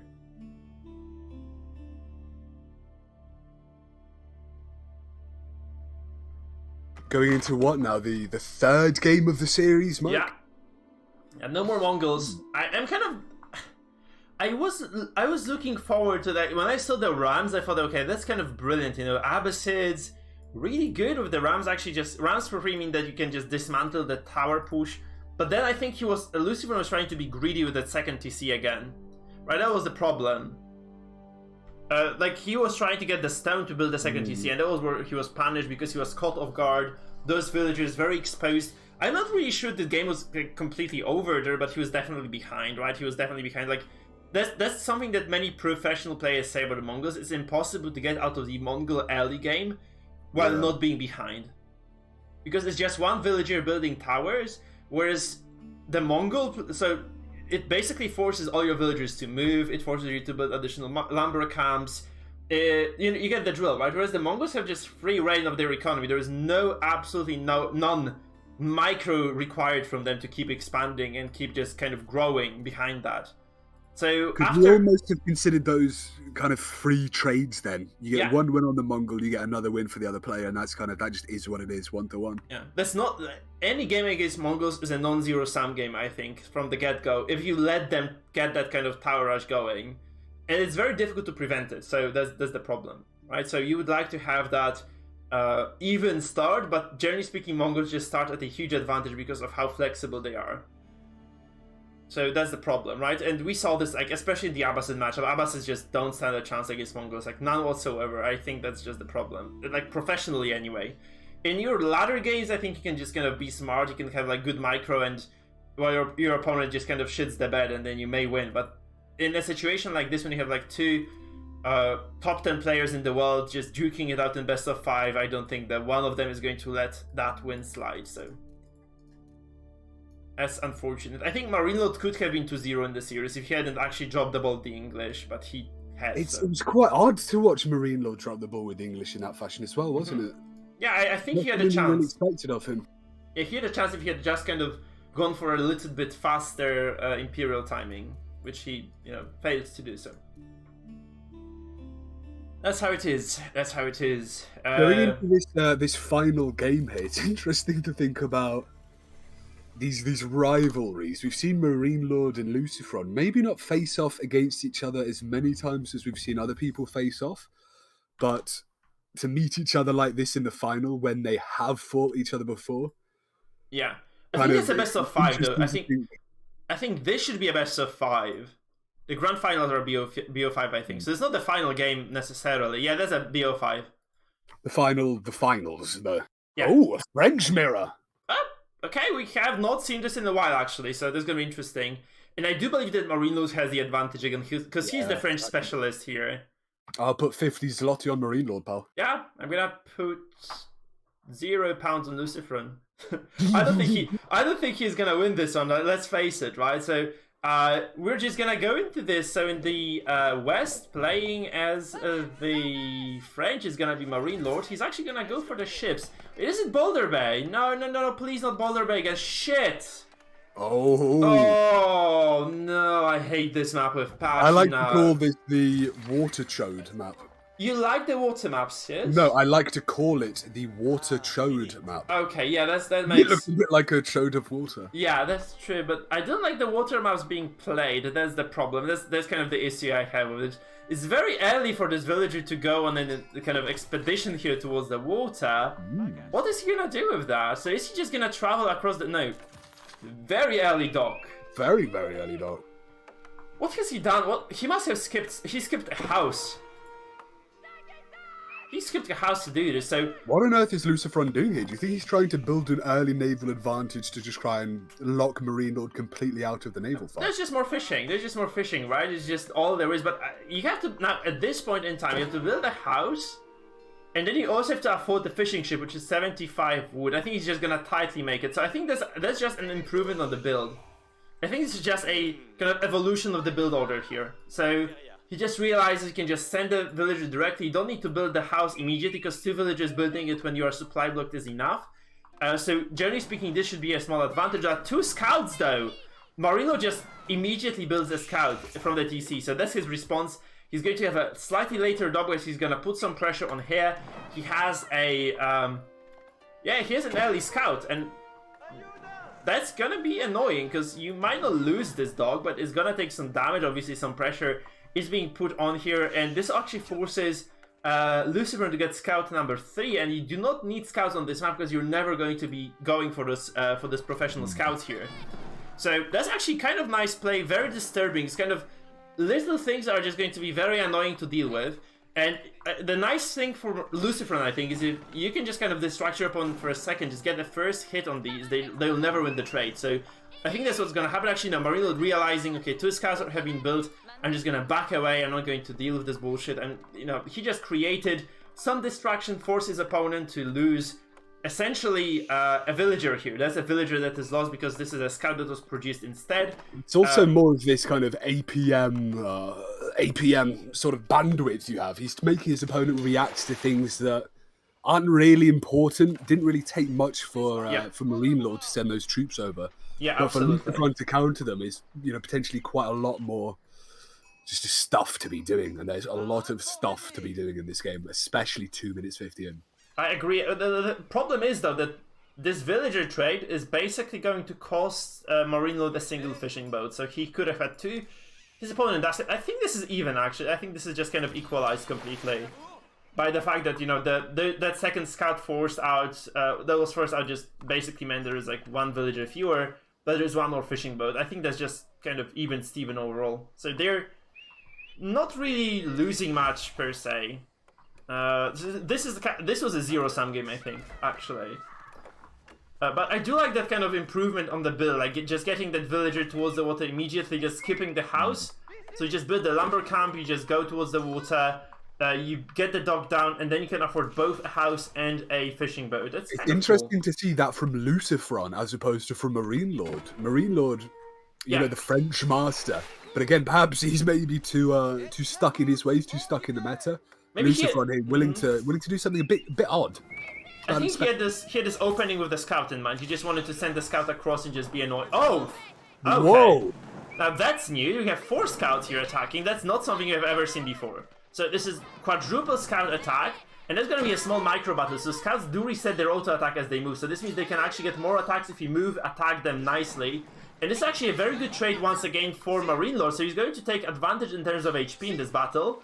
And those guys are fighting. This one is actually almost dead. Fighting here is not a great decision. Versus 4 scouts, you're never going to win it, right? Is it gonna be GG on the because of 4 scouts? That would be just absolutely ridiculous. I would like to see a villager or two joining the fray right now. I would absolutely love to see anything from Lucifer to try and push. Because if you lose that dock now, that's terrible. That's atrocious. That's GG. If you lose the dog, you're just in a mirror matchup. This is going to be really costly. Oh, this scout is also very low on HP. You cannot walk in like this. You're gonna lose another one. So it's 1 for this scout is also very, very bad. You have 2 scouts from Lucifer are gonna die again. 1 down. 1 down. So there's so close. This one is almost dead as well. I think you should just micro this one away. You should not lose this. Oh shit! This one also goes down. This one is traded away too, so there's going to be 2 scouts for 2. It's even Steven once again, and that's going to just equalize the count here. This one should not be trading alone. This is not a good idea though. And there's actually a second dog going up, so this might actually force those scouts to change their pattern of movement. By the way, MarineLord is going up to cast the feudal, and his opponent is kind of actually ahead in time here. What a great fight! That little micro there. I love it. Have you ever seen 4 scouts pushing? I love it. That's StarCraft 2 for you. I love to see the way that when these scouts, as you said, you can move them and they auto attack more. MarineLord really leveraging that to unbelievable. Yeah, that's amazing. I really like any micro tricks pulled off. It's just great. So 1 trade, 1 scout dies for 1, and there's going to be another one traded. Probably this one actually does get away. For a second, gets another auto attack, chops down, and this one is actually stuck here. Does not like his scouts, does he? Look at this, like they move like a little bit and then attack again. And I think MarineLord realizing, okay, this is done. I'm just gonna run away from here. Look at the fishing boat count. We have 8 fishing boats here from for Lucifer, and we have 8 as well for this. Even that's absolutely equalized right now, but there is a dock advantage here, so. Lucifer can produce more ships. Like, I'm not really sure what he's gonna be doing with this, because I think early on the wood income is very tight, and I'm not really sure if he can just afford building both a fishing boat and a Hulk. So do you think maybe MarineLord put too much effort into that little scout attack? Do you reckon he's being kind of over macroed here now? I think this is okay, because it was a zero-sum game again. There is a second dog being built. I think that's okay, because he was just trying to. This is a nice thing to do. If you think you have a very good micro, because this is basically, you just say, okay mate, I'm gonna test you, and if you fail the test you lose the game, and if you can match me, that's fine. And you never want to hear that from MarineLord, really, do you? Yeah, that's not a guy you want to be tested. No, and MarineLord tried to test Lucifer's micro. Lucifer was like, sure mate, let's do it, yeah? And they duke it out with the scouts. They come out just absolutely even. I don't think there's a big disadvantage. 35 villagers to 29 from... Actually, there is a huge disadvantage from Lucy, so Lucy had to idle his economy. He has fewer workers than his opponent. Like, that's a huge difference, actually. I did not see that coming. I think perhaps this was this overabundance of micro and kind of combat present on the field that made Lucy... That's 6 For villagers. MarineLord, I think MarineLord perhaps has the more bandwidth. He's able to do more things, and especially... because he's the aggressor in the scenario, he's more able to, tell his troops to go somewhere and then look at his eco. Yeah, and then he can kind of flip back and forth, exactly. But making villagers is like Age of Empires 4 101. That's just the basic you need to possess. And this means that that's just a huge mistake, I think. It's a blunder, but you can actually see a small recovery here. So 1 fishing boat is probably going to go down here from that Hulk. Please shoot. Okay, 1 fishing boat traded, so it's going to kind of equalize the score a little bit, so it's not like terrible anymore for One of these days, I am going to see proper ship line combat in this video game. I'm going to see Hulks set up in a line, flying by broadsiding each other. Yeah. And it will be fantastic. Hopefully it's this game, man. Oh no! Oh no! You can't lose villagers, right? No, that's not allowed. Losing villagers is bad. Did he even see this? Does he even know what's going? Yeah, he said that one night. He knew that he couldn't just take the fight straight up. He tried to charge. He has a spear as well, so he has a spearman over here, but he's losing villagers. He lost 2 already. That's not good. Like, losing 2 villagers to, equal numbers. Especially when you're already at a villager disadvantage. No, that's bad. That's definitely bad. He has a spear as well. I do not like this. I do not like spear plus knight comp, because they, generally speaking, tend to lose to archer knights. So if this is gonna kind of continue on the ground, that's actually cool, because we have, generally speaking, not seen this before. Like, if you commit to water, you commit to water, and you're not going to go for any sort of, ground aggression. Just generally speaking, those games on Boulder Bay have been, like, very, consistently focused on water. Now these two guys are actually focusing on both water and the ground, so there's like some small harassment going on. The single knight, of course, costs some gold and food that you need to have, right? So this is going to mean that they will be just kind of forced into this large macro battle here, and this is obviously not going to be something easy to micro against. Like, you have to just, you need extreme levels of map awareness to defend this position, and you need to also have very, very good awareness on the water, right? Because you'll be fighting in two fronts. That position he's holding there with those villagers mining the gold, that is essentially his first line of ground defense, right? Yeah. That's the first thing that MarineLord's troops will come against, and really, they're going to die. The villagers aren't necessarily known for their ability to survive lasting, prolonged combat engagements. No. And this knight has not healed at all, so he's going to... So MarineLord, I think, has chivalry researched. I do believe he has that. So that knight of his did actually heal up. The knight of Luciferon hasn't healed yet. So you have 2 spears against a very vulnerable and, you know, a very vulnerable line of villagers. 3 spears right now against 2 horsemen and a knight. And I do believe that the men on horses are gonna win this one. Now there's a Hulk as well, very exposed here in the north, so you might actually have a look at this. Interesting. The villagers actually back away nicely. This is good micro, pulling away those very vulnerable villagers away. And he's actually going to... in and out. This is very... Look at these, watching these 2 micro battles. One at the sea trying to control both of these broadside Hulks. You cannot lose this Hulk. You definitely can't. I don't think you can even afford to lose any of those Hulks, really. No. Especially considering you're down already. If you lose one of them, you'll be, what, 2-1, 3-1, and at that point, it's not even a battle. There are 4 actually on the side of MarineLord, so there are like 3 Hulks to 4. You don't want to be at a Hulk disadvantage. That's really bad. So MarineLord is actually going to walk away with 5 right now. It's going to be 5-5 because there's double production of Hulks over here. This being said, if you look at the villager count, there are 47 workers for MarineLord and 41 for Luciferon. So that kind of disadvantage has been put at initially by that micro tax, I think, and macro tax. Exactly. So the APM tax has actually taken its toll, and we have like 6 spears right now defending that line of villagers, but there's a wood line being harassed, so those horses are going to go around. I love to see MarineLord's constant harassing aggression with this cavalry. He's always pushing at villages, he's always taxing the APM. And sometimes, while this is happening, he's attacking on the sea as well. 1 villager dead, that's fine, you just back away, you take the win. Like, you know, if you can just rinse and repeat several times, it's just going to be... Obviously, also denying mining time here, so this is another kind of added value to any sort of aggressive play. There's also, by the way, a knight of Luciferon here at the bottom, just trying to maybe find something here in the gold mine. That's actually very good. Every single time you deny like 15, 16 villagers mining time, this means that the opponent of yours just doesn't have those villagers at that point in time. So obviously this is great. Like every single time you force those villagers to move and not work, it's just kind of taking away from their efficiency. So what is the use of a unit that doesn't kind of do anything, right? It just kind of is idle. There's another villager dead here, by the way. It really it takes a mental toll on you to be constantly defending in this way. And I'm not entirely sure if Luciferon is able to keep up with MarineLord.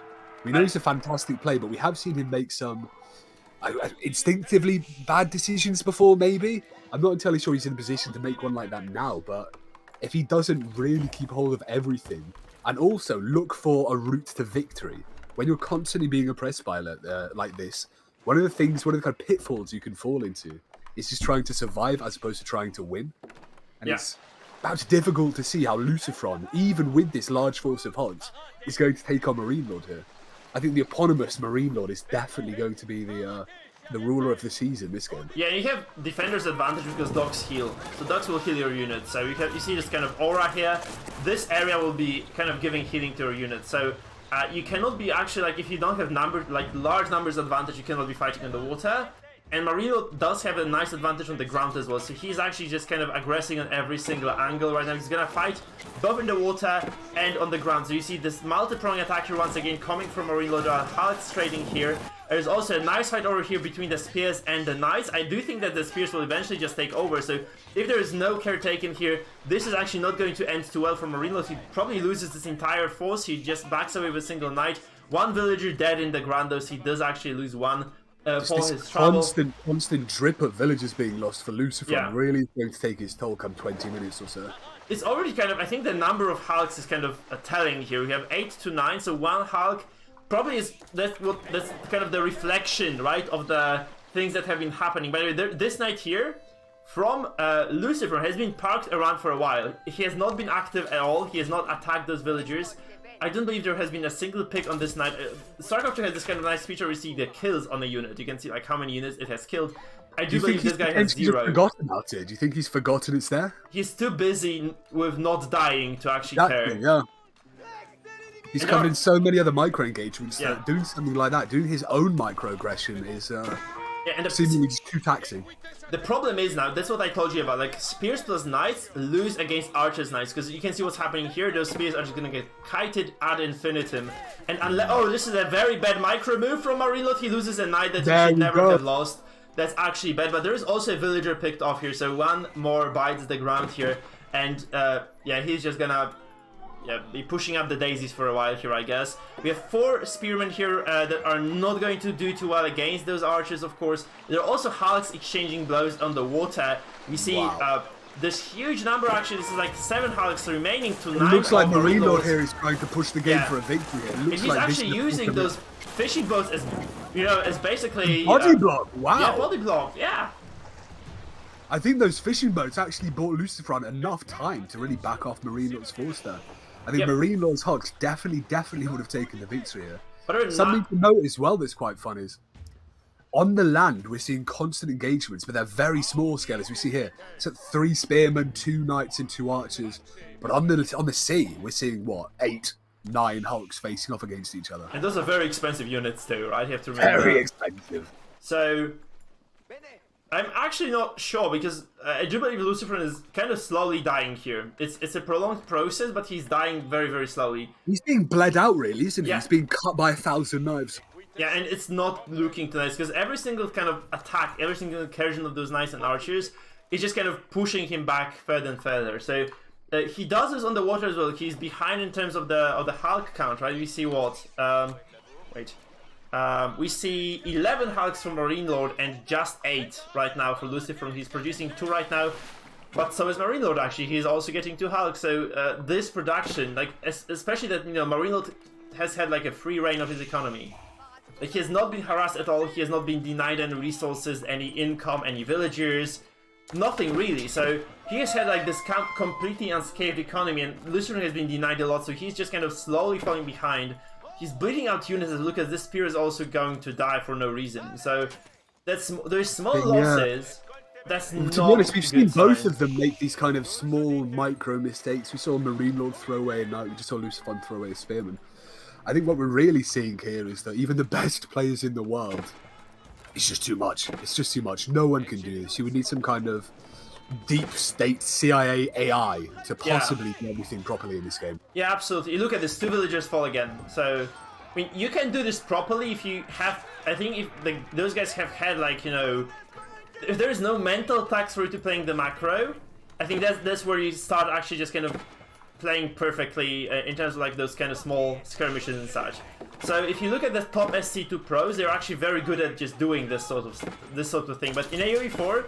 with the game being so new, I think, it is just going to be a different thing. There's also a huge Hulk fight again over here.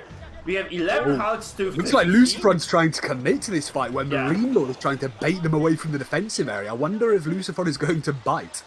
Doesn't look like it. The problem here is actually... Okay, so there is a knight finally from Lucifer, so he's going to use this one to actually deal with those archers. I'm not sure what this knight is doing. He has been... I think he has been just idle for this entire duration. Look at how exposed the economy of MarineLord is. If he had actually used this to micro a little bit, if he had just kind of attacked this, you know, this is like probably 2 villagers dead before they reach any sort of... maybe 3. Especially there's fighting going on all the time.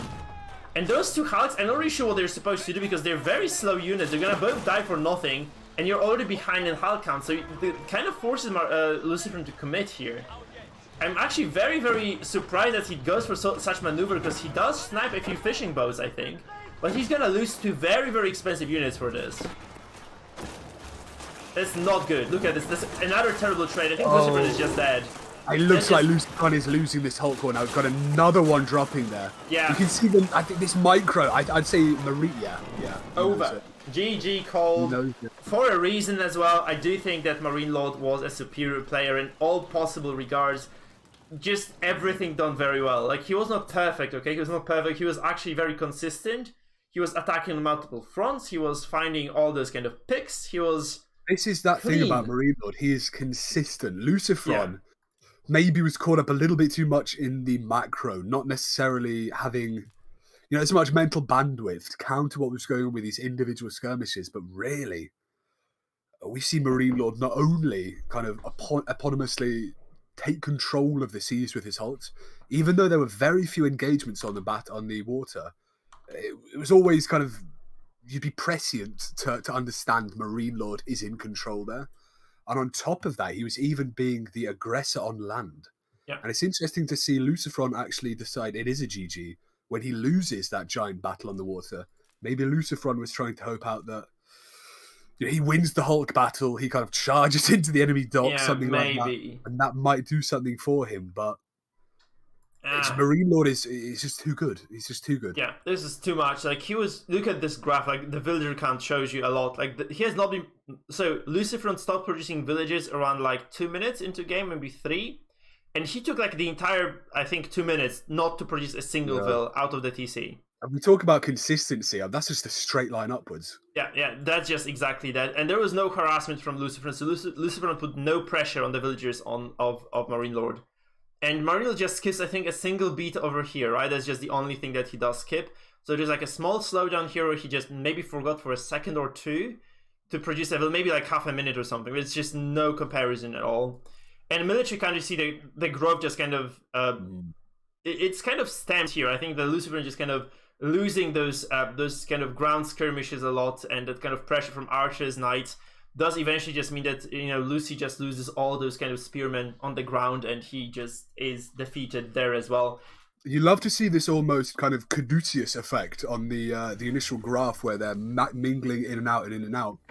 And towards the later game, MarineLord just goes, okay, it's time I win now. And you can just see his graph, boop, shift up towards the end. Very, very fun. Big fan of these post-game graphs. Yeah, that's very nicely done. You can also have a look at the economy, right? You can see that in terms of wood count, for instance, MarineLord had... This was very little stuff done, actually. He was just kind of doing little things, but he was doing them well. Look at this. It's like 3k wood difference almost. This is just 200 gold, but mostly wood actually was the kind of contested resource. And the difference is... Sorry. How do you say this? Huge. Let's just say it's huge, okay? I wanted to say staggering, but it's just massive anyway. It is 3,000 resources, so that's just kind of all the ships that just were not there. It's all those kind of units that were not there for Lucifron, because he was consistently denied getting those resources. That's kind of huge, actually. That's just huge overall. Guys, I just wanted to remind you that we are streaming here and we're casting for you. If you would like to return the favor a little bit, you could just, first of all, follow me on Twitch. Then the link below Twitch takes you to my YouTube channel. You can actually sub there. I have like a lot of content for you before. I'll be uploading all our casts there, and you get a lot of stuff. I'm also streaming on YouTube subsequently to streaming on Twitch, so you can actually enjoy your content there. I think the stream quality is slightly higher on YouTube too, so you can enjoy yourselves and chat away. Yeah. Do us a favor and start covering this weird sex website spam with your own chat about AoE4, please. Oh, that's so frustrating, actually. It's so frustrating to experience that. I know. So odd. It's something that nobody else is experiencing, because I wrote about it on the YouTube Reddit. I got 0 responses. I think I'm just the only one who is experiencing those weird bots. I'm trying to, just kind of contain them as much as I can, and of course it's not easy at all. So I'm just trying to kind of moderate this to the best possible extent. Now, guys, yeah, so please try to subscribe and follow if you just are enjoying yourselves here on this chat. And yeah, we're just gonna kind of wait for the next game to begin, which should be very shortly. And this is actually a situation in which we are potentially a single game away from the end of the tournament, right? Because MarineLord is 2-1, and he, I think, has been generally speaking more consistent on the day, so I'd expect him to, maybe pull off another W and take it all home. Now, obviously, might be a different scenario, maybe. Lucifron has it in him to just, bounce back from this. He has some, I guess he has some tricks up his sleeve, right, that he's going to pull out on us right here. And then we obviously might say a very different story. I'm very eager to see it, by the way. I'd like to see a very different story here, with Lucifron's just miraculously, with Lucifron miraculously coming back and just getting some wins for himself. That would be lovely. How would, let's say we have to discuss MarineLord and Lucifron. Something also quite fun is if you look at their names, the last letter on both of them is capitalized. Yeah. I'm not sure why, but... Do you remember the Pokemon font where people just go like, I'm gonna type it on the chat, like, I could be called... Hold on. Let's say I don't want to message anyone important, so... okay, that's not gonna work. Okay, we're not gonna message her, but you could say, like, you know, I could be named, like... Do you remember those people who are typing their nicknames, like this? The Pokemon font, so-called. VortiX says, thank you for the follow on Twitch. Welcome, welcome, welcome. Remember this, sis. Like, people are doing this consistently. They just kind of mistype their nicknames like this. Maybe. How old are you? Like, specific Age of Empires autism that no, that's just internet. Those are early stages of internet autism. Like, that's the thing. We should not be kind of using that word, by the way. It's just kind of... I think, speaking of it, if we are to discuss Lucifron and the MarineLord in terms of, I guess, kind of power levels in different factors, what would you say MarineLord's advantages are over Lucifron? We've obviously talked about this consistency, but do you think Lucifron has kind of any objective... I suppose superiority to MarineLord? I think MarineLord is a specialist in a few civs. Like, he has been good on Chinese, he has been very good on the French, of course. He has shown his hand as the Mongols as well. So I do believe that overall, Lucifer needs to specialize on something. Oh, Delhi Sultanate era! I do think that the Delhi is going to be if Lucifer wins a game, it's going to be on Delhi, because he has been practicing a lot. His brother is really probably the best Delhi player in the world as well. So both VortiX and Lucifer, they're like very good on Delhi, so I do believe that they might just be able to pull off a win here. Lucifer might be able to just get a win here. Lucifron here. Obviously, a mirror match is probably the most kind of skill-based matchup you could ever have, because it's basically a zero-sum game in terms of the advantage you have over your opponent and what they have over you. So really, if we are to see any game, I think Lucifron here could take the win. While MarineLord's very consistent, great with his micro, I think Lucifron might be able to just kind of play a bit of a wild card. Maybe he knows the Delhi Sultanate a bit more. He should. This should be this is a Danube River, right? The Danube River map. And this means that this is going to be a classical... it's going to be the Delhi Classic. Like, every single player who plays on Delhi... So who plays Delhi, they know that this is their probably strongest suit. Like, this map is the best Delhi map in the game. And if you play against Delhi on this map, you're at a slight disadvantage from the get-go. So I'm kind of curious as to what the builds are. I think both of those actually are just going to go for the water once again. Lucifer just first to start building the dock. Actually not true. MarineLord doing exactly the same thing. One villager on foot for MarineLord, and they're just going to be rallying those villagers onto their food, I think. And you just basically start the game. You take one villager towards the towards the water. You take 5 villagers towards that wood line, and you rally anything that comes out of the TC towards those sheep. That's kind of the classic opener on any hybrid map in the game.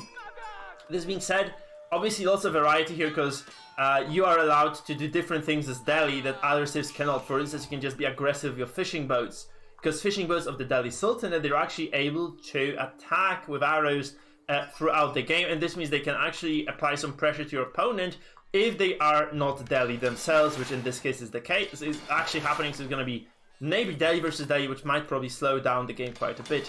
You see a sheep carcass, by the way, over here, which means that probably Lucifer walked up, tried attacking the villager, and villager just returned the favor by killing the sheep, because villagers just one shot those. It's actually a very good way of punishing the scouts who are trying to just be a little bit too nosy around your base. You can just kill off the sheep with villagers, and this way you gain a small advantage, because you of course deny 250 food from your opponent. Very good stuff from Mr. MarineLord. Lucifer, on the other hand, over here is just gonna build up. I don't think there's anything special happening here.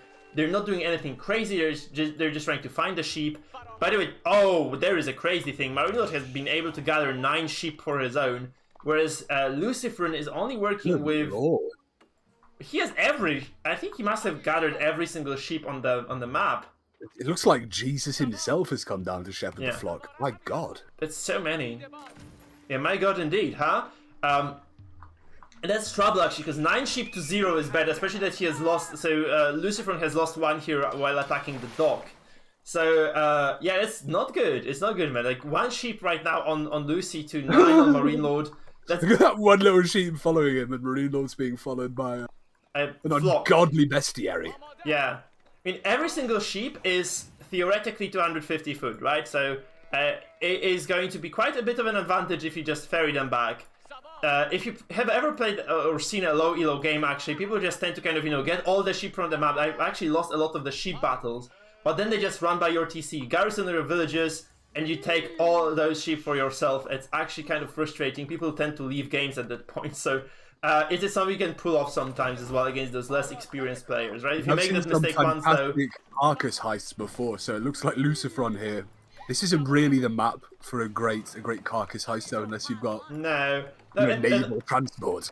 I don't think anyone will go for it, honestly, because there are just 2 scouts for MarineLord, and there's going to be just 1 scout for Lucifer and 7. So especially on those hybrid maps, you don't go for deer at all usually, right? Because there's no profit from this. It's better to just kind of secure your water economy and just be happy about it. There's also a cool feature of the... Okay, cool is maybe a... debatable web. Over-exaggeration. But you can actually wall off here. So we can actually wall across this this kind of shallow over here. And this means that no boats can cross until they destroy the wall. We have seen this and played before, haven't we? Yeah, we have. A couple of times. It's very effective when used properly. I like to do this against Delhi specifically because they're just very annoying. Otherwise, you can just sometimes, you know, just walk into your opponent's base with like 5-6 of those Delhi fishing boats pre-castle. Sorry, pre-feudal, and then you can actually do some damage.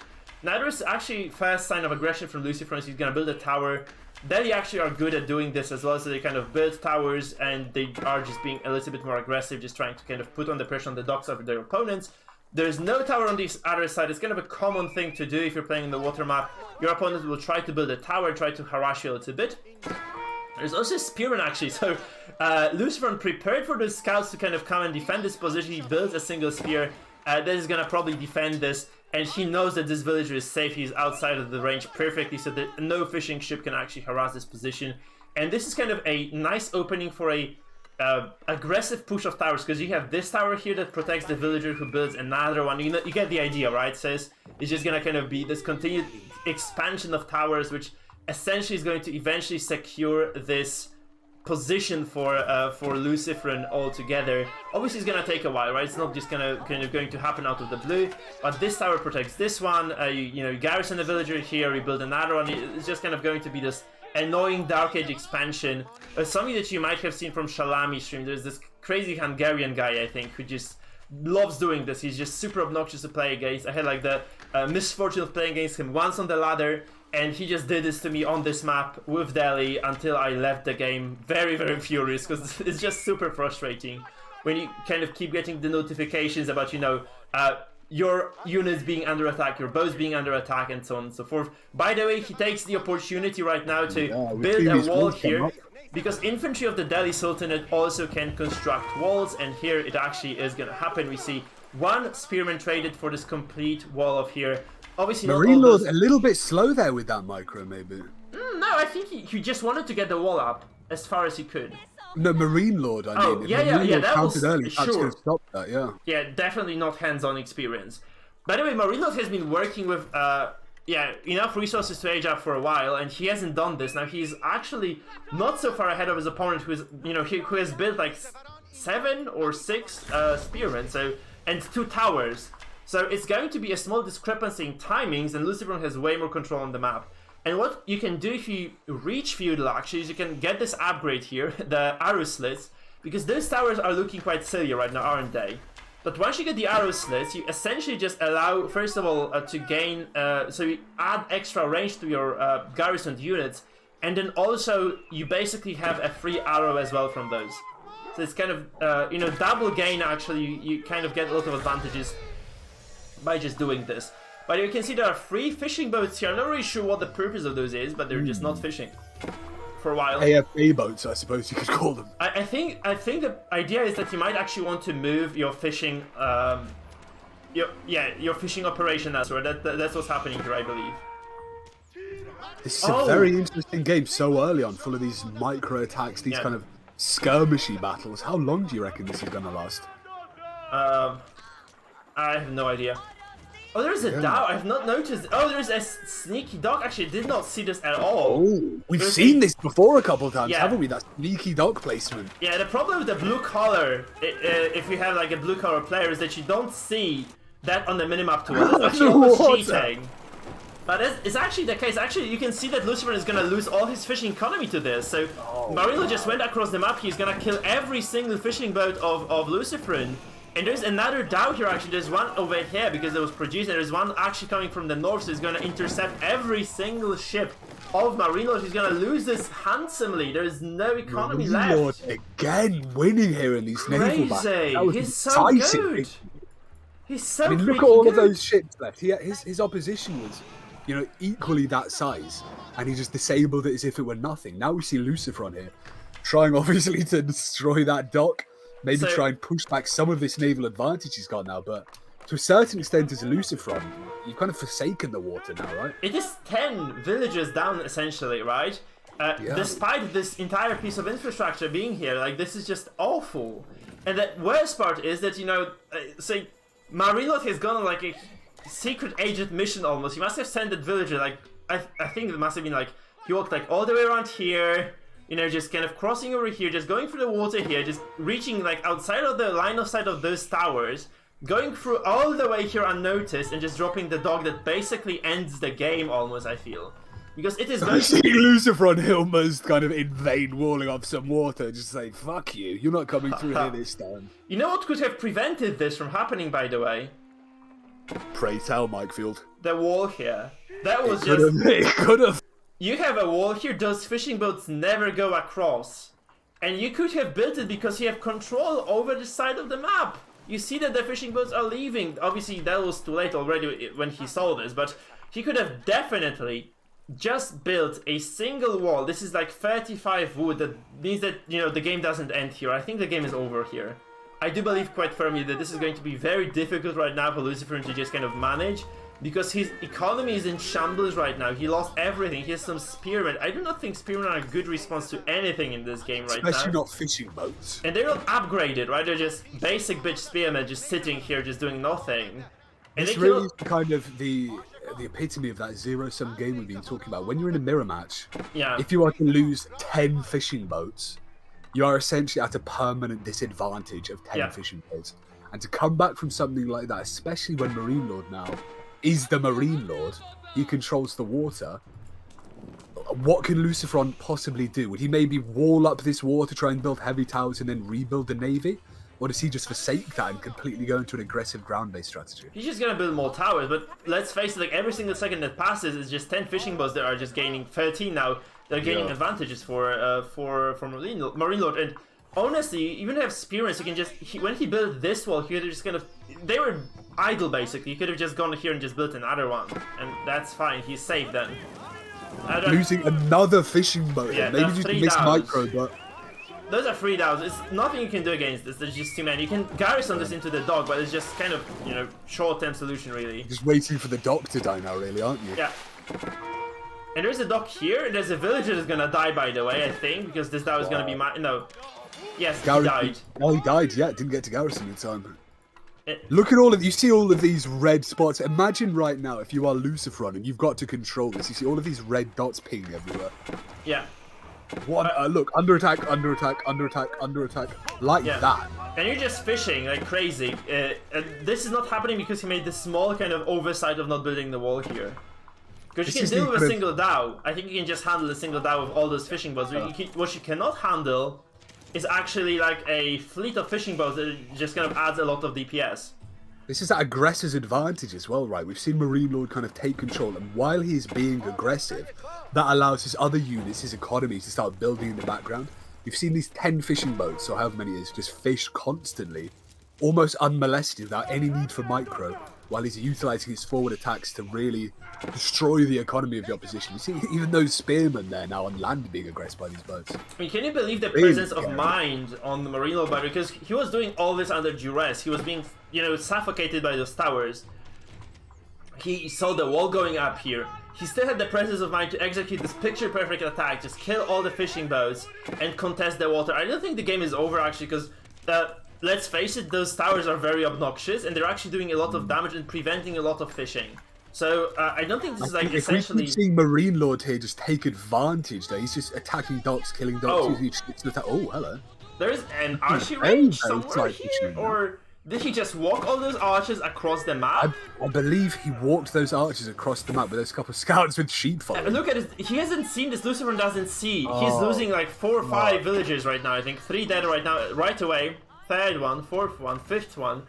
I think Lucifer's just lost control right now. I see pings everywhere. He doesn't even realise that he's being attacked in his base, losing villager after villager after villager. That's brutal. The only kind of real path to victory for Lucifer would have been something maybe ground-based to recapture the navy. But now it's just over. He's literally being besieged by 2 scouts, a couple sheep, and some archers. Yeah, and MarineLord also gets to castle. Lucifer has nothing right now. He has no resources. He has literally no kind of footing in this game. He's gonna just GG out. Yeah, that's over. The series are over. MarineLord takes it 3-1. Congratulations, Holy shit! What incredible play there. As you said, the presence of mind to be so effective, even in the face of those towers. Those towers basically did nothing the whole game, right? Just because of how MarineLord kind of configured his way around for this really early victory. 13 minutes and 38 seconds.